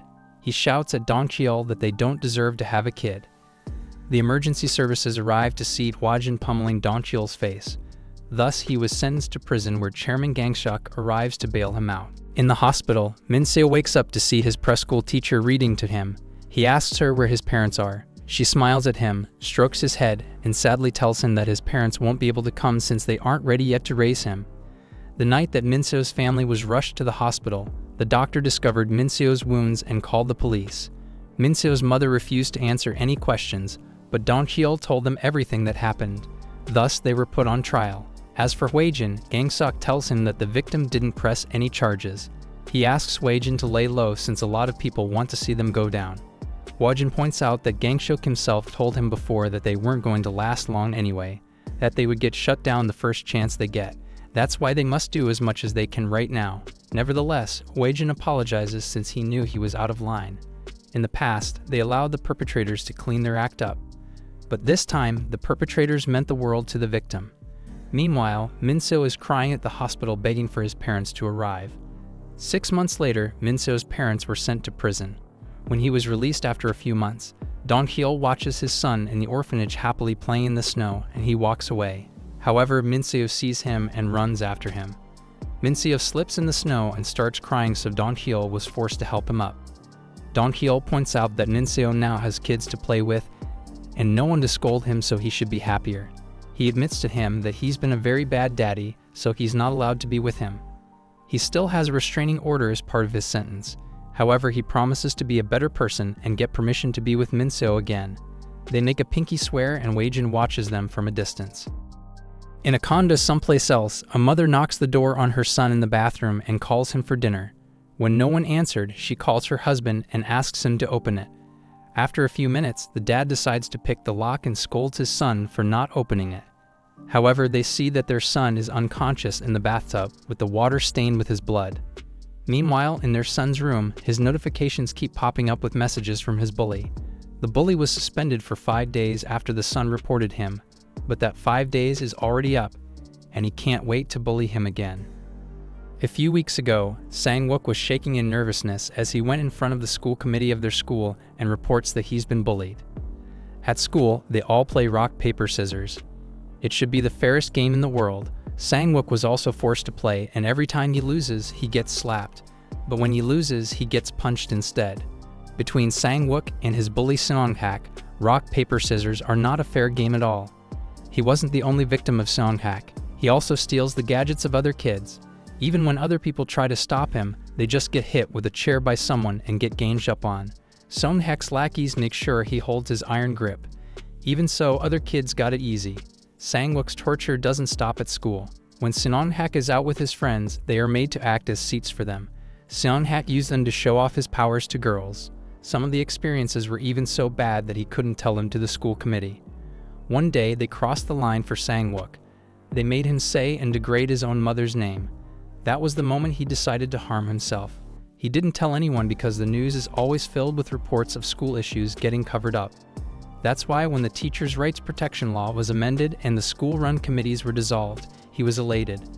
They were replaced by committees that included lawyers and experts, all overseen by the Office of Education. Since they were no longer run by the schools, Sang-wook thought he had a chance. But after the committee's deliberation, the leader Seong-hak only got suspended for 5 days while his lackeys only needed to write apologies and take a class. The committee had a new way to evaluate bullying with rubrics and score points. The committee scored Seong-hak's bullying as 10 to 12 points out of 20, which only equals getting a suspension. The lackeys throw their apology paper at Sang-wook, while Seong-hak just smiles creepily at him. 12 points out of 20 or 60 out of 100 was how the adults quantified Sang-wook's misery. Sang-wook reported it to the TRPA before he tried taking his life, but he figured that they wouldn't even look at a 60-point case. Back in the present, Sang-wook wakes up in the hospital after his failed attempt to harm himself. His mother hugs him tightly and asks her why he did that. But while his mother was hugging him, all Sang-wook could think about was how he was going to do it again. He quickly Googles it while his mom is still busy, but a notification changes everything. He cryingly promises to never do it again to his mom since he doesn't think he has to die anymore. In their group chat, he had just received a picture of Seong-hak beaten up by Hanam of the TRPA. A few hours earlier, Seong-hak's suspension ended and their teacher gave him the normal warnings and guidelines for going back to school. Seong-hak happily smiles and assures his teacher that he has nothing to worry about. He is now a changed man. However, a few minutes later, he's already out smoking with his goons, whipping up other students with their belts. This is all happening while Hwajin is still on leave, where he was stopping and teaching Dong-hyul how to be a good father to Min-seo. Even though he's technically on leave, he's still in communication with Hanam and asking her to send the worst cases for him to read through. However, all cases seem to be getting worse and worse, and Hanam just wants to punish them all. She cannot even choose which ones need to be prioritized. Hwajin reassures Hanam that she can choose since she's also a TRPA warden and reminds her that helping individuals is only a small part of their duty. Their real goal is to make what's happening in schools known to the public. With that advice, Hwajin hangs up and Hanam ponders which problem she should choose. Meanwhile, Seong-hak is back to his past bullying antics, which now include choking a chubby student named Seon-jung. Then they celebrate when Seong-hak beats his former speed record on how fast he can make Seon-jung pass out. A female student arrives and scolds Seong-hak for being too harsh to her favorite couch. The girl then proceeds to happily sit on the unconscious Seonjung and asks Seonhak how he managed to dodge being expelled. Seonhak laughs and tells the girl that he just had to look remorseful while apologizing and promising to never do it again. Afterward, the school violence committee recognized his harsh bullying, so they gave him the severe punishment of 5 days of suspension. They all laughed since they cannot believe that the adults think 5 days of suspension is a harsh punishment for students. After class, the girls ask Seonhak where they're going to hang out today. However, their teacher suddenly arrives and starts shouting at Seonhak for not listening to his explanation earlier that day. He must go to a special education class after school. The counselor is already waiting for him on the field. Seonhak and the other bullies are forced to go to the field, grumbling about how they already wrote their apology letters so they shouldn't have to take another class. To their surprise, the counselor waiting for them is a red-haired attractive female teacher named Hanam. They didn't recognize her as a TRPA agent, thus they all start checking her out while Hanam explains that they need to be compliant during class or their class will take longer. Seonhak smirks and tells Hanam that he wouldn't mind spending more time with someone like her. Therefore, he probably wouldn't be compliant. Hanam smiles and tells him that for the first day, they'll start with some games of rock, paper, scissors. Seonhak wins the round and asks Hanam if he can get her number as a prize. Nevertheless, Hanam never loses her smile. A few days earlier, Hanam had told Hwajin that she had finally chosen their next case. It was about the insufficient punishment by the school violence committee. Hwajin asks her why she picked that one, so she explains that it's much like bike theft in Korea. Korea is typically a safe country where no one would steal a backpack left in the middle of the street, and yet bike theft is still prevalent in their country. That's because people think that stealing bikes isn't a big deal. And just like bike theft, school violence is seen as something that's not a big deal. Back in the present, Hanam punches Seonhak in the face, surprising the other bullies and passing students alike. Hanam then reminds Seonhak of his own game, rock, paper, scissors, where he gets a slap for losing and a fist for winning. And next, choking until he passes out. She is doing all of these because Hanam wants to crush the common belief that school violence is not a big deal.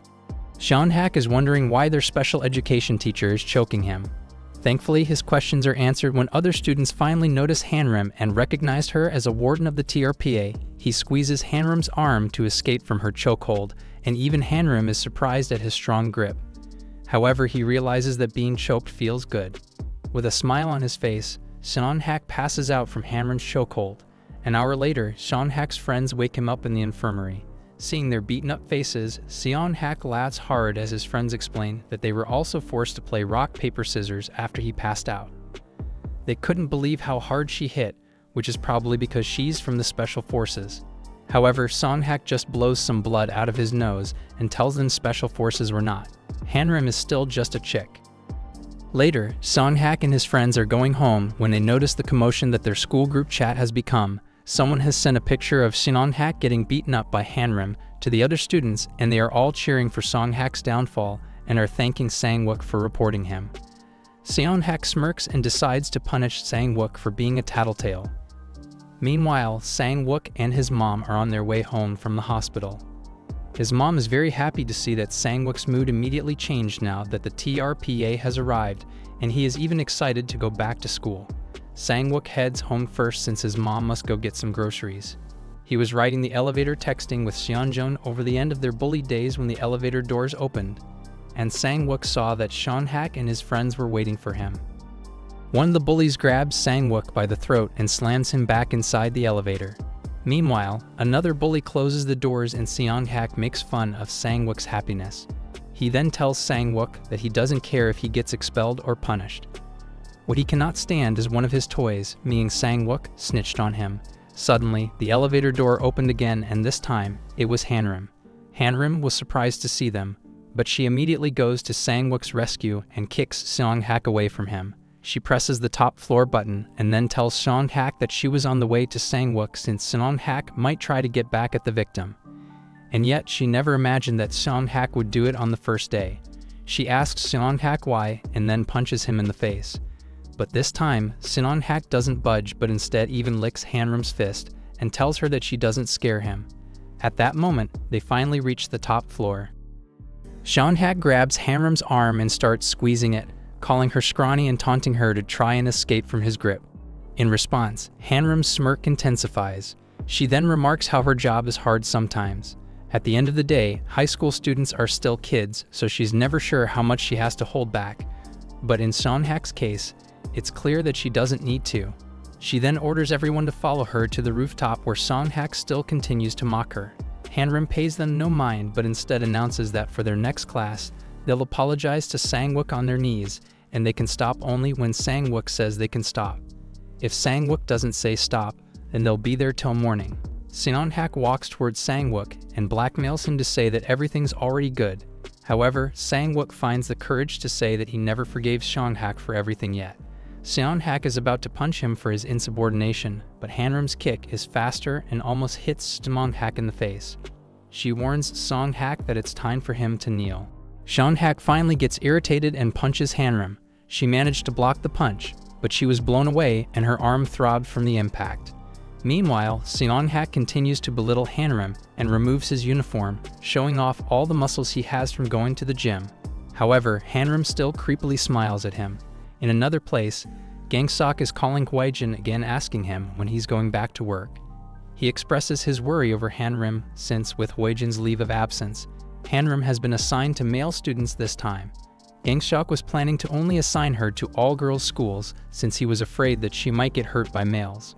Hwajin laughs out loud at Gangsok's worries and reassures her that when it comes to physical combat, even Hwajin is no match for Hanram.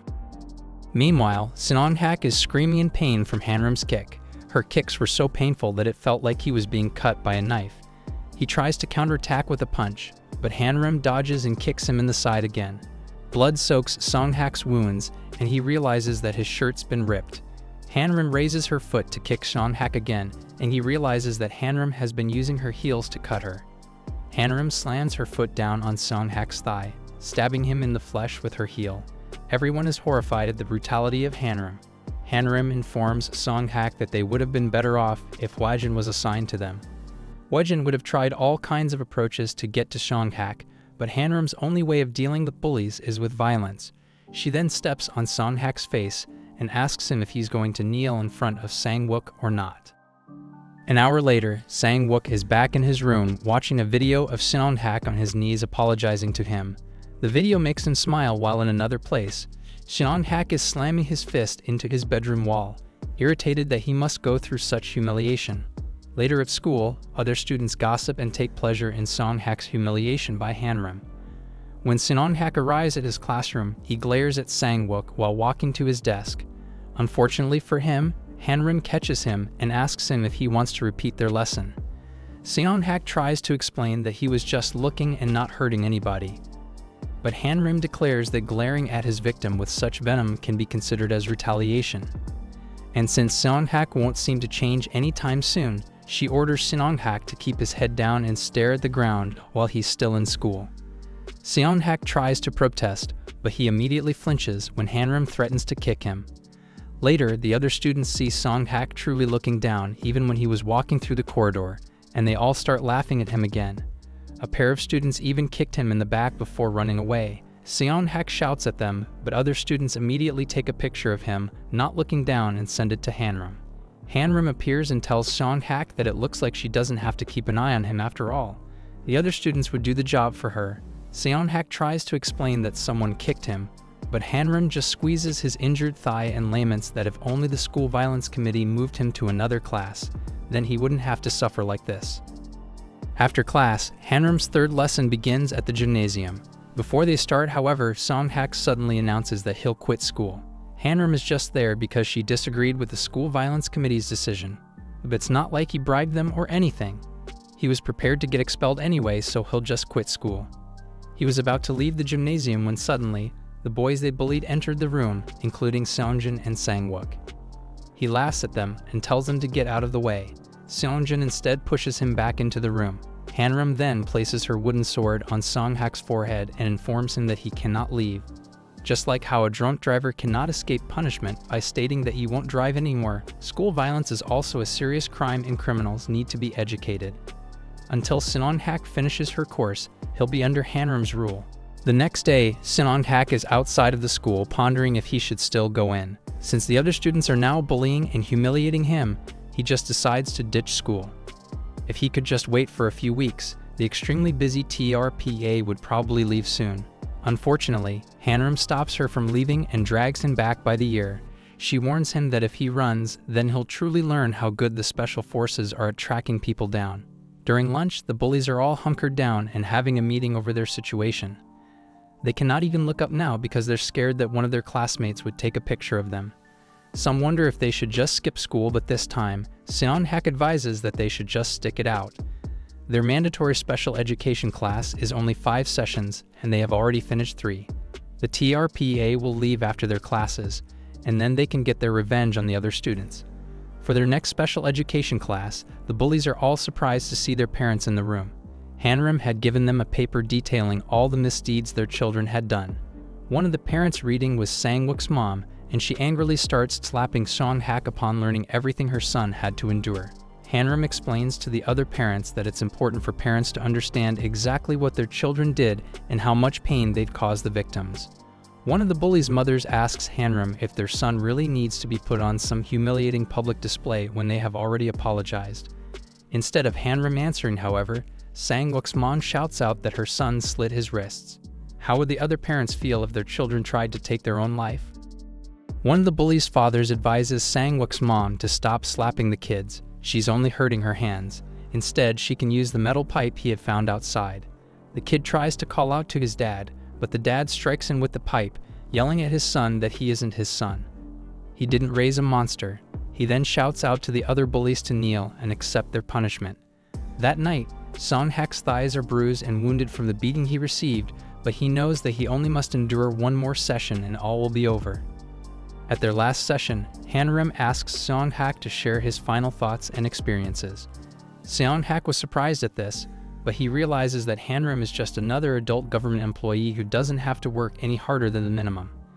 Thus, Soyon-hak shares with the others how, thanks to their special education class, he realized how much pain he caused others and that bullying is wrong. He fakes some tears and thanks Hanam for her guidance. And thus, Hanam announces that the school violence prevention course is officially put on hold. Soyon-hak and his friends get confused why it's only put on hold and not complete. However, Hanam explains that the Violence Committee has an administrative appeal system where the victim student has 180 days after receiving the committee's decision to file an appeal. In Sang-wook's case, he filed an appeal the day he received the decision. Unfortunately for Soyon-hak, the committee accepted the appeal on the day of their last class. Thus, it looks like their classes still aren't finished. The day of the appeal arrives and Hanam accompanies Sang-wook to the Gyeonggi Province Office of Education. Hanam asks Sang-wook if he really wants to do an oral appeal, but Sang-wook assures her that he feels much better with her there. The members of the disciplinary committee enter, including Mr. Kim from the Disciplinary Action Adjustment Committee and Mr. Jun-bin Lee, a youth human rights attorney. Sang-wook recognizes Mr. Lee as one of the members of the former committee who handled his case. Hanam tries to shake Mr. Lee's hand, but Mr. Lee smacks away her hand and tells her that he doesn't like the TRPA. When the hearing starts, Sang-wook narrates every horrific thing he had gone through under Soyon-hak's bullying. And yet, even after he got his punishment suspension, Soyon-hak mocked the committee's decision and sent Sang-wook texts threatening revenge. If Hanam didn't save him, he would have been hurt much worse than before. He made this appeal because he can't keep going to the same school as Soyon-hak. After Sang-wook's statement, Mr. Lee next explains why they decided on 5 days of suspension. Mr. Lee elucidates that he believes the action taken by the committee was appropriate. After all, their aim is to correct students, not punish them. No matter how serious the case, there is always room for consideration when the student shows remorse. Most students deny any wrongdoing, but Soyon-hak acknowledged every crime he did and showed that he was remorseful. Thus, they cannot go beyond suspension for a student that shows remorse. They also did not change their classes because they wanted to give the 2 students the chance for reconciliation. Hanam suddenly interrupts Mr. Lee's statement and exclaims that Soyon-hak does not actually feel remorse for what he did. She monitored Soyon-hak all throughout her assignment and she never once saw him show true remorse. Soyon-hak even mocked the lightness of the punishment and didn't hesitate to take revenge. She believes that this was all made possible by the committee's poor decision. However, Mr. Lee points out that Soyon-hak's behavior can also be caused by the TRPA's extreme methods. As a youth attorney, he has been to many students, and they are calling the TRPA as undertakers because once the TRPA gets involved, things go beyond corrective action. The students are treated like criminals and their lives are ruined. The videos of Hanam on YouTube truly show that she lives up to the TRPA's violent reputation. That's why when she showed up, Songhak probably felt like his life was over. Is it possible that her presence is what pushed him over the edge? Juveniles are still immature, so they should be given chances. Taking away such chances will only push them to commit more wrongdoings. Sang-wook can't take what Mr. Lee is saying anymore, so he abruptly stands up and shows him the scar on his wrist. When Songhak told him he would get revenge, he was so scared that he tried to take his own life. Should they just call what Songhak did as wrongdoing and let it slide? Mr. Lee replies that this is why he called juveniles immature. Did Sang-wook never think the school would try to protect him? Maybe his emotional instability led him to imagine the worst-case scenario. Could it be that he's making this appeal because he wanted revenge? The accusation causes Sang-wook to start dry heaving and flee from the room. Sang-wook cannot believe that adults don't really care about their pain. In his hurry to get away, he bumps into a man who points him to the bathroom. However, the man seems to be familiar to Sang-wook. Meanwhile, Mr. Lee also asks Hanam if they truly believe that the answer to violence is more violence. Do they really stand for true justice? Hanam is getting flustered and is about to fight back when Hwajin abruptly enters the room and tells Mr. Lee that he's mistaken. Hwajin explains that he understands how the goal of the youth justice system is rehabilitation, not punishment. However, the TRPA exists to protect the students and teachers whose rights have been violated. Therefore, their activities are geared toward helping the victims. Meanwhile, Mr. Lee also elucidates why the youth justice system emphasizes rehabilitation over punishment. This is because most youth offenders come from poverty, neglect, and domestic violence. As a result, kids end up in the streets and get caught up in crime. Children cannot choose their family, so the responsibility of youth crime lies partially with society. That's why it wouldn't be right to force the youth to take full responsibility for their actions. Rather, it is society's duty to educate and give them another chance. In response, Hwajin narrates how before he joined the TRPA, he didn't know much about teens. As such, he played games to get a taste of youth culture. He's not very good at it, so he ended up hearing a lot of bad words. He still wouldn't give up playing, but the other team would also continue playing with them, taunting them the entire time. For him, that's also how bullying works. Humans derive pleasure from feeling superior to others, and bullying is a violent expression of that phenomenon. In other words, rehabilitation is very difficult because bullies bully for pleasure. That's why it's best to separate the aggressor and the source of their pleasure, the victim. Mr. Lee asks Hwajin for proof that Songhak was bullying for his own pleasure, but it was Sang-wook who answers. He told them how Songhak called him a toy when he came to get revenge. He admits to Mr. Lee that he does want revenge against Songhak. However, what he truly wants most is to go to school without being terrified. After hearing this, the committee leader thanks them for their statements and informs them that they will give their verdict after some deliberation. Later, Hanam goes to take Sang-wook back to his house while Hwajin waits for the results of the appeal. In the parking lot, he notices Mr. Lee lighting a cigarette, so they share a brief smoke. Mr. Lee asks Hwajin why he looks like he thinks he won. The outcome of the appeal was decided before it was even started. Mr. Lee remarks that the current administrative appeal was quite uncharacteristic. They usually take 3 to 6 months to finish. But this case only took 2 weeks, from acceptance to verdict. The reason for this speed was the meddling of a certain very powerful organization. In other words, the TRPA, which is why the verdict will be exactly what Hwajin wanted. Songhak will be transferred to another school. In other words, this wasn't a victory through reason, but power. Hwajin tries to point out that they didn't do anything, but Mr. Lee quickly replies that he doesn't mean the TRPA forced the committee. This is just how bureaucracy works. Would the committee really go against the Minister of Education, their ultimate superior? Furthermore, TRPA's methods had already attracted a lot of public attention, and the media is sure to report their every move. However, this isn't going to end with Songhak's transfer or expulsion. Due to the results of the case, Songhak was thrown out of his gym. Not only that, but everywhere he goes, other people are now making fun of him. The mistakes he made as a youth will affect Songhak for the rest of his life. Mr. Lee then asks Hwajin if branding a minor like that is okay. Hwajin replies that if Songhak truly feels remorse, then he will view that branding as retribution, not as shameful marking.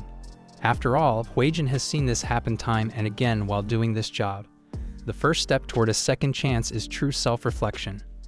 Mr. Lee tells Hwajin that they probably won't see eye to eye, but he also promises Hwajin that if the TRPA ever gets dissolved, then he'd probably have a role in it. He then drives away, leaving Hwajin behind, who feels like they will probably meet again. Suddenly, Hwajin's phone rings, and when he answers it, to his surprise it was Yuri Han asking him for pizza. A few hours later, Hwajin is at their prison bringing her pizza. The truth was Yuri invited him to visit because of an issue with another inmate. The other girl accompanying Yuri introduces herself as Yujong Oh, a girl in prison because she murdered someone. The problem is that her sister, a third year in middle school, is missing. Yujong explains that their father was abusive, so she left home in her first year of high school. Half a year ago, her sister contacted her to tell her that she had also run away. They would write each other letters occasionally, but she got one last letter 2 months ago, and then they stopped. Yujong hands the letter to Hwajin, but she suddenly freaks out. Yuri calms her down and tells her that Hwajin is not a bad man. It turns out that Yujong has a fear of men. Reading the letter, Hwajin learns that Yujong's little sister found someone to take care of her before all the letters suddenly stopped. Yuri then asks Hwajin if he had ever heard of the term helpers. Meanwhile, in a secluded place somewhere, a girl is trying to quietly sneak out, but sadly, she was caught. Yujong narrates that the person she murdered was a helper. The guy gave him food and shelter, but every night, he would do things to her. One night, she couldn't take it anymore, so she hit his head and accidentally murdered him. She's worried about what situation her sister might be in right now, and she's not even sure if she's still alive. Yuri consoles the crying Yujong and promises her that she'll and Hwajin will find her sister. Hwajin is surprised to hear this, but Yuri just looks at her with a scheming face. A few hours later, Hanam is surprised to see Hwajin with Yuri, who is now out of prison. She angrily berates Hwajin, but Yuri points out that if they want to catch a helper, they would need the help of a minor like her. Yuri points out that Hanam wouldn't pass off as a minor, so they need her help. The two girls start arguing and Hwajin leaves, telling them that they should split up so their search would be more efficient. A few minutes later, Yeji starts taking pictures and finishes creating her account. She then posts a tweet looking for people willing to help a runaway. In less than 5 minutes, the two girls watch as thirsty men start messaging her telling her that they can give her money and a place to stay. Yuri hypothesizes that if Yujong's sister is being held captive, then she's probably being forced to do illegal work. As such, they should try the men offering work first. Later, Yuri meets up with a guy and gets into his car. Meanwhile, Hanam stealthily follows them in her own vehicle. The man starts bragging about money, so Yuri asks him if he really has a job for her. However, the guy admits that he's willing to let Yuri stay with him for a few days. Annoyed that her plan failed, Yuri demands that she be dropped off. When the man protests, she angrily shoves open the door, damaging it against a pole on the side of the road. The man stops the car to check on his car and curses Yuri, but Yuri kicks him away. The man threatens to take her to the police, but Yuri points out that he's done worse for abducting a minor. She then leaves and goes back to Hanam. With their first target a failure, Yuri was about to message another man when she noticed that there was news about a middle school runaway being murdered. Hwajin hurriedly goes to the police and shows them a picture of Yujong's sister, asking them if she was the girl found dead. After his trip to the police station, Hwajin calls Hanam and Yuri to inform them that the victim wasn't Yujong's sister. Nevertheless, this is still bad for them because when a case like this happens, it makes the other helpers more nervous, which leads to more incidents. Meanwhile, the next scene shows that the girl who tried to run away earlier was Yujong's sister, and she was beaten up for trying to run away. The person who beat her up reports to the others that the girl might not be able to work for a while since her face is messed up a bit. Instead, they can just get a different girl. The person had also seen Yuri's posts on social media. Later that night, Yuri and Hanam are planning their next move when Yuri points out that it doesn't make sense that Yujong's sister would go to a helper. After all, she knows that Yujong went to prison for murdering a helper, and Yujong also warned her sister how dangerous they are. That means there's something that could help them narrow down their suspects. The two then start eating when they abruptly hear a commotion coming from another room. They quickly go to investigate, and they see a girl running away. They follow the girl to a stairwell where they see a man beating up the girl who tried to run away. Hanam immediately punches the man and attempts to call the police. However, the girl quickly stops her and begs her not to call the authorities. Hanam tries to assure her that she won't get into trouble, but the girl points out that the police would contact her parents. She would rather die than go home. Hanam was surprised at this, and even more so when Yuri suddenly held her down. Yuri then tells the girl to run away while she holds down Hanam. After the girl leaves, Hanam angrily asks Yuri why she stopped her when they could have helped the victim. However, Yuri coldly explains one thing she had learned from her time in prison is that there are more hellhole homes than anyone can imagine, and the only answer for kids is to run away. Unfortunately, all authorities call the parents, including shelters and the police, so kids cannot ask them for help. They can't even get part-time jobs without their parents' permission. There's nothing a runaway can do. Meanwhile, Hwajin calls Hanam and tells her that he has been talking to another group of runaways. From them, he learned that there might be one helper who could have convinced Yujong's sister to lower her guard. He then sends the suspect's profile to Hanam, and the two girls immediately agree that the suspect might be their target. The next day, Yuri meets with their suspect, a woman helper. Yuri narrates to the helper how she's been running away from home for the last 6 months. The helper assures Yuri that she knows what it's like to be a runaway girl since she also ran away when she was 15. That's why she now spends her free time helping other girls like her. There are more girls like Yuri in her place. Meanwhile, Hanam is eavesdropping on their conversation from a listening device on Yuri. Yuri shows the woman a photo of Yujong's sister and asks her if that girl is in her place. She explains that she's a friend of her sister and she ran away too. The woman thinks for a moment and asks Yuri if she's talking about Yunjong since she is at her place. A little while later, she brings Yuri inside a house where a group of girls are also staying. The woman asks where Yunjong is, and the girl explains that she went out for a while. As such, the woman volunteers to cook since they have a new housemate while Yuri chats with the other girls. One of them introduces herself as Soyon and tells Yuri that they aren't expected to do anything so she can just relax. They then share a meal while Hanam is also eavesdropping and eating in her car. The woman gives Yuri more food and reassures her again, telling her that there are no men there and they are just like one big family. Looking at the smiling faces of the other girls, it does look like a family. However, Yuri still wasn't fooled since she knows it's impossible for a group of teenage girls to live together and none of them be bossy. These girls are probably planning something since she used to do the same thing all the time way back in her bullying days. A few hours later, Yuri falls asleep and the other girls immediately encircle her. The helper woman tells them that they know what to do and leaves the room with Soyon. Outside, Soyon asks the helper how she always makes new girls fall asleep so quickly. The woman explains that runaway kids are usually starving and tired, so if someone just gives them some food and makes them comfortable, sleep comes naturally, especially in a place with a warm family atmosphere. Meanwhile, the other girls inside start taking pictures of Yuri and are about to pull up her skirt when Yuri finally stops pretending she was asleep. The helper and Soyon suddenly hear a loud racket coming from inside the house, and when they enter, they see that Yuri had knocked out most of the girls. Yuri had learned that they were forcing girls to work for them by taking naughty pictures of them and using that as blackmail. Soyon angrily kicks Yuri, but Yuri is quicker and electrocutes Soyon with a hidden taser. Scared that she's next, the helper quickly dials someone on her phone and tells them that she needs help in room 6. Yuri laughs and tells her that she's not alone either. Outside, a man goes out of a car to enter the house, but Hanam is already blocking his way. Inside the house, Yuri is electrocuting the helper and demanding that she reveal where Yunjong truly is. The helper explains that Yunjong is currently working. She's out fooling around with lecherous old men. Yuri was about to attack the woman again in anger, but more girls abruptly arrived from outside. Seeing their boss being attacked, they quickly go to her defense. Outside, Hanam had knocked out the guy who tried to enter the house when she heard from her phone that Yuri was being overwhelmed by the other girls. The helper orders the other girls to bring Yuri to the boys' room so she'll learn her lesson. The girls drag Yuri outside, but thankfully Hanam has arrived and punches the girls. She then grabs Yuri's hand and they flee outside. The boys from the boys' room also see them and start chasing them too. Thankfully, they manage to hide from the numerous runaway kids by hiding on the rooftop of a building. Hanam wonders how many kids the helper has, and Yuri guesses that it must be at least 6 rooms full of people because the woman called their room Room 6.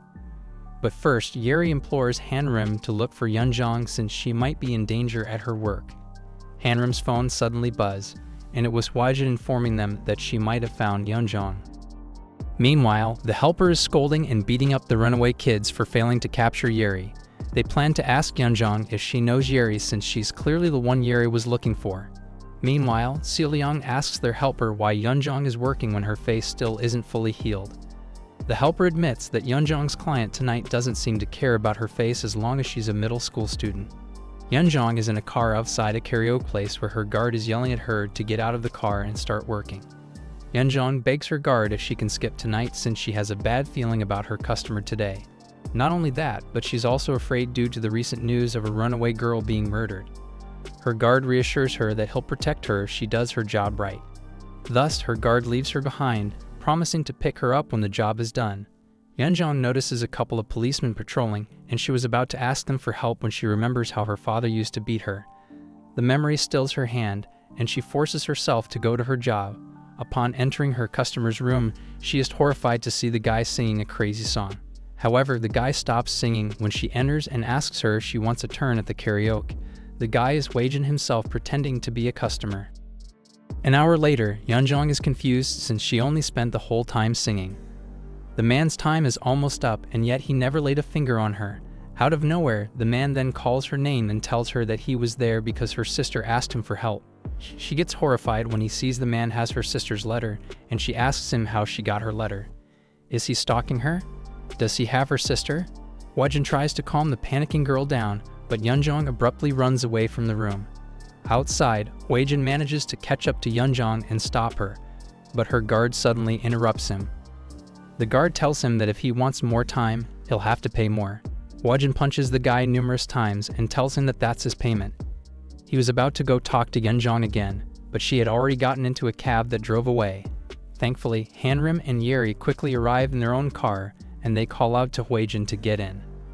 Meanwhile, Yeonjong is being scolded by the cab driver after he found out that she doesn't have any money. She promises to pay him back if he just leaves his phone number, but the cab driver already has other plans.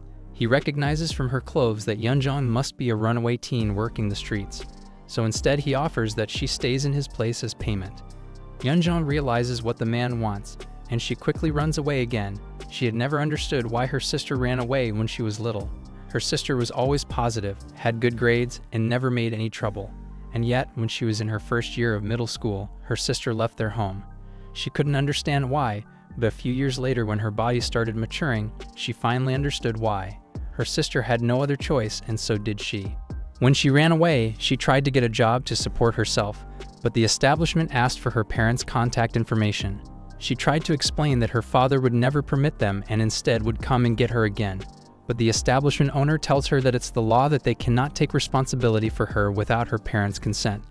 She leaves without getting a job, and that's when she meets the woman helper. Yeonjong knows that almost no adult will help runaway teens like her without any ulterior motives. But if she wanted to stay alive, she had no choice. Thus, she accepted the woman's offer. Back in the present, Yeonjong is crying in the stairwell of a random building, not knowing what she'd do next.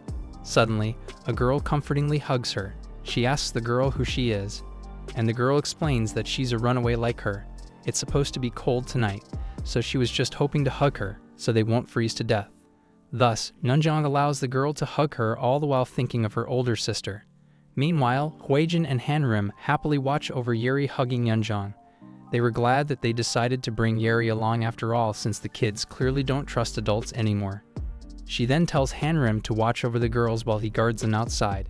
Hanam asks Hwajin what they would do with the woman helper since she's clearly using all the runaway kids as workers in crime.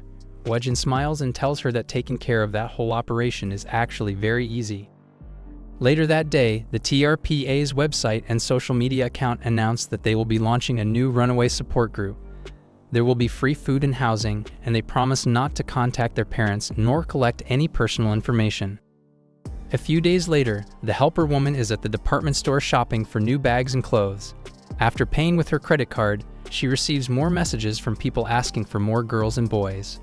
Happy that her business is booming, she calls Seolyong and orders her to send some of the boys and girls to their clients. However, Seolyong tells her some bad news. Half of the kids they've been sheltering had run away last night.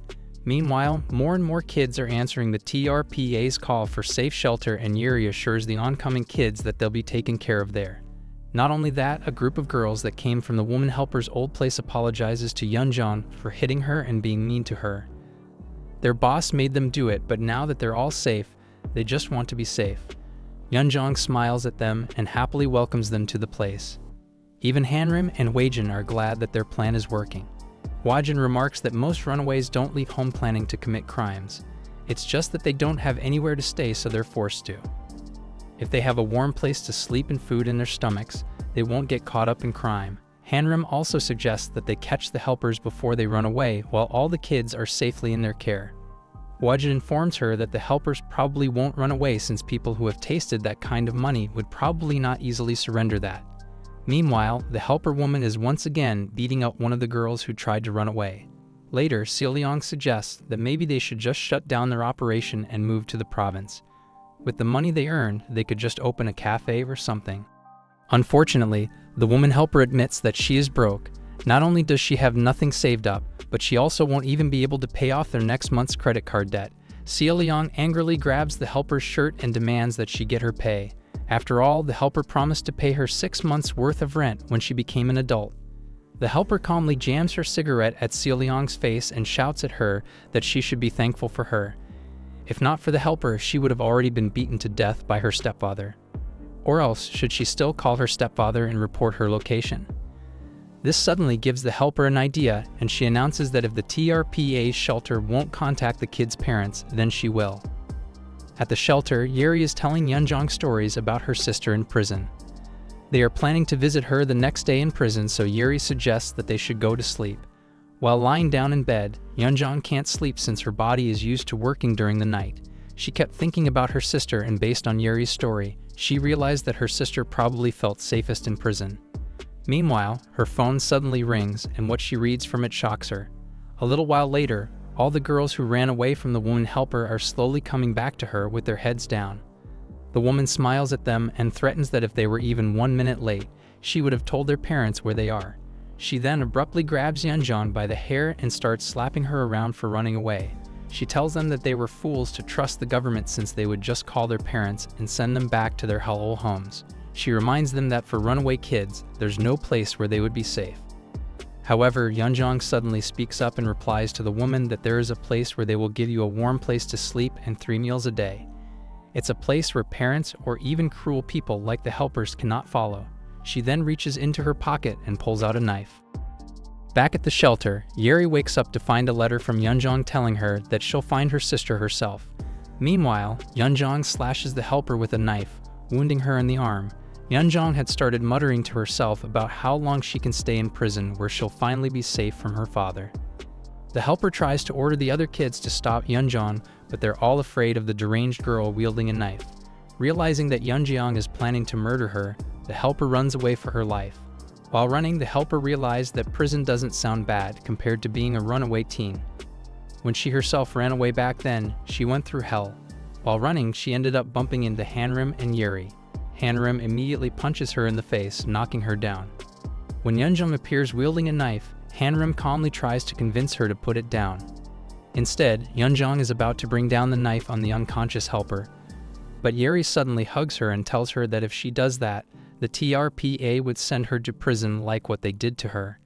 Yeonjong replies that going to prison is what she wants, so Yuri should let her go.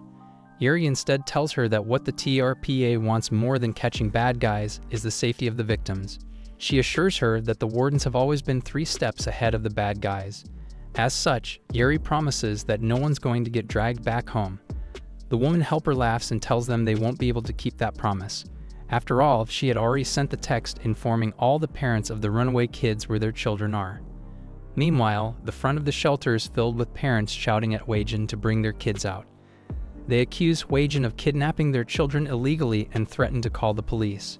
Yeonjong trembles at the thought of seeing her dad, while the helper shouts out that that's why people like her are needed so runaways can have someplace to stay. Yuri and Hanam cringe at what she's saying, and they inform her that they already took that into account. In fact, it's a good thing that the helper called the parents. At the shelter, Hwajin starts handcuffing the parents and tells them that he's glad they're there and calling the police. He then points out their own crimes, from sexual assault against a minor, domestic abuse, child negligence, or gaslighting. He assures them that he has enough handcuffs for all of them. In a flash, Hwajin was able to put handcuffs on all the parents rallying in front of the shelter. He then informs them that they are all criminals who drove their children out on the streets through domestic violence. Nevertheless, he'll give them one last chance to get out of their cuffs if they follow him. Inside the shelter, he hands out a waiver giving the parents consent to allow their children to stay in the youth shelter. If they sign it and promise never to go near their children again, then Hwajin will let them go. One of the mothers nervously exclaims that she never laid a finger on her son's Sikhan, so she doesn't understand why she's there. She just wants her son back. In response, Hwajin pulls out a phone and plays a recording of her son narrating about his life. His mom had piled an enormous amount of pressure on him to study hard. One time, he fell asleep on his desk while studying and his mom ran into his room with a kitchen knife and threatened to take her own life if he didn't study. Sikhan only saw 3 choices in his future.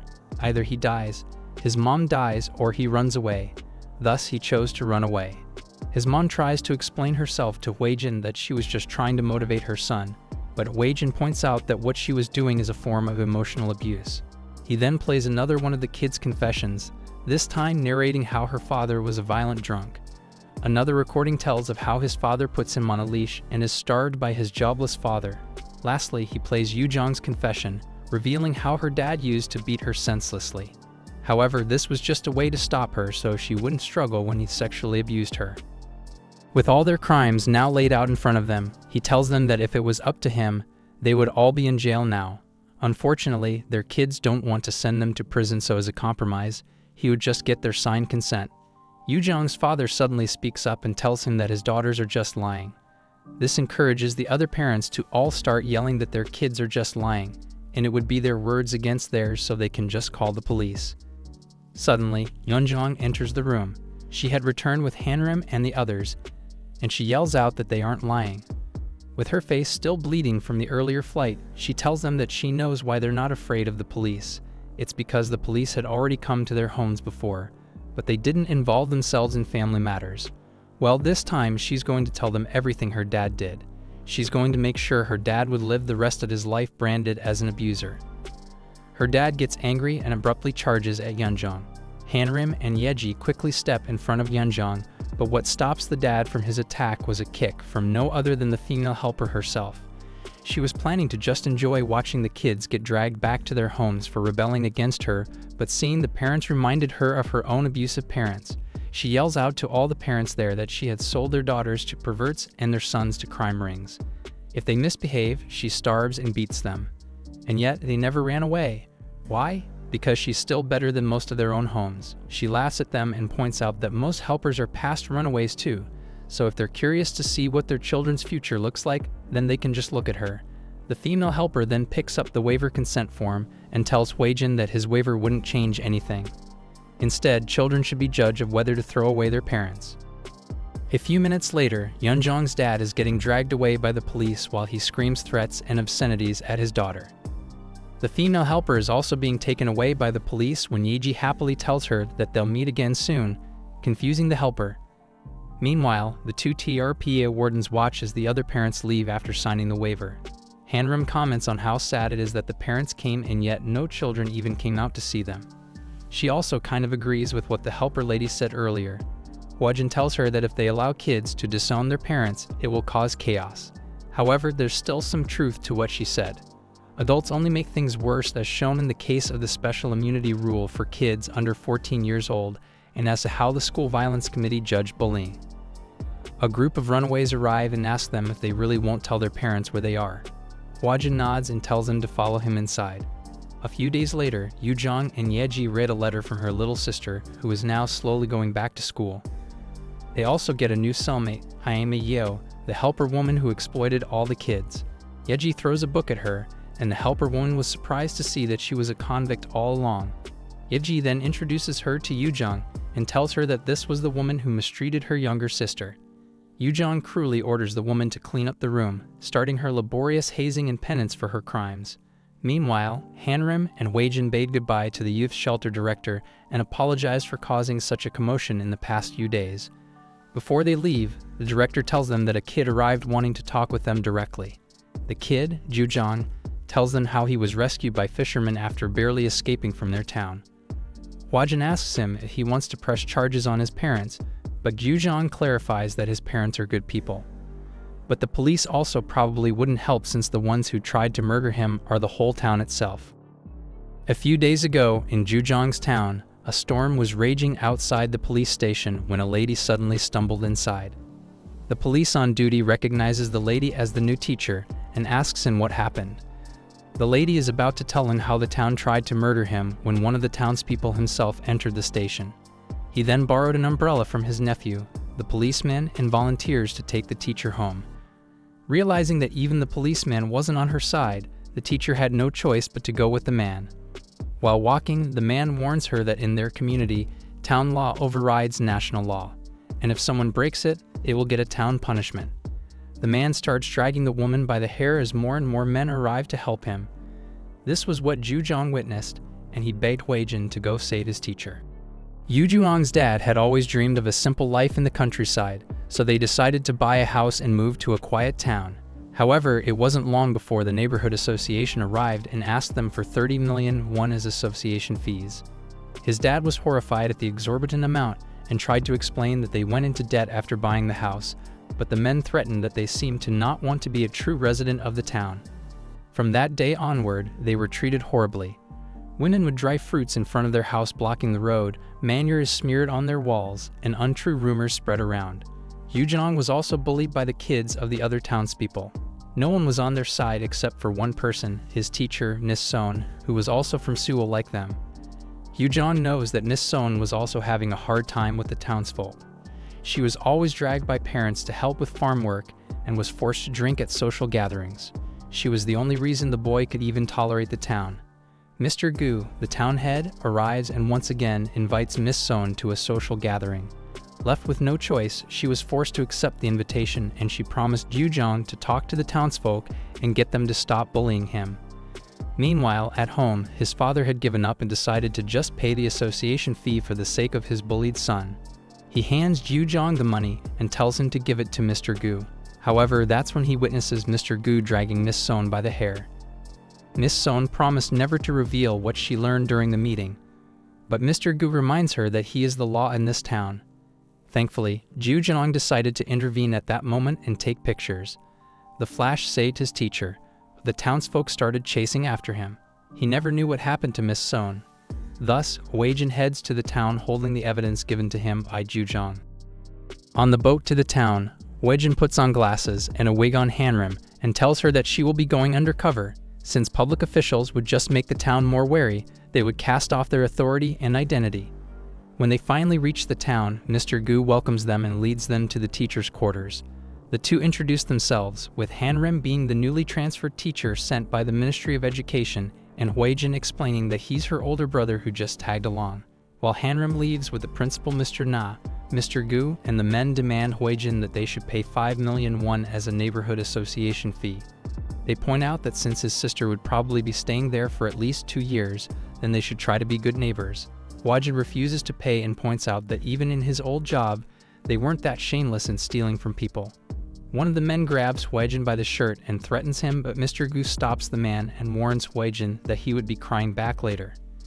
Mr. Gu walks away telling his men that they should focus first on finding Gyujong with their pictures since the new arrivals would be staying there indefinitely. He also wonders what Hwajin meant when he mentioned his old job. At school, Mr. Na welcomes Hanam into his office. Hanam asks Mr. Na if he should really be smoking indoors, but Mr. Na explains to her that in this town, they don't really bother with such little details. He then tries to grab Hanam by the thigh while warning her that in this town, the elders get the say and the last teacher who disobeyed them got punished. Meanwhile, Hwajin is looking for Gyujong's address throughout the neighborhood. When he reaches it, he discovers that it was currently being attacked by Mr. Gu and his men. Gyujong's father tried to protest, but Mr. Gu tells him that their son had stolen his family heirloom and he won't stop until he gets the boy. Gyujong's dad grabs Mr. Gu by the shirt and screams at him that they themselves are the most worried about their missing son. He was supposed to pay Mr. Gu, but he ended up missing. One of the men kicks Gyujong's dad and was about to hit him with a stick when Hwajin stops him. He threatens the man, but the man wasn't fazed and swings his stick at Hwajin. Meanwhile, Hanam had caught Mr. Na's hand who tried to grab her thigh. She asks him what happened to the past transfer teacher who got punished while slowly squeezing and crushing his hand with her own grip. Mr. Na cries out and asks if she's not a teacher but instead a thug. Back at Jujong's house, Hwajin had knocked out the man who just tried to hit him with a stick. He then asks Mr. Gu how he himself can be town head since getting his men to beat people up and extort their money sounds very much like his old job. And it looks like this town of his is the perfect spot for Hwajin to start his own turf. At that same moment, Hanam explains to Mr. Na that she's not a thug, her older brother is. After scaring away Mr. Gu and his men, Hwajin civilly returns the money from Jujong and explains that his son is safe with them. After he leaves, Hanam arrives to tell him what she learned from Mr. Na. Mr. Na had told her that Miss Son has been absent from work for 3 days now. However, it's fishy that 3 days ago was also the same day that Jujong escaped. They try to visit Miss Son's place, but no one answers the door and the electricity meter hasn't moved either. A policeman arrives and asks them what they're doing there, so Hanam explains that she's the new teacher and she was lost. The guard points them to their own place, but the 2 TRPA wardens have noticed that the policeman has been tailing them for a while already. Mr. Gu probably ordered him to do it. Later that night, the town elders are having a drink, and they share information on the 2 newcomers. Mr. Na tells them how Hanam had squeezed her hand and his thug brother might be the reason why she's so confident. The policeman also arrives and reports to them that Hwajin and Hanam went snooping around Miss Son's residence. Meanwhile, Mr. Gu's servant, a huge hulking man, serves him some liquor but accidentally spills it because of the policeman's movement. The policeman gets angry and starts beating up the servant. At school, Hanam introduces herself to the school's faculty, but no one acknowledges her. Hwajin warned her earlier that they probably won't get a warm welcome because of what they did, and it looks like his prediction was right. Mr. Gu also arrives at the school, and everyone enthusiastically stands up and greets him, a stark contrast to how they welcomed Hanam.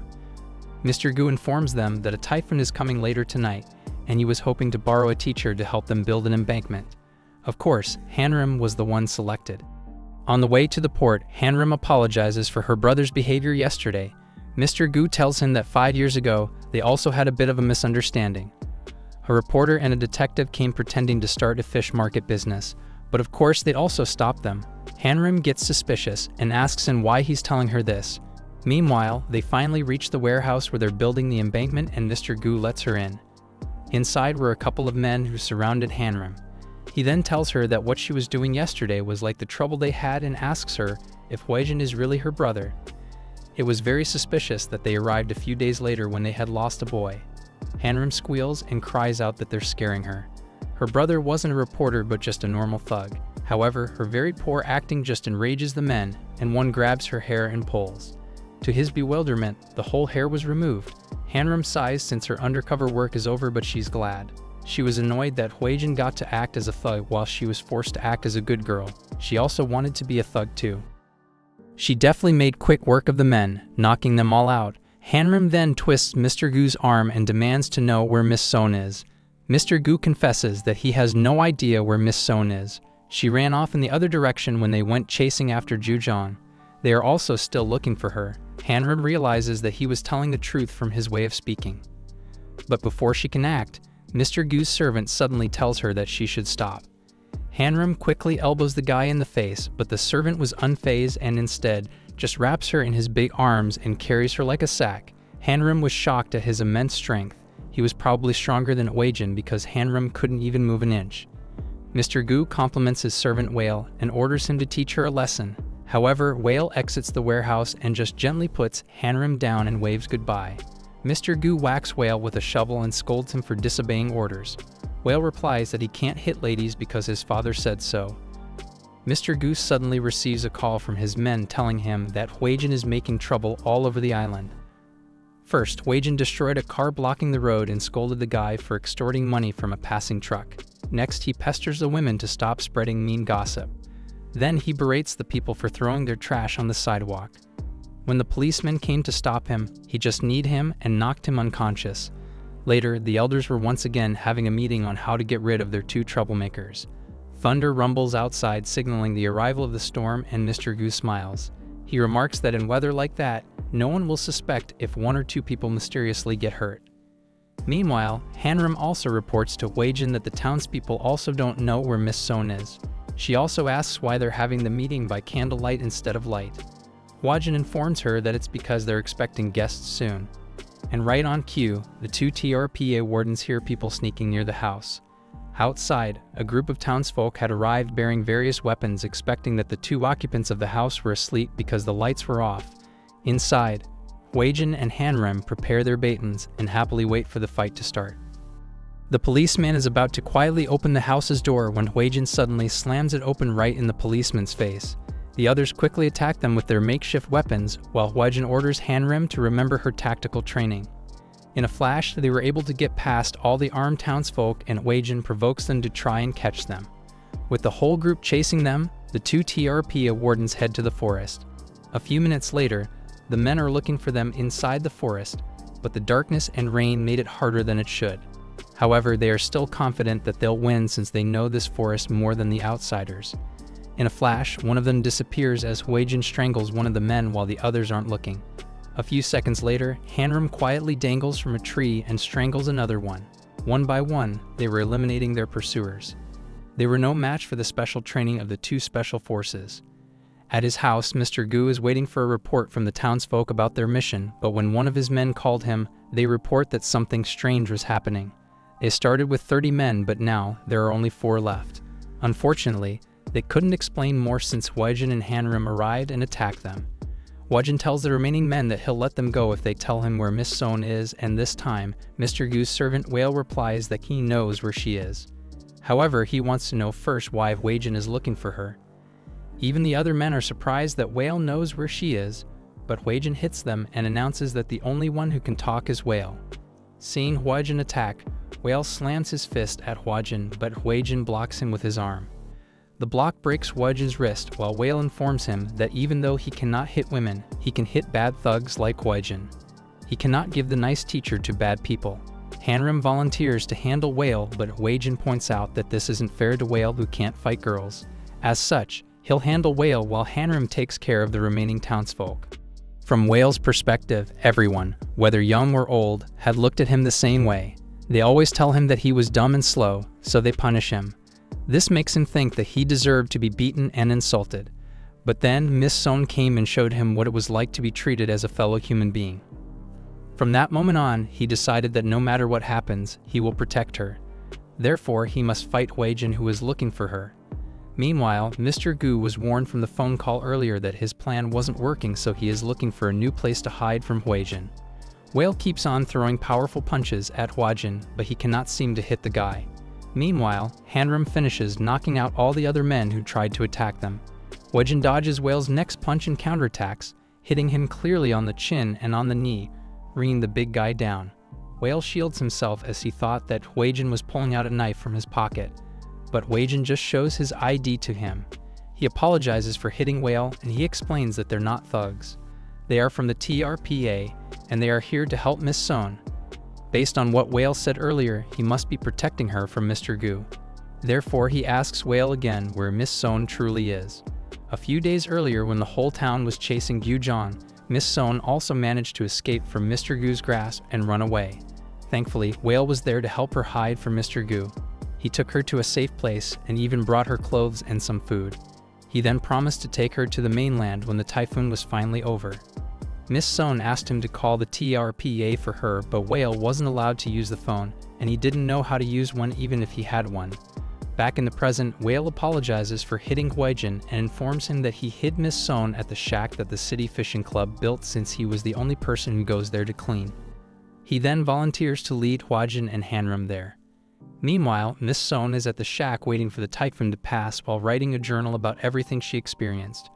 She hopes that even if she fails to escape, then her journal might at least help the TRPA to know what happens. She then hears a noise outside the shack, so she excitedly opens to let Whale in. However, it wasn't Whale. It was Mr. Gu, who was also hoping to hide there. Mr. Gu smiles at her and locks the door behind them. A few minutes later, Whale and the TRPA wardens arrive, but what was inside stuns them. The inside of the shack was empty, but the wardens instantly observed that someone had broken in. Whale tells them that the only person who has a key is Mr. Gu, while Hwajin picks up the journal and realizes that every page of it was torn out. He quickly shouts at the others to follow him since there's only one place Mr. Gu would go. Mr. Gu had taken a tied-up Miss Soyon to the port and was asking her why she had written all the bad things down like that. In the past, Miss Soyon had volunteered to come to the island town as soon as she passed her teacher certification exam. She did it because she learned that education was deteriorating in island towns, and she wanted to do something about it. Her friends worried about her adjusting to the local culture. But the moment Miss Soyon saw the view from the island, she knew she had made the right choice. But then she started running into completely unexpected problems. The townspeople would call on her the whole day, constantly violating her work and personal life. She could handle it because she was the only victim, but then she overhears some kids planning to bully Gyeojang just because their parents told them to do so. He decided to talk to the elders about it, but they once again forced her to drink and intimidated her into silence. During their meeting, she leaves to vomit from excessive drinking and cries that she couldn't stand up to them. Out of nowhere, a voice from a window asks her if she's okay. Looking inside, she saw Whale tied up and beaten. Whale assures him that it's normal since he messed up, so Mr. Gu beat him up. Instead, he insists that she go home since the elders were planning to do something to her after she gets drunk. He was beaten up because he protested.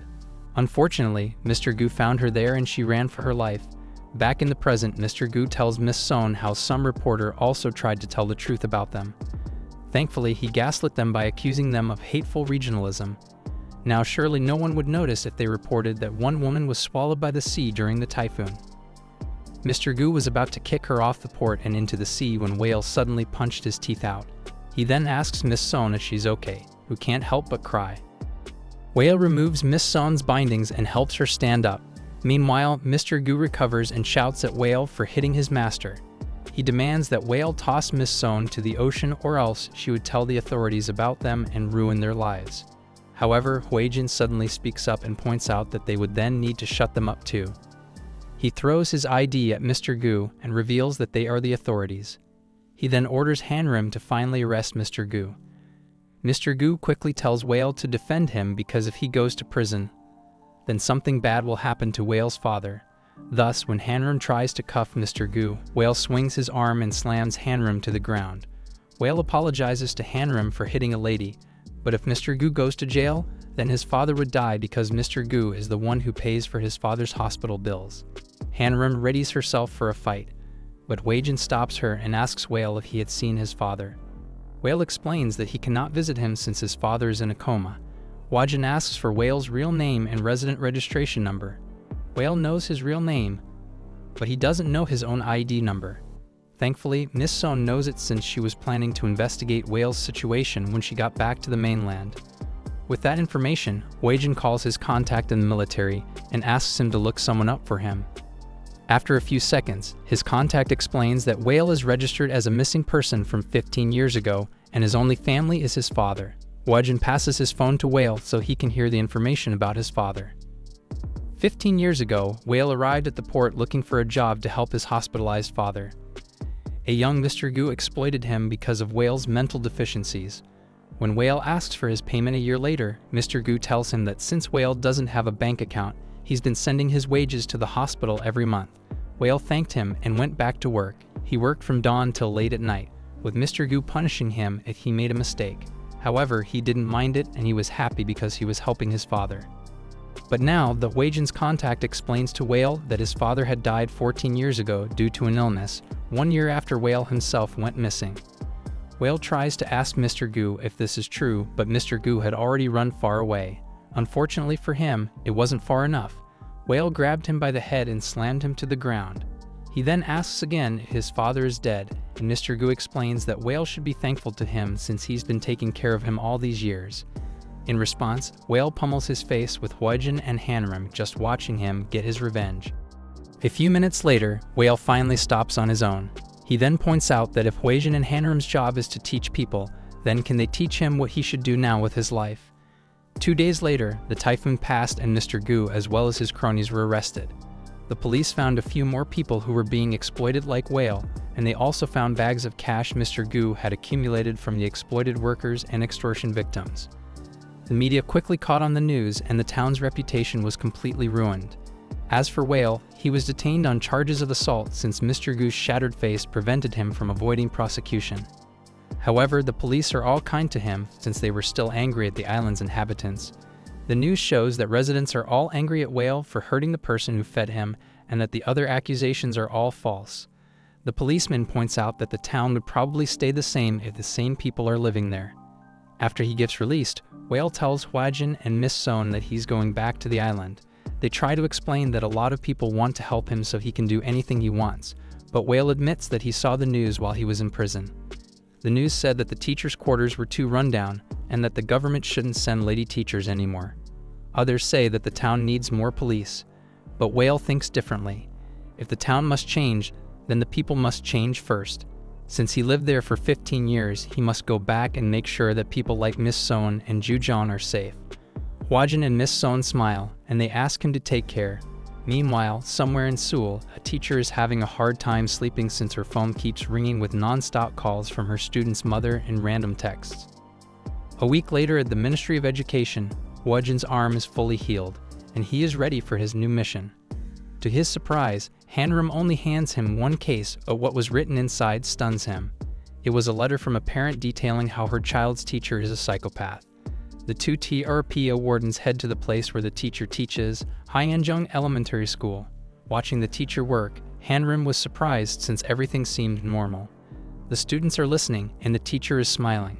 After class, Hwajin calls out to the teacher, Miss Choi, and informs her that they received a report about her. To their horror, Miss Choi suddenly screams out loud and collapses.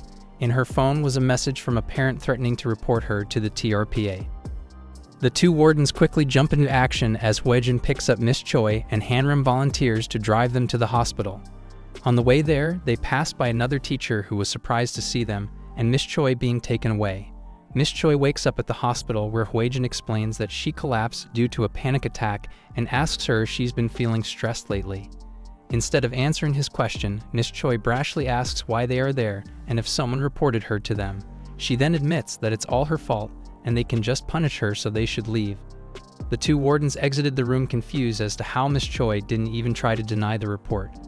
The teacher they passed by earlier suddenly asks them if Miss Choi is okay and introduces herself as Miss Park, her co-teacher. Miss Park recognizes them from the TRPA and asks them why they were talking to Miss Choi. Hwajin explains that they received a report about Miss Choi, but Miss Park suddenly asks if a parent reported Miss Choi as being mean to the students. Realizing that she knows something, Hwajin asks her to tell them everything. Miss Park explains that in an elementary teacher's life, the hardest thing is not the kids, but the parents. Since most households have two working parents now, teachers get a ton of calls in the evenings. They don't mind if it's about the kids, but more often, parents only call to use teachers as emotional dumpsters. Unfortunately, teachers aren't allowed to ignore the parents, so they can't do anything about it. One day, two kids of Miss Choi got into a small fight, and although it was just a simple matter, their parents escalated it so much and demanded for a school violence committee. But when one of the mothers lost the case, she accused Miss Choi of taking the other's side, and ever since then, she's been calling and texting her non-stop. She even went to Miss Choi's home and complained to the principal about her. Miss Choi got more and more stressed, and eventually, she became known in their neighborhood as a violent teacher due to online posts made by the parents.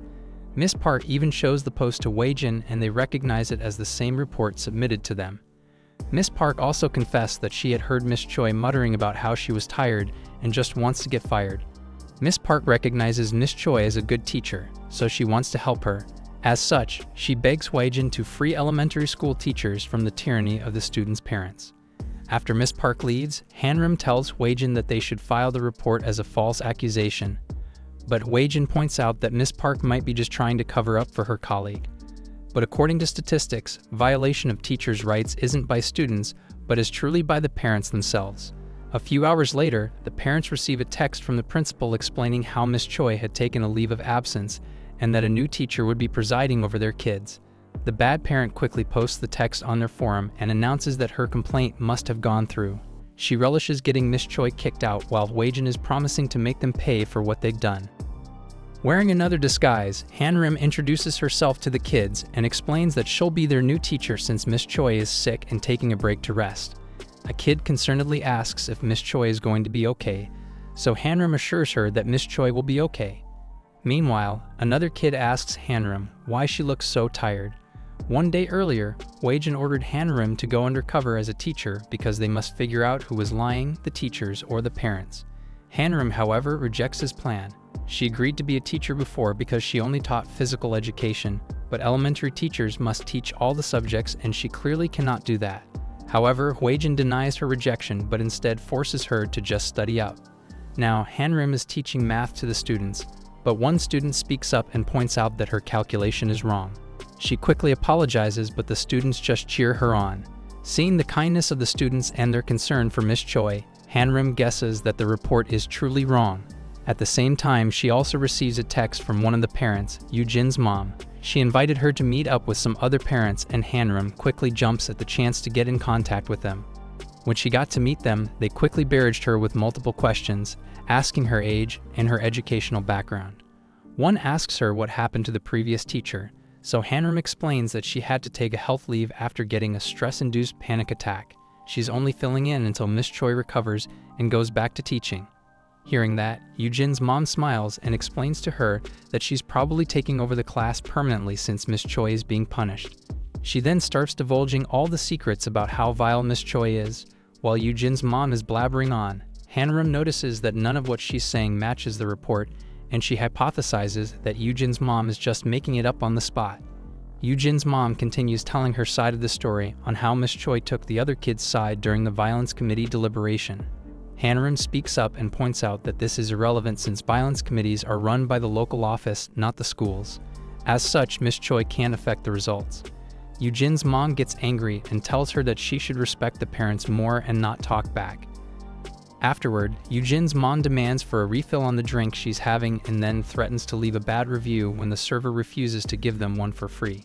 Hanam volunteers to pay and remarks to the other parents that she's not cheap enough to be stingy and rude to servers, making the other parents angry. Hanam then walks away to leave, but Yujin's mom demands that they still haven't given her permission to leave. She then throws her glass of water at Hanam, but Hanam deftly parries it back to her face. She then angrily tells Yujin's mom that just because she's a parent doesn't mean she can order teachers around like servants. A few hours later, Hanam is doing her workout routine while watching her phone, which continuously and endlessly vibrates with texts and calls from Yujin's mom. However, she has no plans of answering because she's off work. The next day, Hanam shows the string of messages Yujin's mom had sent her and the dozens of missed calls. She reports that she clearly made a false report and that she only managed to ignore her calls because she's only teaching there temporarily. For a teacher that must teach for years and build healthy relationships with the community, then it would be impossible to ignore the calls. She also tells him that there are experimental programs where work numbers are given to parents instead of personal ones, and that teachers only need to accept calls when it's an emergency. Hwajin commends her for a job well done, but tells her that programs like that won't be enough to stop parents from making false reports. This isn't simply a school problem, but a problem in all areas of the government. Suddenly, Hanam gets summoned to the principal's office, and when she gets there, the principal was waiting for her with Yujin's mom. Yujin's mom had reported her to the principal as being rude and throwing ice at her face. The principal asks Hanam to apologize, but Yujin's mom demands that she begs on her knees. Hanam replies that she'll apologize if Yujin's mom also apologizes for being rude to her too. Her sudden demand surprises the principal, who quickly apologizes on her behalf and promises to train Hanam better. Yujin's mom leaves and demands that the principal train his staff better.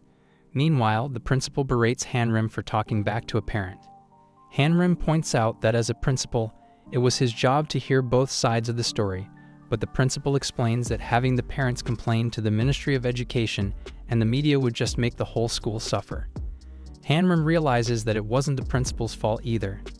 He must turn a blind eye to the truth to prevent problems from getting out of hand, because it would be bad for the entire school if the higher authorities or the news get involved. In the end, the real problem is the country's bureaucratic system that gives too much power to civil complaints. The principal starts worrying that the TRPA might soon come to their school, but Hanam suddenly removes her disguise. She then introduces herself again to the principal and tells him that he has a solution for all his problems. All he must do is do exactly as she says. At her house, Yujin's mom is back to posting about the horrible new replacement teacher for Miss Choi. She even posted a photo of Hanam and incited the other parents against her. The doorbell rings and she opens it to find the principal outside. She then asks where Hanam and her apology are, but the principal tells her that Hanam had recorded their conversation in the cafe, and he had also reviewed the CCTV footage. From that, he learned that both parties were in the wrong, so he would appreciate it if she didn't pursue it any further. Not only that, but the principal also declares that even if the teacher is wrong, they will no longer concede to inhumane requests for teachers to kneel. After all, a school isn't a place for parents to have hissy fits. At school, the principal also gave out work phones to all the teachers and told them that they don't have to answer their work phones when they're not working. Some parents might complain, but this time, it's ordered by the Ministry of Education so they can stand firm on this. They also message the parents notifying them of the new changes, but this also infuriates Yujin's mom. Meanwhile, at school, Miss Choi joins Miss Hanam during lunch and asks her if the work phones are the TRPA's idea. Hanam smiles and tells her that she hopes it takes care of the problem of parents calling all day. However, Miss Choi sadly remarks that it probably won't. They tried something like this last year, but the backlash was so severe that the school retracted it. At that moment, a group of parents abruptly enter the school and demands to talk to the principal. But this time, the one who greeted them wasn't the principal, but Hwajin himself. Hwajin introduces himself as part of the TRPA and explains that he was the one who brought the work phone system to the school. The parents immediately swarm him and berate him with various questions, but Hwajin suddenly shouts, silencing everyone, and then tells them that if they all start increasing their voices, it would become difficult to have a conversation. They move to another room where the parents one by one voice their complaints. One tells him that the only time she and her husband are off work is during the night and weekends, so that's the only time they can communicate with the teachers. Hwajin tells her that they aren't prohibiting them from contacting teachers, they just must make sure that it's urgent and they will gladly be connected to the teachers. They can also schedule a call in advance with the teacher's agreement. One parent points out that she has a valid reason to suddenly call teachers because 2 years ago, a teacher also had a work number. Her son had asthma, so the teacher allowed her to contact him using his personal number, but then the other parents pointed out that this is unfair. As such, a blanket policy shouldn't be made. Hwajin agrees with her and tells her that there would be exceptions made, but the authority to decide who gets the exception would still be the teachers. If they make sure that the authority to make exceptions is protected, then no one would accuse anyone of discrimination. Yujin's mom speaks up and tells him that the whole thing just feels insulting to her. Did they really bug the teachers that much? Teachers are supposed to be mentors, but policies like this make them look like cold-blooded civil servants.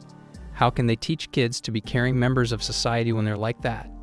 Hwajin agrees with her and explains that some teachers are uncomfortable with the policy. However, they weren't the ones who crossed the lines first. It's because of parents who treat teachers like their personal servants. The parents immediately take offense at this, and they all start shouting at Hwajin again. Hwajin tries to scold them again, but Yujin's mom points out that he can't order them because he's just a civil servant. In response, Hwajin suddenly puts a handcuff on her and on the other parents. He then tells them that shouting, cursing, and personally attacking a government employee are defined as defamation and libel, all of which are punishable as criminal offenses. Hwajin removes their cuffs and informs them that it was just a warning. However, things would be different when it comes to false or malicious reports. He then reveals that they arrived there because someone reported a teacher, but no evidence was found. As such, Miss Choi would go back to teaching, and at the end of their investigation, they would have to press charges on the ones who filed the report. Hours later, Yujin's mom is livid at being threatened and posts again how the TRPA had taken the teacher's side. Comments arrive again voicing their support for her, but this time, more comments are against her. People are catching on that her posts are very unbelievable, and if the TRPA took the teacher's side, then they're probably right. Other parents also comment that they don't know any bad teachers in their school, so she is probably lying. Seeing them turn against her, Yujin's mom throws away the phone and starts contemplating what would happen if she went to prison. Or worse, if her reputation gets ruined. Meanwhile, Hanam and Hwajin bring the good news to Miss Choi that she can go back to teaching and Yujin's mom would be charged. Miss Choi is glad to be back teaching, but she tells them that she was thinking about Yujin. He only had one fight with a classmate and his mom getting imprisoned might scar him for life. Thus, she begs them not to press charges. Hwajin understands her reasoning, but he also points out that they have to protect all teachers' rights experiencing the same treatment as her. Thus, Hwajin offers a compromise. Later, Miss Choi is going home, and to her surprise, Yujin's mom was waiting for her with a gift. She was there to apologize, but she also wants Miss Choi to admit to taking the other side of the violence committee hearing. Miss Choi rejects her offer and tries to walk away, but Yujin's mom grabs her. Miss Choi slaps away her hand and tells her that if she admitted to submitting a false report, the TRPA plans to drop the charges. She must think of Yujin and choose wisely. Yujin's mom angrily trashes the gift and promises to think of Yujin with a mischievous smirk. The next day, Miss Choi is back at school where the students happily welcome her. They also bid goodbye to Hanam except one student. Yujin suddenly starts making noise and shouts at Hanam to never come back since she's too stupid to teach. Miss Choi demands that he apologize, but Yujin just makes funny faces in response. When she first came to the school, Hanam paid attention to Yujin Lee because of his problematic mother. But the worst thing he ever did before was play games on his phone during class. He's never caused real trouble, so why did he suddenly behave like that? As the day goes on and Miss Choi continues to teach the class, Yujin acts more and more bratty. He talks back to the teacher, refuses to do homework, and just watches YouTube on his tablet during class instead of doing the class activities. When Miss Choi attempts to take his tablet away, he cries out that she's infringing on his right to learn. The two TRPA wardens watch his new behavior and Hanam is irritated at what she's seeing. She guesses that his mother might have put him up to it, but Hwajin tells her that they should just go. He trusts that Miss Choi would be able to take care of it. Inside the room, Miss Choi hands a pair of earphones to Yujin and empathetically informs him that he can just pay attention when he's ready for class. After class, Miss Choi asks Yujin if he wants to talk about why he seems to be upset during class. Yujin recalls how his mother had ordered him to be a jerk to Miss Choi. He tries to protest since he likes Miss Choi, but his mother pulls out a paddle and threatens him. Remembering his mother's threat, Yujin slaps away Miss Choi's helping hand and tells her that he's in a bad mood because of her bad breath. Even his classmates are now stunned to hear Yujin bad-mouthing their teacher. Meanwhile, in a cafe near the school, Yujin's mom is listening to everything that's happening inside the classroom. She had bugged Yujin and is now listening through her earphones. To her surprise, she suddenly hears someone hitting Yujin. She was just hoping for Miss Choi to shout at her son, but the fact that she hit him made this so much better. A smile creeps to her face, and she immediately heads to the school. Yujin's mom barges into the classroom with her phone out and records Miss Choi atop her bloodied son. She shouts at her for hitting her son and explains that she bugged Yujin because she was worried about Miss Choi returning to work, and it looks like she was right to be worried. However, a boy suddenly speaks up and informs her that he's the one who hit Yujin. Another kid points out to Yujin's mom that if she was listening in to her son, then she should have scolded him when he started bad-mouthing his teacher. They then accuse her of forcing Yujin to act that way because Yujin wasn't mean before. All the students are now against her, and they threaten to tell their parents about her bad behavior. Yujin's mom quickly retreats outside before anything could get any worse. Unfortunately for her, the two TRPA wardens are standing in her way, and they inform her that their investigations have concluded. Miss Choi was completely innocent, and it looks like they would have to press charges on her for filing a malicious report. Yujin's mom doesn't back down and cries out for them to show their evidence that Miss Choi is innocent. It probably didn't investigate the case thoroughly. However, Hanam calmly removes her wig and reveals to Miss Choi that she wasn't a teacher, but a TRPA warden. She then assures Yujin's mom that she thoroughly investigated the case. Later, Yujin's mom accuses them of entrapment and points out that this is illegal. Not only that, how can she not do anything when her child's being assaulted? Hwajin calmly listens to her accusations and tells her that they should just go to the police. Yujin's mom realizes that she has no other choice, and she apologizes to Hwajin on his knees. However, Hwajin tells her that she should apologize to her victims, not him. These victims include not only Miss Choi, but the students and parents of her class who were affected by her shenanigans.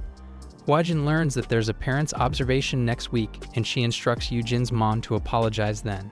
If she does, then they won't press charges. After Hanam and Hwajin leave, Hanam asks him why he's giving Yujin's mom a week to apologize. Hwajin explains that Yujin's mom wasn't afraid of the law, she's afraid of something else entirely. Meanwhile, Yujin's mom realizes that a week is more than enough time to change the narrative. She quickly edits the phone recording she has and the photo she took of Miss Choi and Yujin. She then posts all of these on social media with a narration of how the TRPA failed to properly investigate a teacher, which resulted in her child being shouted at and abused. She is about to share her post to their neighborhood online forum when she sees another post trending on the page. It was a post of a student using her mother's account to tell them how Yujin's mom is mistreating their teacher. Not only that, Yujin's mom used her own son to make their teacher look bad. The two TRPA wardens also see the post, and Hwajin explains to Hanam that what Yujin's mom fears the most is how her wrongs would come right back to her. He was expecting a parent to speak up, but a student posting it would make more shockwaves that might go out of control. The post continues to trend throughout social media and different online news outlets. Yujin's mom throws up due to the stress, and other angry parents also storm her front door. Even her husband is angry at her for pulling another stunt like this. He was already angry at her for causing the same thing at their old place, but now she's doing the same thing in their new neighborhood. Yujin's mom bites back at her husband and blames him for not earning enough money and letting them get stuck in a crappy neighborhood.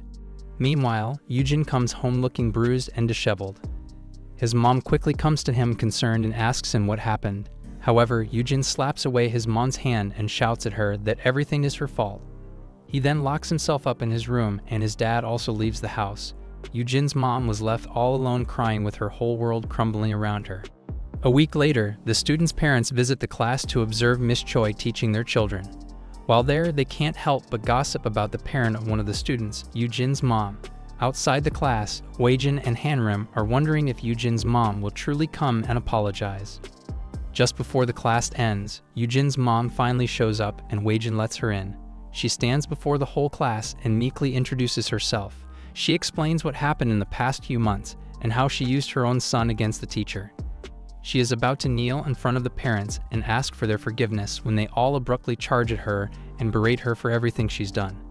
Meanwhile, Yujin's mom endures all their hurtful words since she just needs to tolerate these for a few more minutes, and the charges against her will be dropped. However, when she looks at their faces, she sees her own face shouting back at her just like how she shouted at teachers in the past. She realizes that if she lets this continue, then this will happen for the rest of her life. Yujin's mom suddenly starts shouting back at the parents, pointing out that she wasn't alone in being a problematic parent to the teachers. The other parents also bugged the teachers, called them late at night, and even gossiped or complained about them. She threatens to reveal every nasty thing they told her about teachers. Some of the accused parents are about to physically harm Yujin's mom when Miss Choi suddenly intervenes. She implores them to just forgive and move on since Yujin's mom even took the courage to apologize. A parent tells Miss Choi that she should be the one most angry because she was the biggest victim. However, Miss Choi points behind them and informs them that no, she is not the biggest victim, it's their kids. They see the kids all awkward and embarrassed that their parents are squabbling and making a scene. Meanwhile, one of the kids, Yujin, is crying. He approaches Hwajin and asks him if he truly takes away people who do bad things at school. If so, he begs them to take away his mom. They say you can't teach old dogs new tricks, but maybe they can make his mother into a decent human being. Yujin's mom shakes upon hearing her son's words, and she tells him that he should be the first one on her side. However, Yujin looks at her with tearful eyes and points out that she had never even thought about what he's been going through. Other kids always teased him whenever his mom went on one of her rants. When she went trending on the internet, even strangers started insulting him and calling his mom the Korean Karen. He can't even refute their insults, and he gets beat up as a result. He then yells at his mom that she always claimed that she was doing everything for him, but it was just an excuse for her to act like a horrible human being. He doesn't need her. He'd rather just live with his dad. Miss Choi quickly apprehends Yujin and tells him that although his mother might have made some mistakes, she's still his mom, so he should apologize. Meanwhile, Hanam approaches the crestfallen mother and informs her that they'll have to take her to the police now. Hwajin explains to Miss Choi that they have no choice since Yujin's mom didn't apologize clearly and still doesn't see what she did wrong. He then loudly talks to the other parents and advises them to remember this event. In Korea, 8 out of 10 teachers want to quit, and it's an undeniable fact that overbearing parents are one of the causes of this. Outside the school, Yujin's mom silently cries about all the hurtful yet truthful words her son had said to her. Hanam asks Hwajin if maybe they should stop this now since Yujin's mom is already suffering enough. Not only her, but Miss Choi suddenly comes running towards them, and to everyone's surprise, she kneels in front of Hwajin. She begs him to stop this since this will destroy Yujin's family. If her student's family is destroyed because of her, then she won't be able to call herself a teacher anymore. She also advises Yujin's mom that the best thing for Yujin now is for her not to receive punishment, but for her to show him that she's capable of change. Hwajin helps Miss Choi stand up and remarks to Yujin's mom that the teacher she's trying to get rid of is one of the true teachers left at the school. The two TRPA wardens then walk away, with Hanam teasing Hwajin about how he was probably planning to let her go this whole time anyway. They say that you can't teach an old dog new tricks, but it looks like a real teacher would be able to teach Yujin's mom. Meanwhile, in an alley somewhere in Seoul, an intoxicated father is going home from work while talking on the phone with his daughter. Suddenly, he gets hit in the head with a brick when he gets attacked by 3 masked teenagers. The teenagers then steal his wallet and even transfer his bank account money to their own phones. After sharing the stolen money amongst their group, they go right back to the gaming app on their phone, a gambling game. At the TRPA headquarters, Hanam and Hwajin are swamped with more new cases. However, there's one case that's different from the rest. Hanam explains that it didn't exactly happen at a school, but students have been assaulting and taking money from people in the streets. Considering that they're all occurring in a single district, then Hanam guesses that it could be teenage gangs. Just as Hanam reported, the news also reports about a story of 3 high school students caught attacking an intoxicated middle-aged man in the streets. While he was unconscious, they then stole 12 million won from his bank account using his fingerprints. According to the police, the students committed the act to acquire funds for illegal online gambling. In an interview with the teens, they show no remorse but even mock the measly 12 million won they stole when they had already won 150 million won in the past. They even offer to pay it back when they win some more. Seeing this, Hwajin concludes that the new case is not about teenage gangs, but about something much more sinister. At Goan Tech High School, Hyunju Kim is a third-year student working towards his dream of becoming an automotive engineer. For 3 years, he was a victim of rampant violence at their school, but it all changed when the TRPA arrived and set them straight. Now he's able to focus on his studies without distraction. However, the same cannot be said about his classmates. They are all now addicted to their phones, gambling all their money away. Hojing Lee, the best fighter in the automotive department, is one of these addicts. He was agonizing over making his last bet when another student pressed his phone, making the bet for him. He was about to get angry when he thankfully won, letting him win back all the money he lost all week. The student who pressed his phone was Honky Cho, the best fighter in the electrical engineering department, who is now wearing gaudy yet expensive clothing. Wearing a 4.5 million won jacket, a 1.5 million won sunglasses, and 1.9 million shoes, he flexes his new riches to the other students and encourages them to bet more. Throughout the district, most of the teens are playing these games whether they are walking home from school or waiting at the bus stop. Hanam and Hwajin are stunned at how much gambling has proliferated around the neighborhood. In the past, people had to go to the gambling house, but now, all one needs is a phone. It spreads quickly, especially for the youth, where one super spreader can introduce it to their friends, who will then get addicted and introduce it to their other friends. But when it's organized, the site operator can use the super spreader as a dedicated distributor, making the expansion more effective. Considering how fast it is spreading in the area, Hwajin guesses that the gambling is organized, so he decides that they should find the distributor first. He and Hanam split up, with Hanam talking to the kids at the bus station while Hwajin sees someone he knows, Won-hyuk. He asks Won-hyuk how he is, and Won-hyuk reports that unlike before where he's the most feared fighter in the area, he's now just a lowly grunt at work always getting scolded. Hwajin asks him if he knows someone who earned or lost a lot of money, but Won-hyuk admits that he hasn't been to school lately. He'll be meeting up with friends, however, and promises Hwajin that he'll ask around for him. Hwajin leaves happy to see one of the kids he helped is on the right path in life, but Won-hyuk just stealthily glares at him. Later, Won-hyuk meets up with Hojong and Honky and informs them that the TRPA is in the area. They asked around about money-related stuff, so Won-hyuk warns his friends that they should probably be careful. Hanam and Hwajin are scolding various kids for gambling, but they still fail to find anything. Everyone told them that they learned the game from a friend, and it doesn't look like any of them are the distributor. They are about to retire for the day when they spot a pair of teens breaking into cars. The kids are so busy entering the cars and stealing anything they could find inside to sell that they didn't notice the TRPA wardens standing behind them. Hwajin quickly apprehends the two while Hanam checks their phones. It turns out they were right. The two kids are stealing to fund their gambling addiction. Later, the two teens reveal everything they know to the wardens. They met some people in an alleyway who showed them the game and demonstrated how they can easily earn money. At the start, one of the kids was amazed when his 50,000 won turned into 1.6 million in just a few days. With that, he realized that he didn't have to go to school or work anymore. Unfortunately, he lost the 1.6 million won again a few days later. That's when he started borrowing money so he could play the game and earn more in the hopes of striking it rich. At first, he borrowed only 100,000 or 200,000. He didn't notice that all his debts ballooned to 4 million won. Then they started charging him interest and fees, and his debts now reached 5 million won. They can't do anything about their debts either because the guys were from Goan Tech, one of the scariest schools in the country.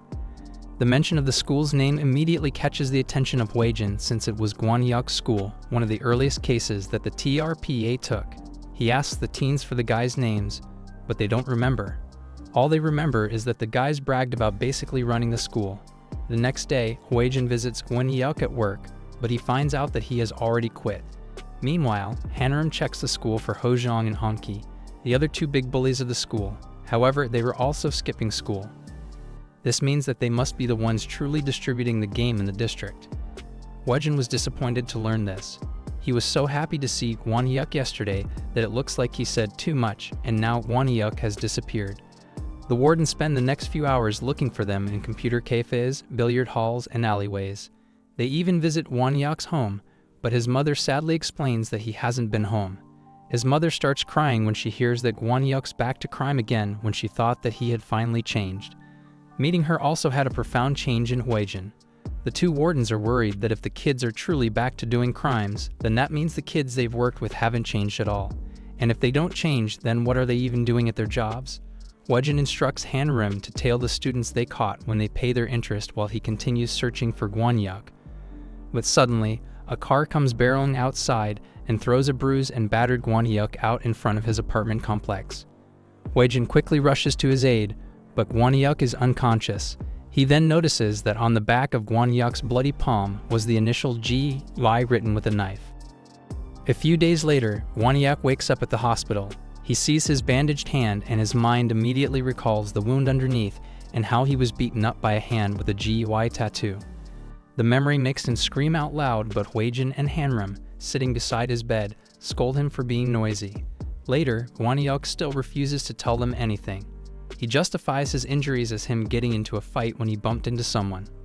Unsurprisingly, Hwajin doesn't believe this because he knows firsthand how good a fighter Gwanyuk is. Hwajin doesn't question him, however, but instead informs him that the TRPA are back in the neighborhood because of the proliferation of illegal gambling. Not only that, but their sources also say that the ones who popularized the game are the toughest kids of Goan Tech.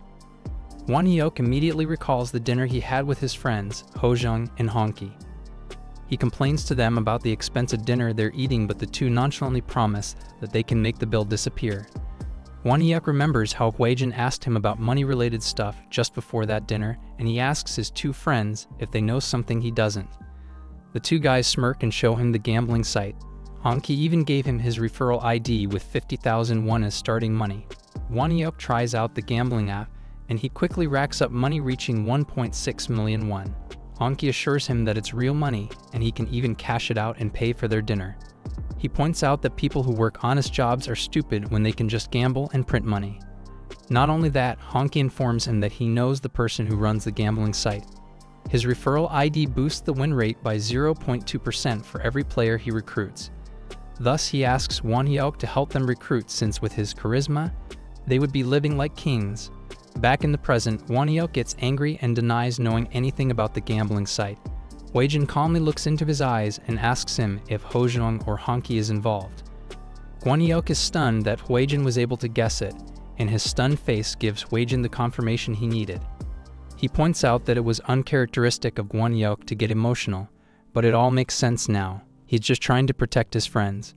Hwajin leaves to go visit the two teens, but Gwanyuk yells out after them and explains that Hanki's innocent.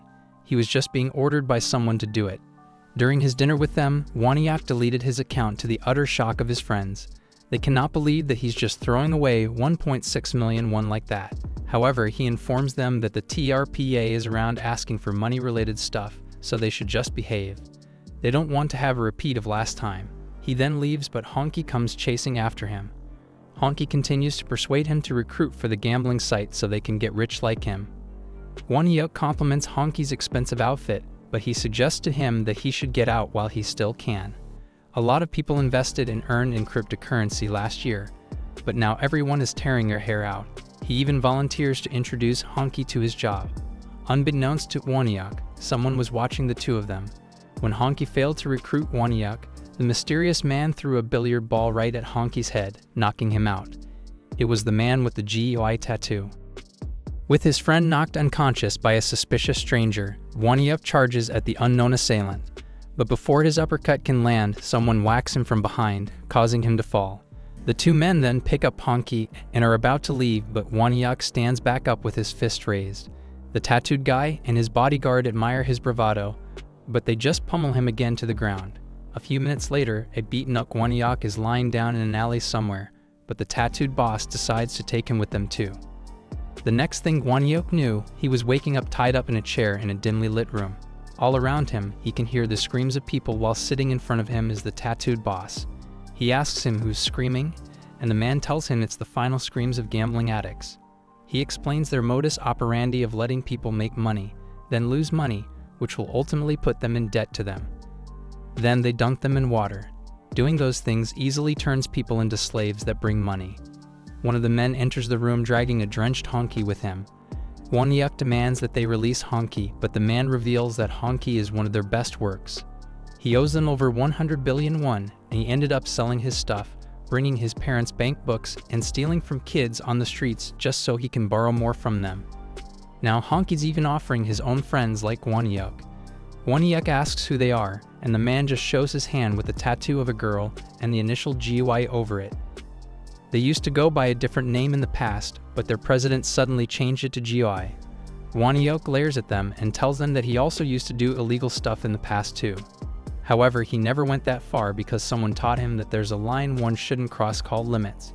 He warns them that the TRPA will be coming for them, but the guy just picks up a pen and stabs it in Won-hyuk's palm. He carves out their initials in his palm and replies that GUI is not afraid of anyone. Back at the present, Hwajin thanks Won-hyuk for the information and proceeds to leave. Won-hyuk calls out after them requesting that he join them since he still needs to rescue Honky.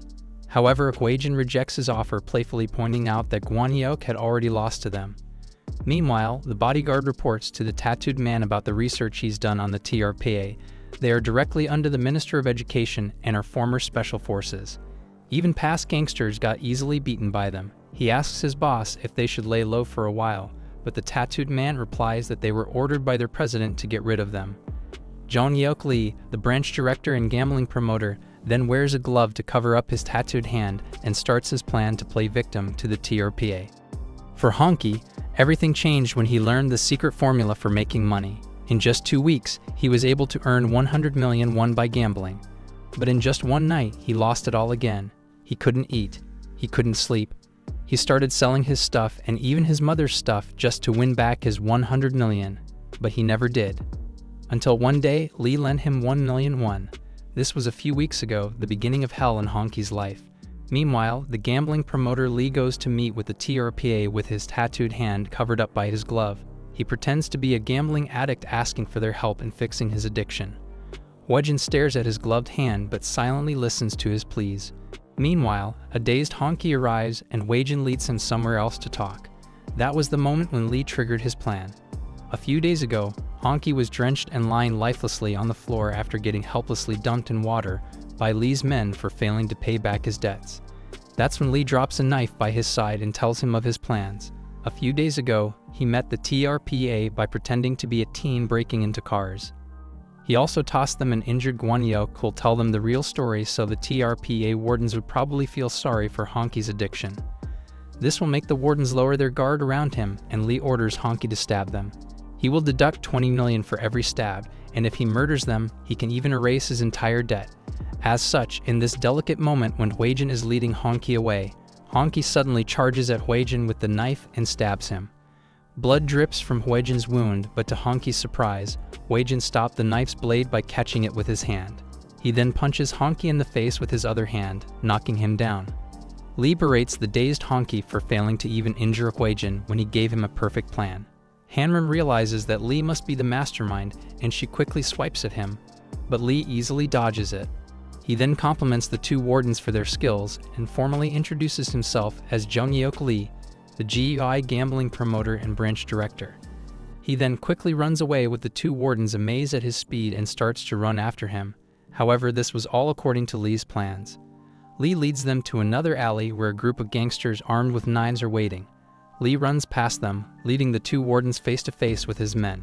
Hanam urges Hwajin to go ahead and leave the trash to her, so he jumps up a wall and runs past all of them. The gangsters snicker at him since he left a woman all alone. And yet, Hanam calmly pulls out two knives and faces them all. Hanam removes her high-heeled shoes and hops around to prepare herself for combat, prompting the gangsters to laugh at her. However, one of the gangsters reminds the others that they are still facing a former Special Forces soldier, so she's still more dangerous than them. The others realize that he's right, and they rush Hanam as a group. Hanam smirks and remarks that she's not just more dangerous than them, she's way out of their league. Meanwhile, all his running had rendered Lee breathless and gasping for air. Suddenly, Hwajin jumps him from above and kicks him. Lee manages to duck under his kick, and is surprised to see him, while Hwajin compliments Lee's great athletic skills. Lee asks him why he left Hanam all alone, but Hwajin replies that he's not even worried about her. Just as Hwajin predicted, Hanam goes through the gangsters like a hot knife through butter. She slashes all around her, injuring the gangsters in their arms and forcing them to drop their weapons. One shouts at her from behind and attempts to stab her, but Hanam just scolds him for not attacking silently from behind and whacks him with her knife. One of the gangsters commends her skills, but he also points out that she still has one limitation. It's not that she's a woman, but it's that she works for the government. That means she cannot murder. This prompts the gangster to bravely charge at her, with no regard for his own safety. So Hanam throws her knife at him, catches it again, and slits it right at his throat. The others are stunned that she really murdered someone, and Hanam reminds them that Special Forces have a license to murder.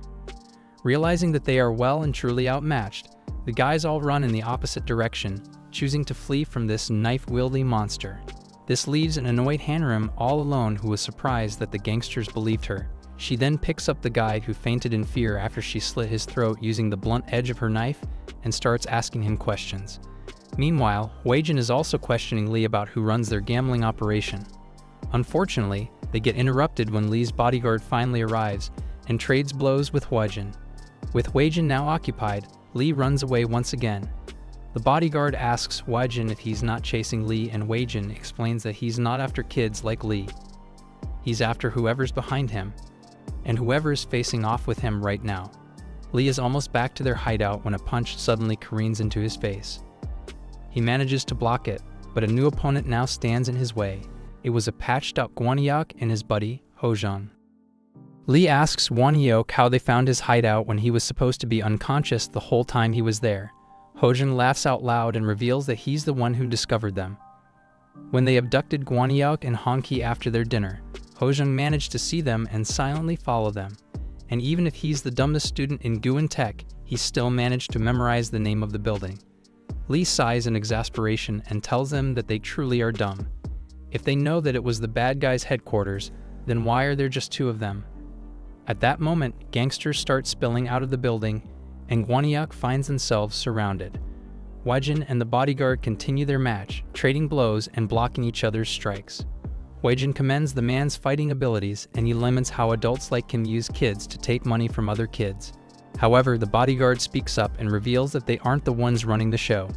Lee is truly the boss of the operation, and their whole gang is just following his orders. Gwan-Yeok also makes the same wrong assumption as he insults the adult gangsters interrupting teenagers' fights. Lee laughs and explains to Gwan-Yeok that these men are his underlings.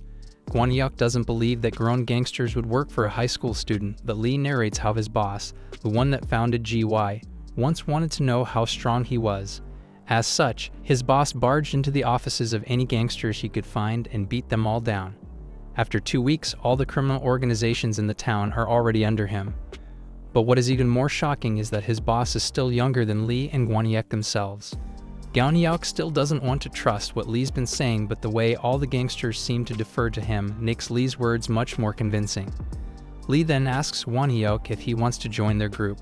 He admires how Hwan was able to rise as the strongest teen in town, and he has the guts to come back for revenge right now. With GEY, Hwan can earn riches he can't even fathom.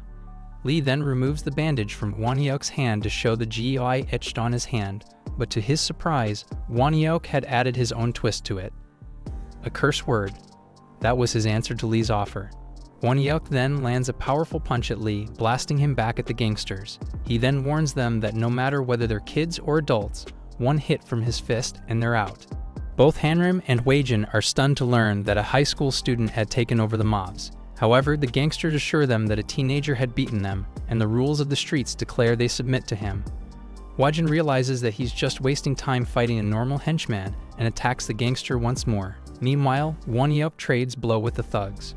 True to his name, he doesn't fall when he gets hit, but every thug he hits falls in just one punch. Hojong is stunned to see that they are truly fighting the mobs, but a gangster attacks him too. In self-defense, he headbutts the thug and knocks him out. He realizes that he has a fighting chance and joins Hwan in the fight. Lee surveys Hwan knocking out his men in just one punch, and he observes that the nickname the Beast of Yuan truly fits Hwan. With no more thugs between them, Lee provokes Hwan and their fight starts.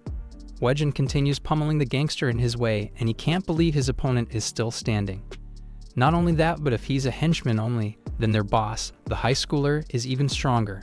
However, the thought of a strong high schooler immediately brings to Hwajin a memory of a conversation with the girl he loved most in the world, Gaeun Choi.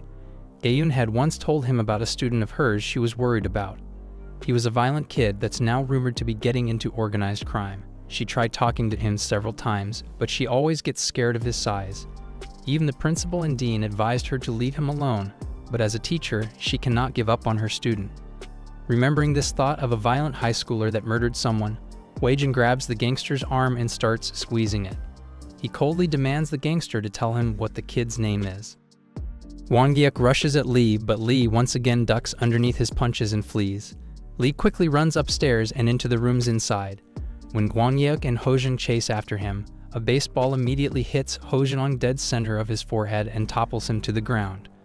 Hwan quickly goes to help him while Lee smiles at them from the end of a long hallway with baseballs in his hand.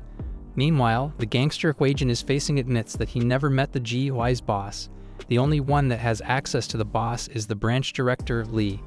The gangster then tries to fight back, but Hwajin is filled with unbridled rage that he easily punches the gangster's throat, bringing him down.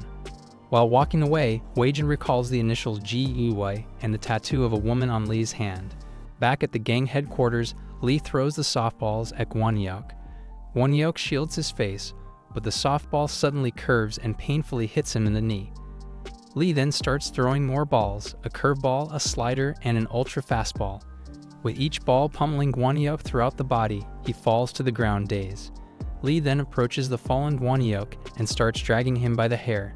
He throws him into a room, and Hwan is confused to see piles of money cushioning his fall. Lee crouches beside him and tells him that it's all the money the addicts have brought them to pay off their debts. However, it's still chump change compared to the money they put into their accounts. If Hwan would only agree, he can have the money and the whole district. And yet, Hwan still refuses the offer and shows him the curse word in his arm. That was still his answer. A few months ago, he would have accepted Lee's offer. But now that the TRPA is there, Hwan knows that GUI would lose. Lee sighs in exasperation and reveals that his boss ordered him to get out of the district now that the TRPA is there. He doesn't really understand why everyone's so scared of the TRPA. Hwan smirks and tells him that if he wants to know why, he can just look behind him and ask them himself. Lee quickly turns expecting to see Hwajin standing behind him, but no one was there. Hwan had successfully bamboozled him, and he punched Lee, blasting him back into a wall. Lee stands back up to fight, but Hwajin suddenly appears and grabs his tattooed hand. As he gazes at the initials GUI in Lee's hand, Hwajin asks him if it means Gaeun. Lee is confused as to how Hwajin can possibly know this. Not knowing Hwajin's own personal history, Lee praises the TRPA's investigative skills, that they even managed to learn the initials of their organization stand for Gaeun. He explains to Hwajin that it was the name of the woman that their boss murdered.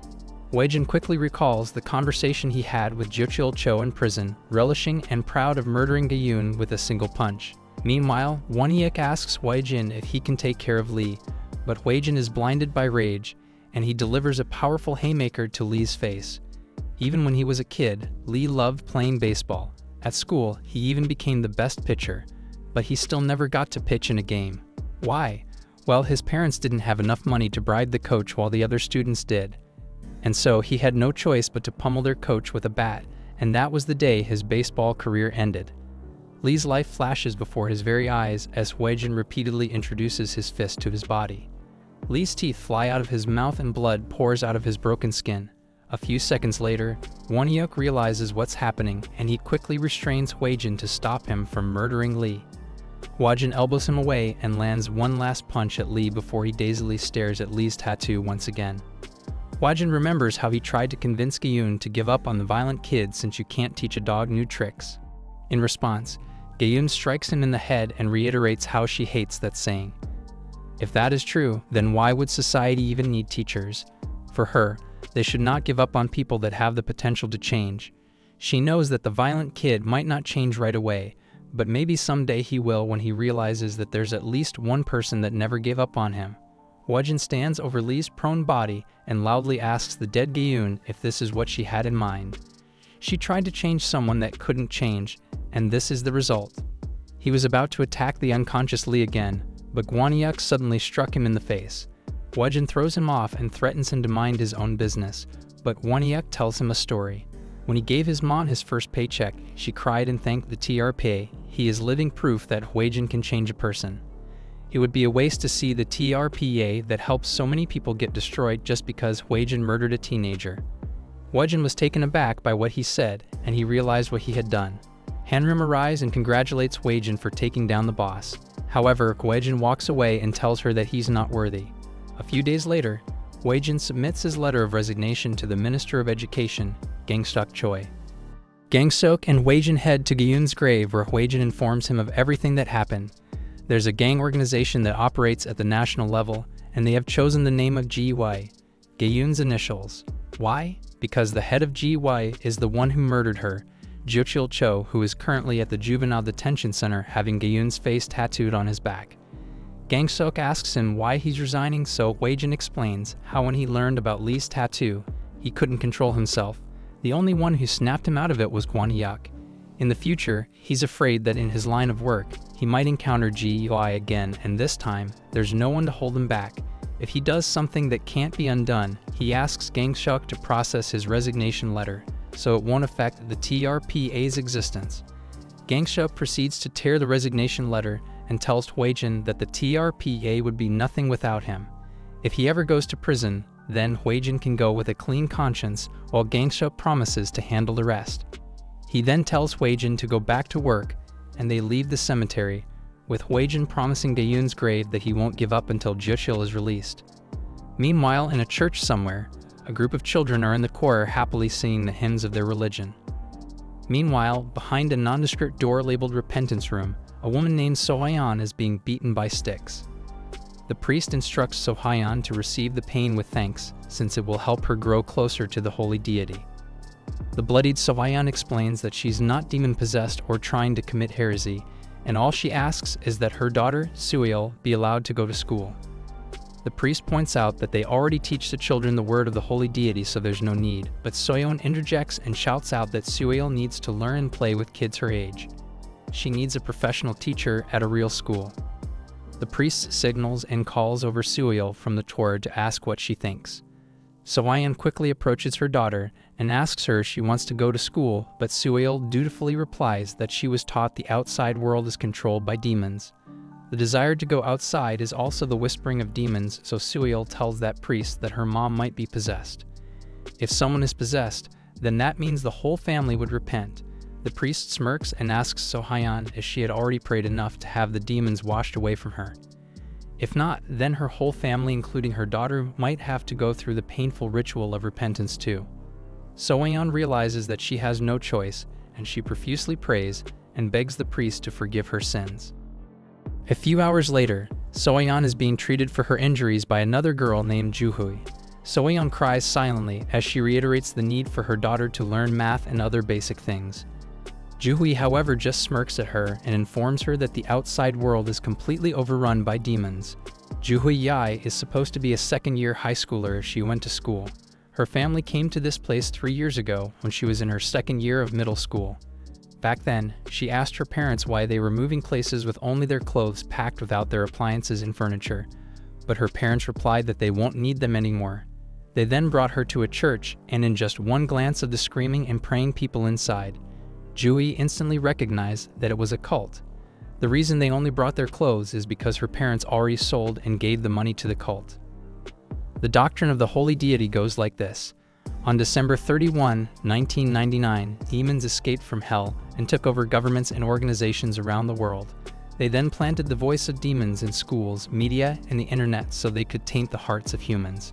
To block the demons' plans, the holy deity made the priest his agent and gave him the mission to save as many people as possible. These people gather at the church while the world outside is controlled by demons, meaning they can never go outside. But instead of schools, the children get hauled off to the farm to work. If they don't follow orders, they're starved or beaten. Juhui's brother Juhyuk came with them when he was 7 and he's never been to school once. Thus, Juhu promises to get out of there for her brother's sake. One night, the priest summons her and instructs her to massage him. In his room were priceless vases displayed and expensive foreign cars filled his garage.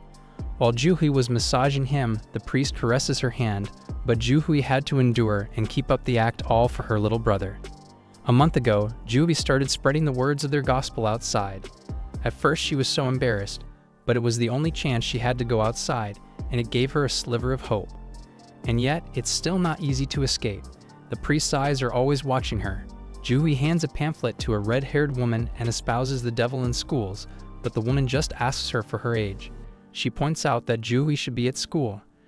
Juhui's adult guard pushes the woman away and tells her to mind her own business, but the woman suddenly uppercuts the man, knocking him out. With that out of the way, the woman once again asks Juhui why she's not at school. It was Warden Na. With Juhui's guard now gone, Hanam once again asks her why she's not at school. This was her chance to tell someone everything.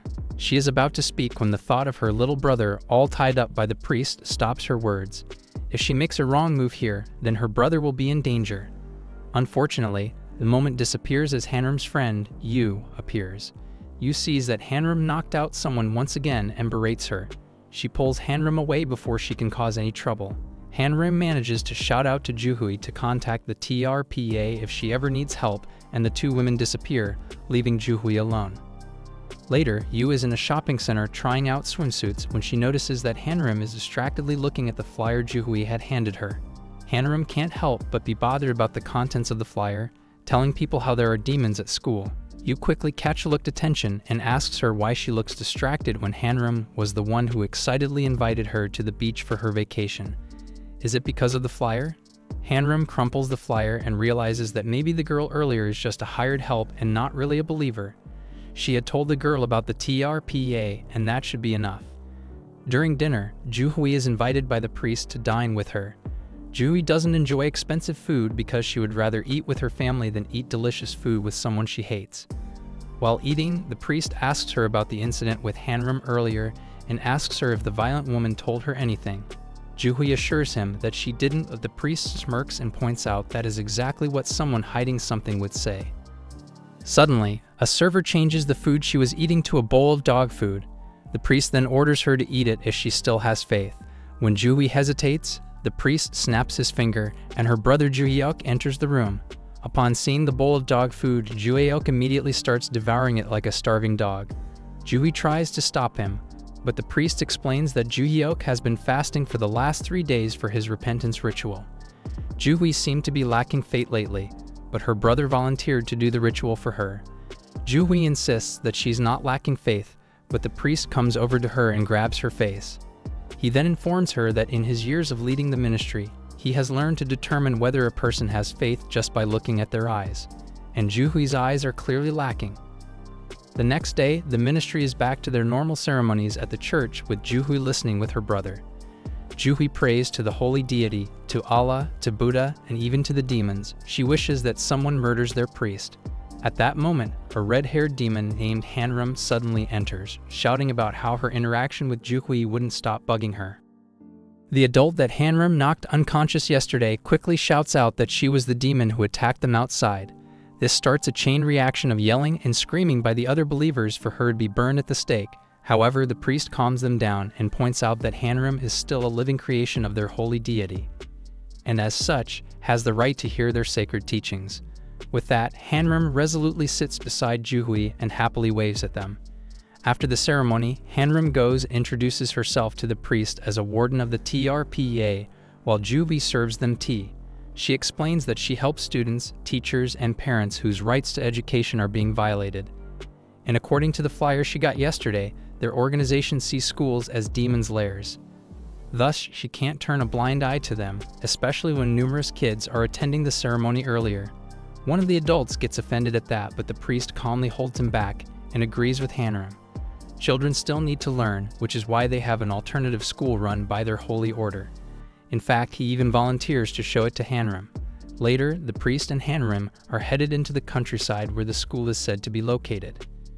To Hanam's surprise, the school was a quaint little place where happy children can be seen spread all over the place. Some are playing, some are sleeping, and some are listening to a teacher. The priest explains that they don't dictate what children want to do. They can play or rest when they want to, and then listen to lessons when they're ready. Hanam asks if they even teach a proper curriculum, but the priest points out that curriculums of today only barrage students with monotonous cramming for exams, thereby disregarding student individuality. Students nowadays just study to compete in entrance exams and not focus on any character building. And when these children become adults, they do the same thing to their children, making society an endless loop of competition. That is the hell called the education system. Compared to that hell, however, the kids in their holy congregation are all smiling. One child even happily approaches them and hands the priest a bouquet of flowers she collected. Hanam knows that alternative schools tend to have more loose systems based on the values of the parents. These can cause issues due to the confined nature and freedom from the supervision of the government. But seeing the school before her, she was glad that this one didn't seem to have issues. She thanks the priest for his hospitality and is about to leave, but before she goes, the girl hands her a flower. She then tells Hanam, "Come back anytime, Mr. Policeman." Hanam laughs and explains that she's not actually a policeman and she's a woman, but the mistake suddenly changes the girl's expression and the priest, who is looking down with contempt on the little girl. The fleeting look of contempt fades away from the priest's face before Hanam can notice, and he explains to Hanam that a policeman came to visit them recently, so the girl might have just been mistaken. However, Juhui, who was watching from afar, was hopeful that Hanam might notice the mistake and dig deeper. In the past, that same little girl practiced all day long sending her lines while being struck by adults when she got it wrong. The whole thing was a carefully constructed act forced by the adults on the children when outsiders came to visit. They often have police or reporters snooping around because of their cult-like behavior, so the kids were forced to memorize lines to deceive them all. Only through countless beatings and endless hours of rote memorization were they able to perfect their act. And so it successfully fools any policeman that visited them in the past. But now a mistake occurred just because they practiced for a male policeman, not a female teacher. Juhui prays to the gods that Hanam noticed this error. Meanwhile, Hanam is looking around and is starting to notice small peculiar details in the school. The kids listening to the teachers are all different ages, the kids having fun catching dragonflies are just waving their nets around, and now this girl is saying something obviously wrong. However, she can still do nothing based on a hunch. She decides to just come back next time with Hwajin. Nevertheless, she is still pessimistic that they can do anything since no one is asking for help. Thankfully, Juhui suddenly grabs her and begs her not to go. Juhui starts confessing every bad thing in the place, with how they're just forced to act, and that in reality, they just get beat up on the farm if they don't work hard enough. If they say they want to leave, they get tortured and locked up for several days. Juhui then points out that the little girl, Soyon, is already 9 but still cannot add, subtract, or even read. They just want to go to school. Hanam asks the priest if this is all true, but the priest points out that Juhui is just going through puberty and is in her rebellious phase. He then grabs Juhui and asks her to remember what happened to her little brother yesterday. But instead of being coward, Juhui pushes the priest away and shouts out to Hanam that the priest also calls her every night and touches her everywhere. The priest strikes Juhui multiple times for her insolence, but Hanam immediately intervenes and punches the priest back. The priest yells out to all his adult subordinates to attack Hanam and brands her as a witch that came to defile their sanctuary. The adults armed with various tools surround Hanam, who laughs at her new nickname. Someone attacks her, but she kicks them back and steals their 2 hammers. She then remarks that outside Korea, her enemies gave her a codename, Baba Yaga. Meanwhile, Hwajin continues tackling cases one after another for the TRPA with Hanam gone on vacation leave. He now must take on 4 cases a day instead of 2. He looks into the sky and wonders if Hanam is enjoying her vacation right now. Well, Hanam is indeed enjoying her vacation by bashing in the heads of the adults trying to attack her. The priest is dumbfounded upon watching Hanam take on his whole congregation, yet still ends up winning. When all the guards are now down, Hanam approaches the priest and grabs him by the throat. She asks him if all the allegations Juhi said are true, but the priest just starts spouting off passages from their holy book. Meanwhile, the little girl sees Hanam choking their priest and savior, and she notices a sickle dropped by one of the earlier adults. When Hanam tries to cuff the priest, the little girl suddenly stabs her in the thigh. The priest smirks as Hanam pushes away the girl, but 2 kids also grab Juhui. Even Juhyuk joins in on the action by attacking his sister with a sickle while spouting off holy passages. Hanam tries to jump in to save her, but the little girl grabs her injured leg and hugs it, causing Hanam to fall over in pain. When she looks up, more kids have now surrounded them armed with sickles of their own.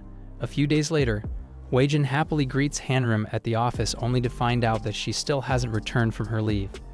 Annoyed at his coworker, he attempts to call her, but all his calls get redirected to voicemail. Unbeknownst to him, Hanam and Juhui are currently chained up at the headquarters of a cult. Hwajin immediately gets worried upon hearing the voicemail message, since she knows Hanam would always answer her calls. Military personnel never turn off their phones in case they get summoned for an emergency. Meanwhile, the priest stares at Hanam's well-developed body with insidious thoughts, and his hand slowly hovers near her chest. However, Hanam tells him that he shouldn't probably add sexual assault to his ever-growing list of crimes. The priest backtracks and explains that he's just checking her wounds. Hanam warns him that her colleague is probably looking for her right this moment, so they should just turn themselves in for a lighter sentence. Instead of answering, however, the priest just shows Hanam a letter of resignation for her to sign and implores her to convert to religion and use her sense of justice for their holy work instead. Hanam sighs and asks them if they're planning to torture her until she agrees to sign the letter.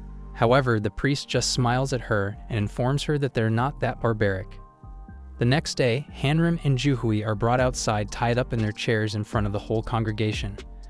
The priest starts narrating to them how a believer among them was possessed by one of the most powerful demons in existence, which is why they will be performing the most powerful form of exorcism today, trashing.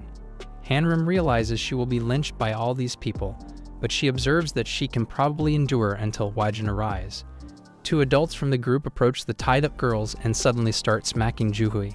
Hanam quickly argues to the priest that she should be the one being hit, but the priest replies that since she's a non-believer, then she's not qualified to participate in the ceremony. That means the one getting lynched is Juhui, not her. Hanam turns to the crowd and implores them to intervene. Some of them must be parents, so are they just going to watch someone's daughter get assaulted like this? The priest laughs and points out that the 2 adults starting the trashing were Juhui's own parents. Hanam can only watch in horror as Juhui's parents beat her like a drum. After a few minutes, her parents walk to the side, and the next person to come forward was her little brother, Juhyuk. One by one, each member of the congregation steps forward and violently beats on her until Hanam couldn't take it anymore and warns them that she's going to die. She finally agrees to sign the letter of resignation if they stop targeting Juhui. The priest shares the good news with his followers and exclaims that their miraculous trashing had moved the Red Witch into submission. They then untie one of Hanam's hands and give her a pen to sign the paper with. In one swift move, Hanam stabs the pen at the priest's neck and slams him into her knee. His guard is about to hit her when Hanam warns them that she had stabbed their leader's artery. If she pulls it out, then he dies. With no one in the congregation able to defy her, Hanam orders one of her guards to untie her and take the unconscious Juhui to the hospital. An hour later, the believers were able to show Hanam a picture of Juhui safe and sound in a hospital bed, and they demanded that she let their leader go. Hanam smiles and suddenly pulls out the pen, making the priest panic and run around. However, a few moments later, he notices that blood isn't spewing out of his neck. Hanam had been bluffing the whole time. But Hanam isn't done with him just yet as she pummels him once more with heavy strikes, ending with breaking his knee. A believer tries to strike her in the head with a metal pipe, but Hanam blocks and steals the weapon from her. She then tells them that before she thought they were all victims, but now she knows that they all abuse their children in the name of a cult. As such, she won't go easy on them like she did yesterday. In a flash, she went through them, whacking and cracking their bones with her metal pipe. Meanwhile, the priest tries to limp away from her on his broken leg. The priest heads to a nearby greenhouse where the kids are playing. The kids immediately get scared of getting scolded because they are just playing around, but the priest just tells them to get their sickles because the Red Witch is coming. However, it was too late. Hanam rips apart the greenhouse's walls and approaches them. The kids try to prepare their weapons, but Hanam easily breaks them apart. The priest tries to limp away again, and Hanam gives chase. She throws the broken edge of a sickle right at the priest's shoulder, stabbing him and causing him to fall to the ground. And yet he still tries to crawl away while Hanam slowly walks over with her metal pipe. The priest prays for God to deliver him from this evil, and at that very moment, a motorcycle comes hurtling down the road. It stops in front of him, and the rider removes his helmet. The priest was saved because Jesus himself came to save him. Unfortunately, the reality is that it was Hwajin, looking confused at what he was seeing. The priest bows down before Hwajin and begs him to smite the witch. However, Hanam just happily greets Hwajin, confusing the priest once more. Thus, Hwajin smacks the priest with his helmet while explaining to Hanam that he called her emergency contact Soyon. From her, he learned that Hanam was worried about a religious group calling schools demons. He forgives her for not contacting him because she wasn't sure of the mission yet, but he also berates her for confronting reclusive organizations by herself. Hwajin asks her if it's all over already, but Hanam tells him that they still have one problem left. Behind them was a wave of kids angrily shouting at them for knocking their savior unconscious.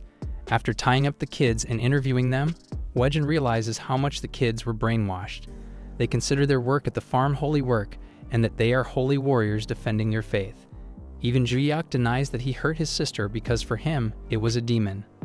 Hanam observes that even if they put the cult's leader in prison, they won't know how these kids would fare in the real world. Hwajin remarks that as children, they are especially susceptible to brainwashing. However, this can also be hopeful because they are also capable of changing fast. They would surely get better if they separated from the cult in time.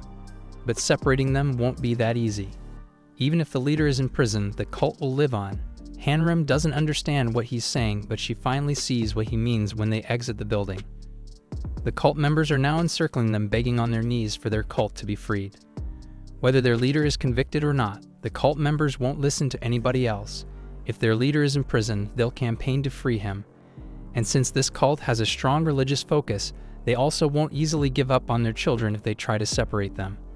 This leaves them with only one choice. Hwajin visits the priest in prison and requests him to break up their congregation before he goes to prison. If he does that, they will lighten his sentence. The priest smirks at them and points out that his believers are his strength and shield, so why would he do that? They won't be able to torture him to comply since the government can't do that.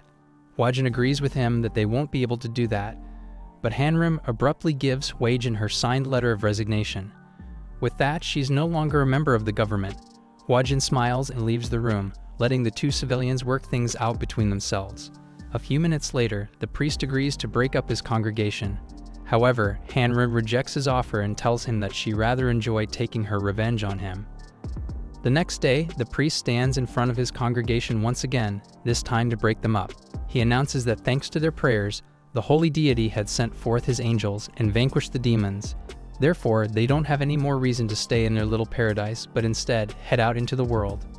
The congregation was happy to learn that evil had been vanquished, but the moment their leader starts talking about them leaving, they immediately rebuke his statements. They accuse the priest of being possessed by demons and encourage each other to give him a trashing. Hwajin scratches his head in frustration since he realized that it wasn't brainwashing or religious beliefs that kept the cult going. For them, religion isn't faith. It was an escape. The congregation starts beating up the priest in the hopes of driving the demon out of him, but Juhui yells at them that they don't even believe in the religion. Every adult there knows that what they're doing is wrong, but they just keep doing it because they don't want to go back to the real world. They were all defeated in all areas of life, so when some random priest starts calling them chosen ones, they cling to that illusion. She shouts at her parents that they were just there because their restaurant business was on the verge of shutting down, so they ran away like losers. Her father charges at Juhui, but Juhui abruptly slams him. She then grabs her little brother and tells her parents that they were the ones who chose to join a cult, not them. They can keep living there all they like, but they are leaving. Jaek asks his sister if the demons are truly vanquished, and Juhui sadly explains to him that there were no demons in the first place, only a con artist who Hanam promptly cuffs. A few months later, the priest, with his vast wealth from his followers, hired the best lawyers in the country. However, the TRPA witnessed everything in the cult firsthand and refuted all their arguments. Outside the courthouse, the priest's followers are still rallying for the release of their leader, but the TRPA can't do anything about them. It was their choice. It was enough that they were able to separate them from their kids.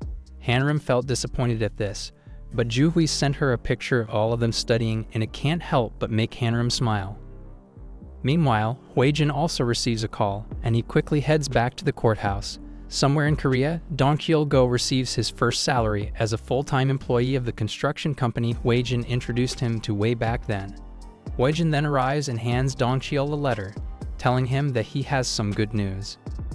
The news reports that it's been 1 year since the launch of the TRPA. They started by arresting the politician Kwang Pil-ryu's bully son, and now they are even taking down cults confining children. All over Korea, students talk about the TRPA. It's not sure if the TRPA lowered the rate of violations against the right to education, but students now expect the TRPA to show up if someone crosses the line. But where are the people who the TRPA had saved?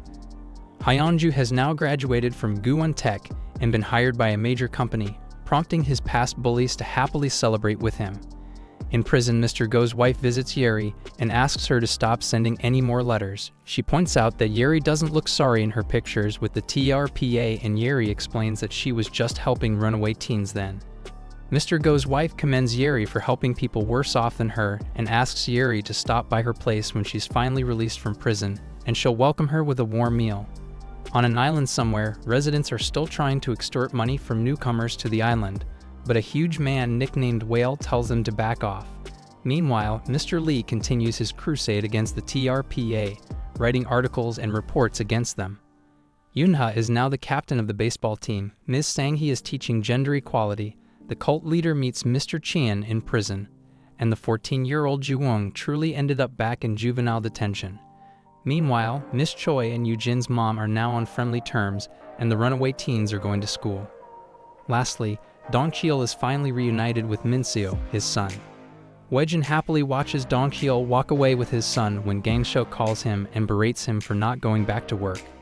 Thus, Hwajin goes back to work, not knowing until when the TRPA can exist, but he decides to do his best and help as much as he can until it still does.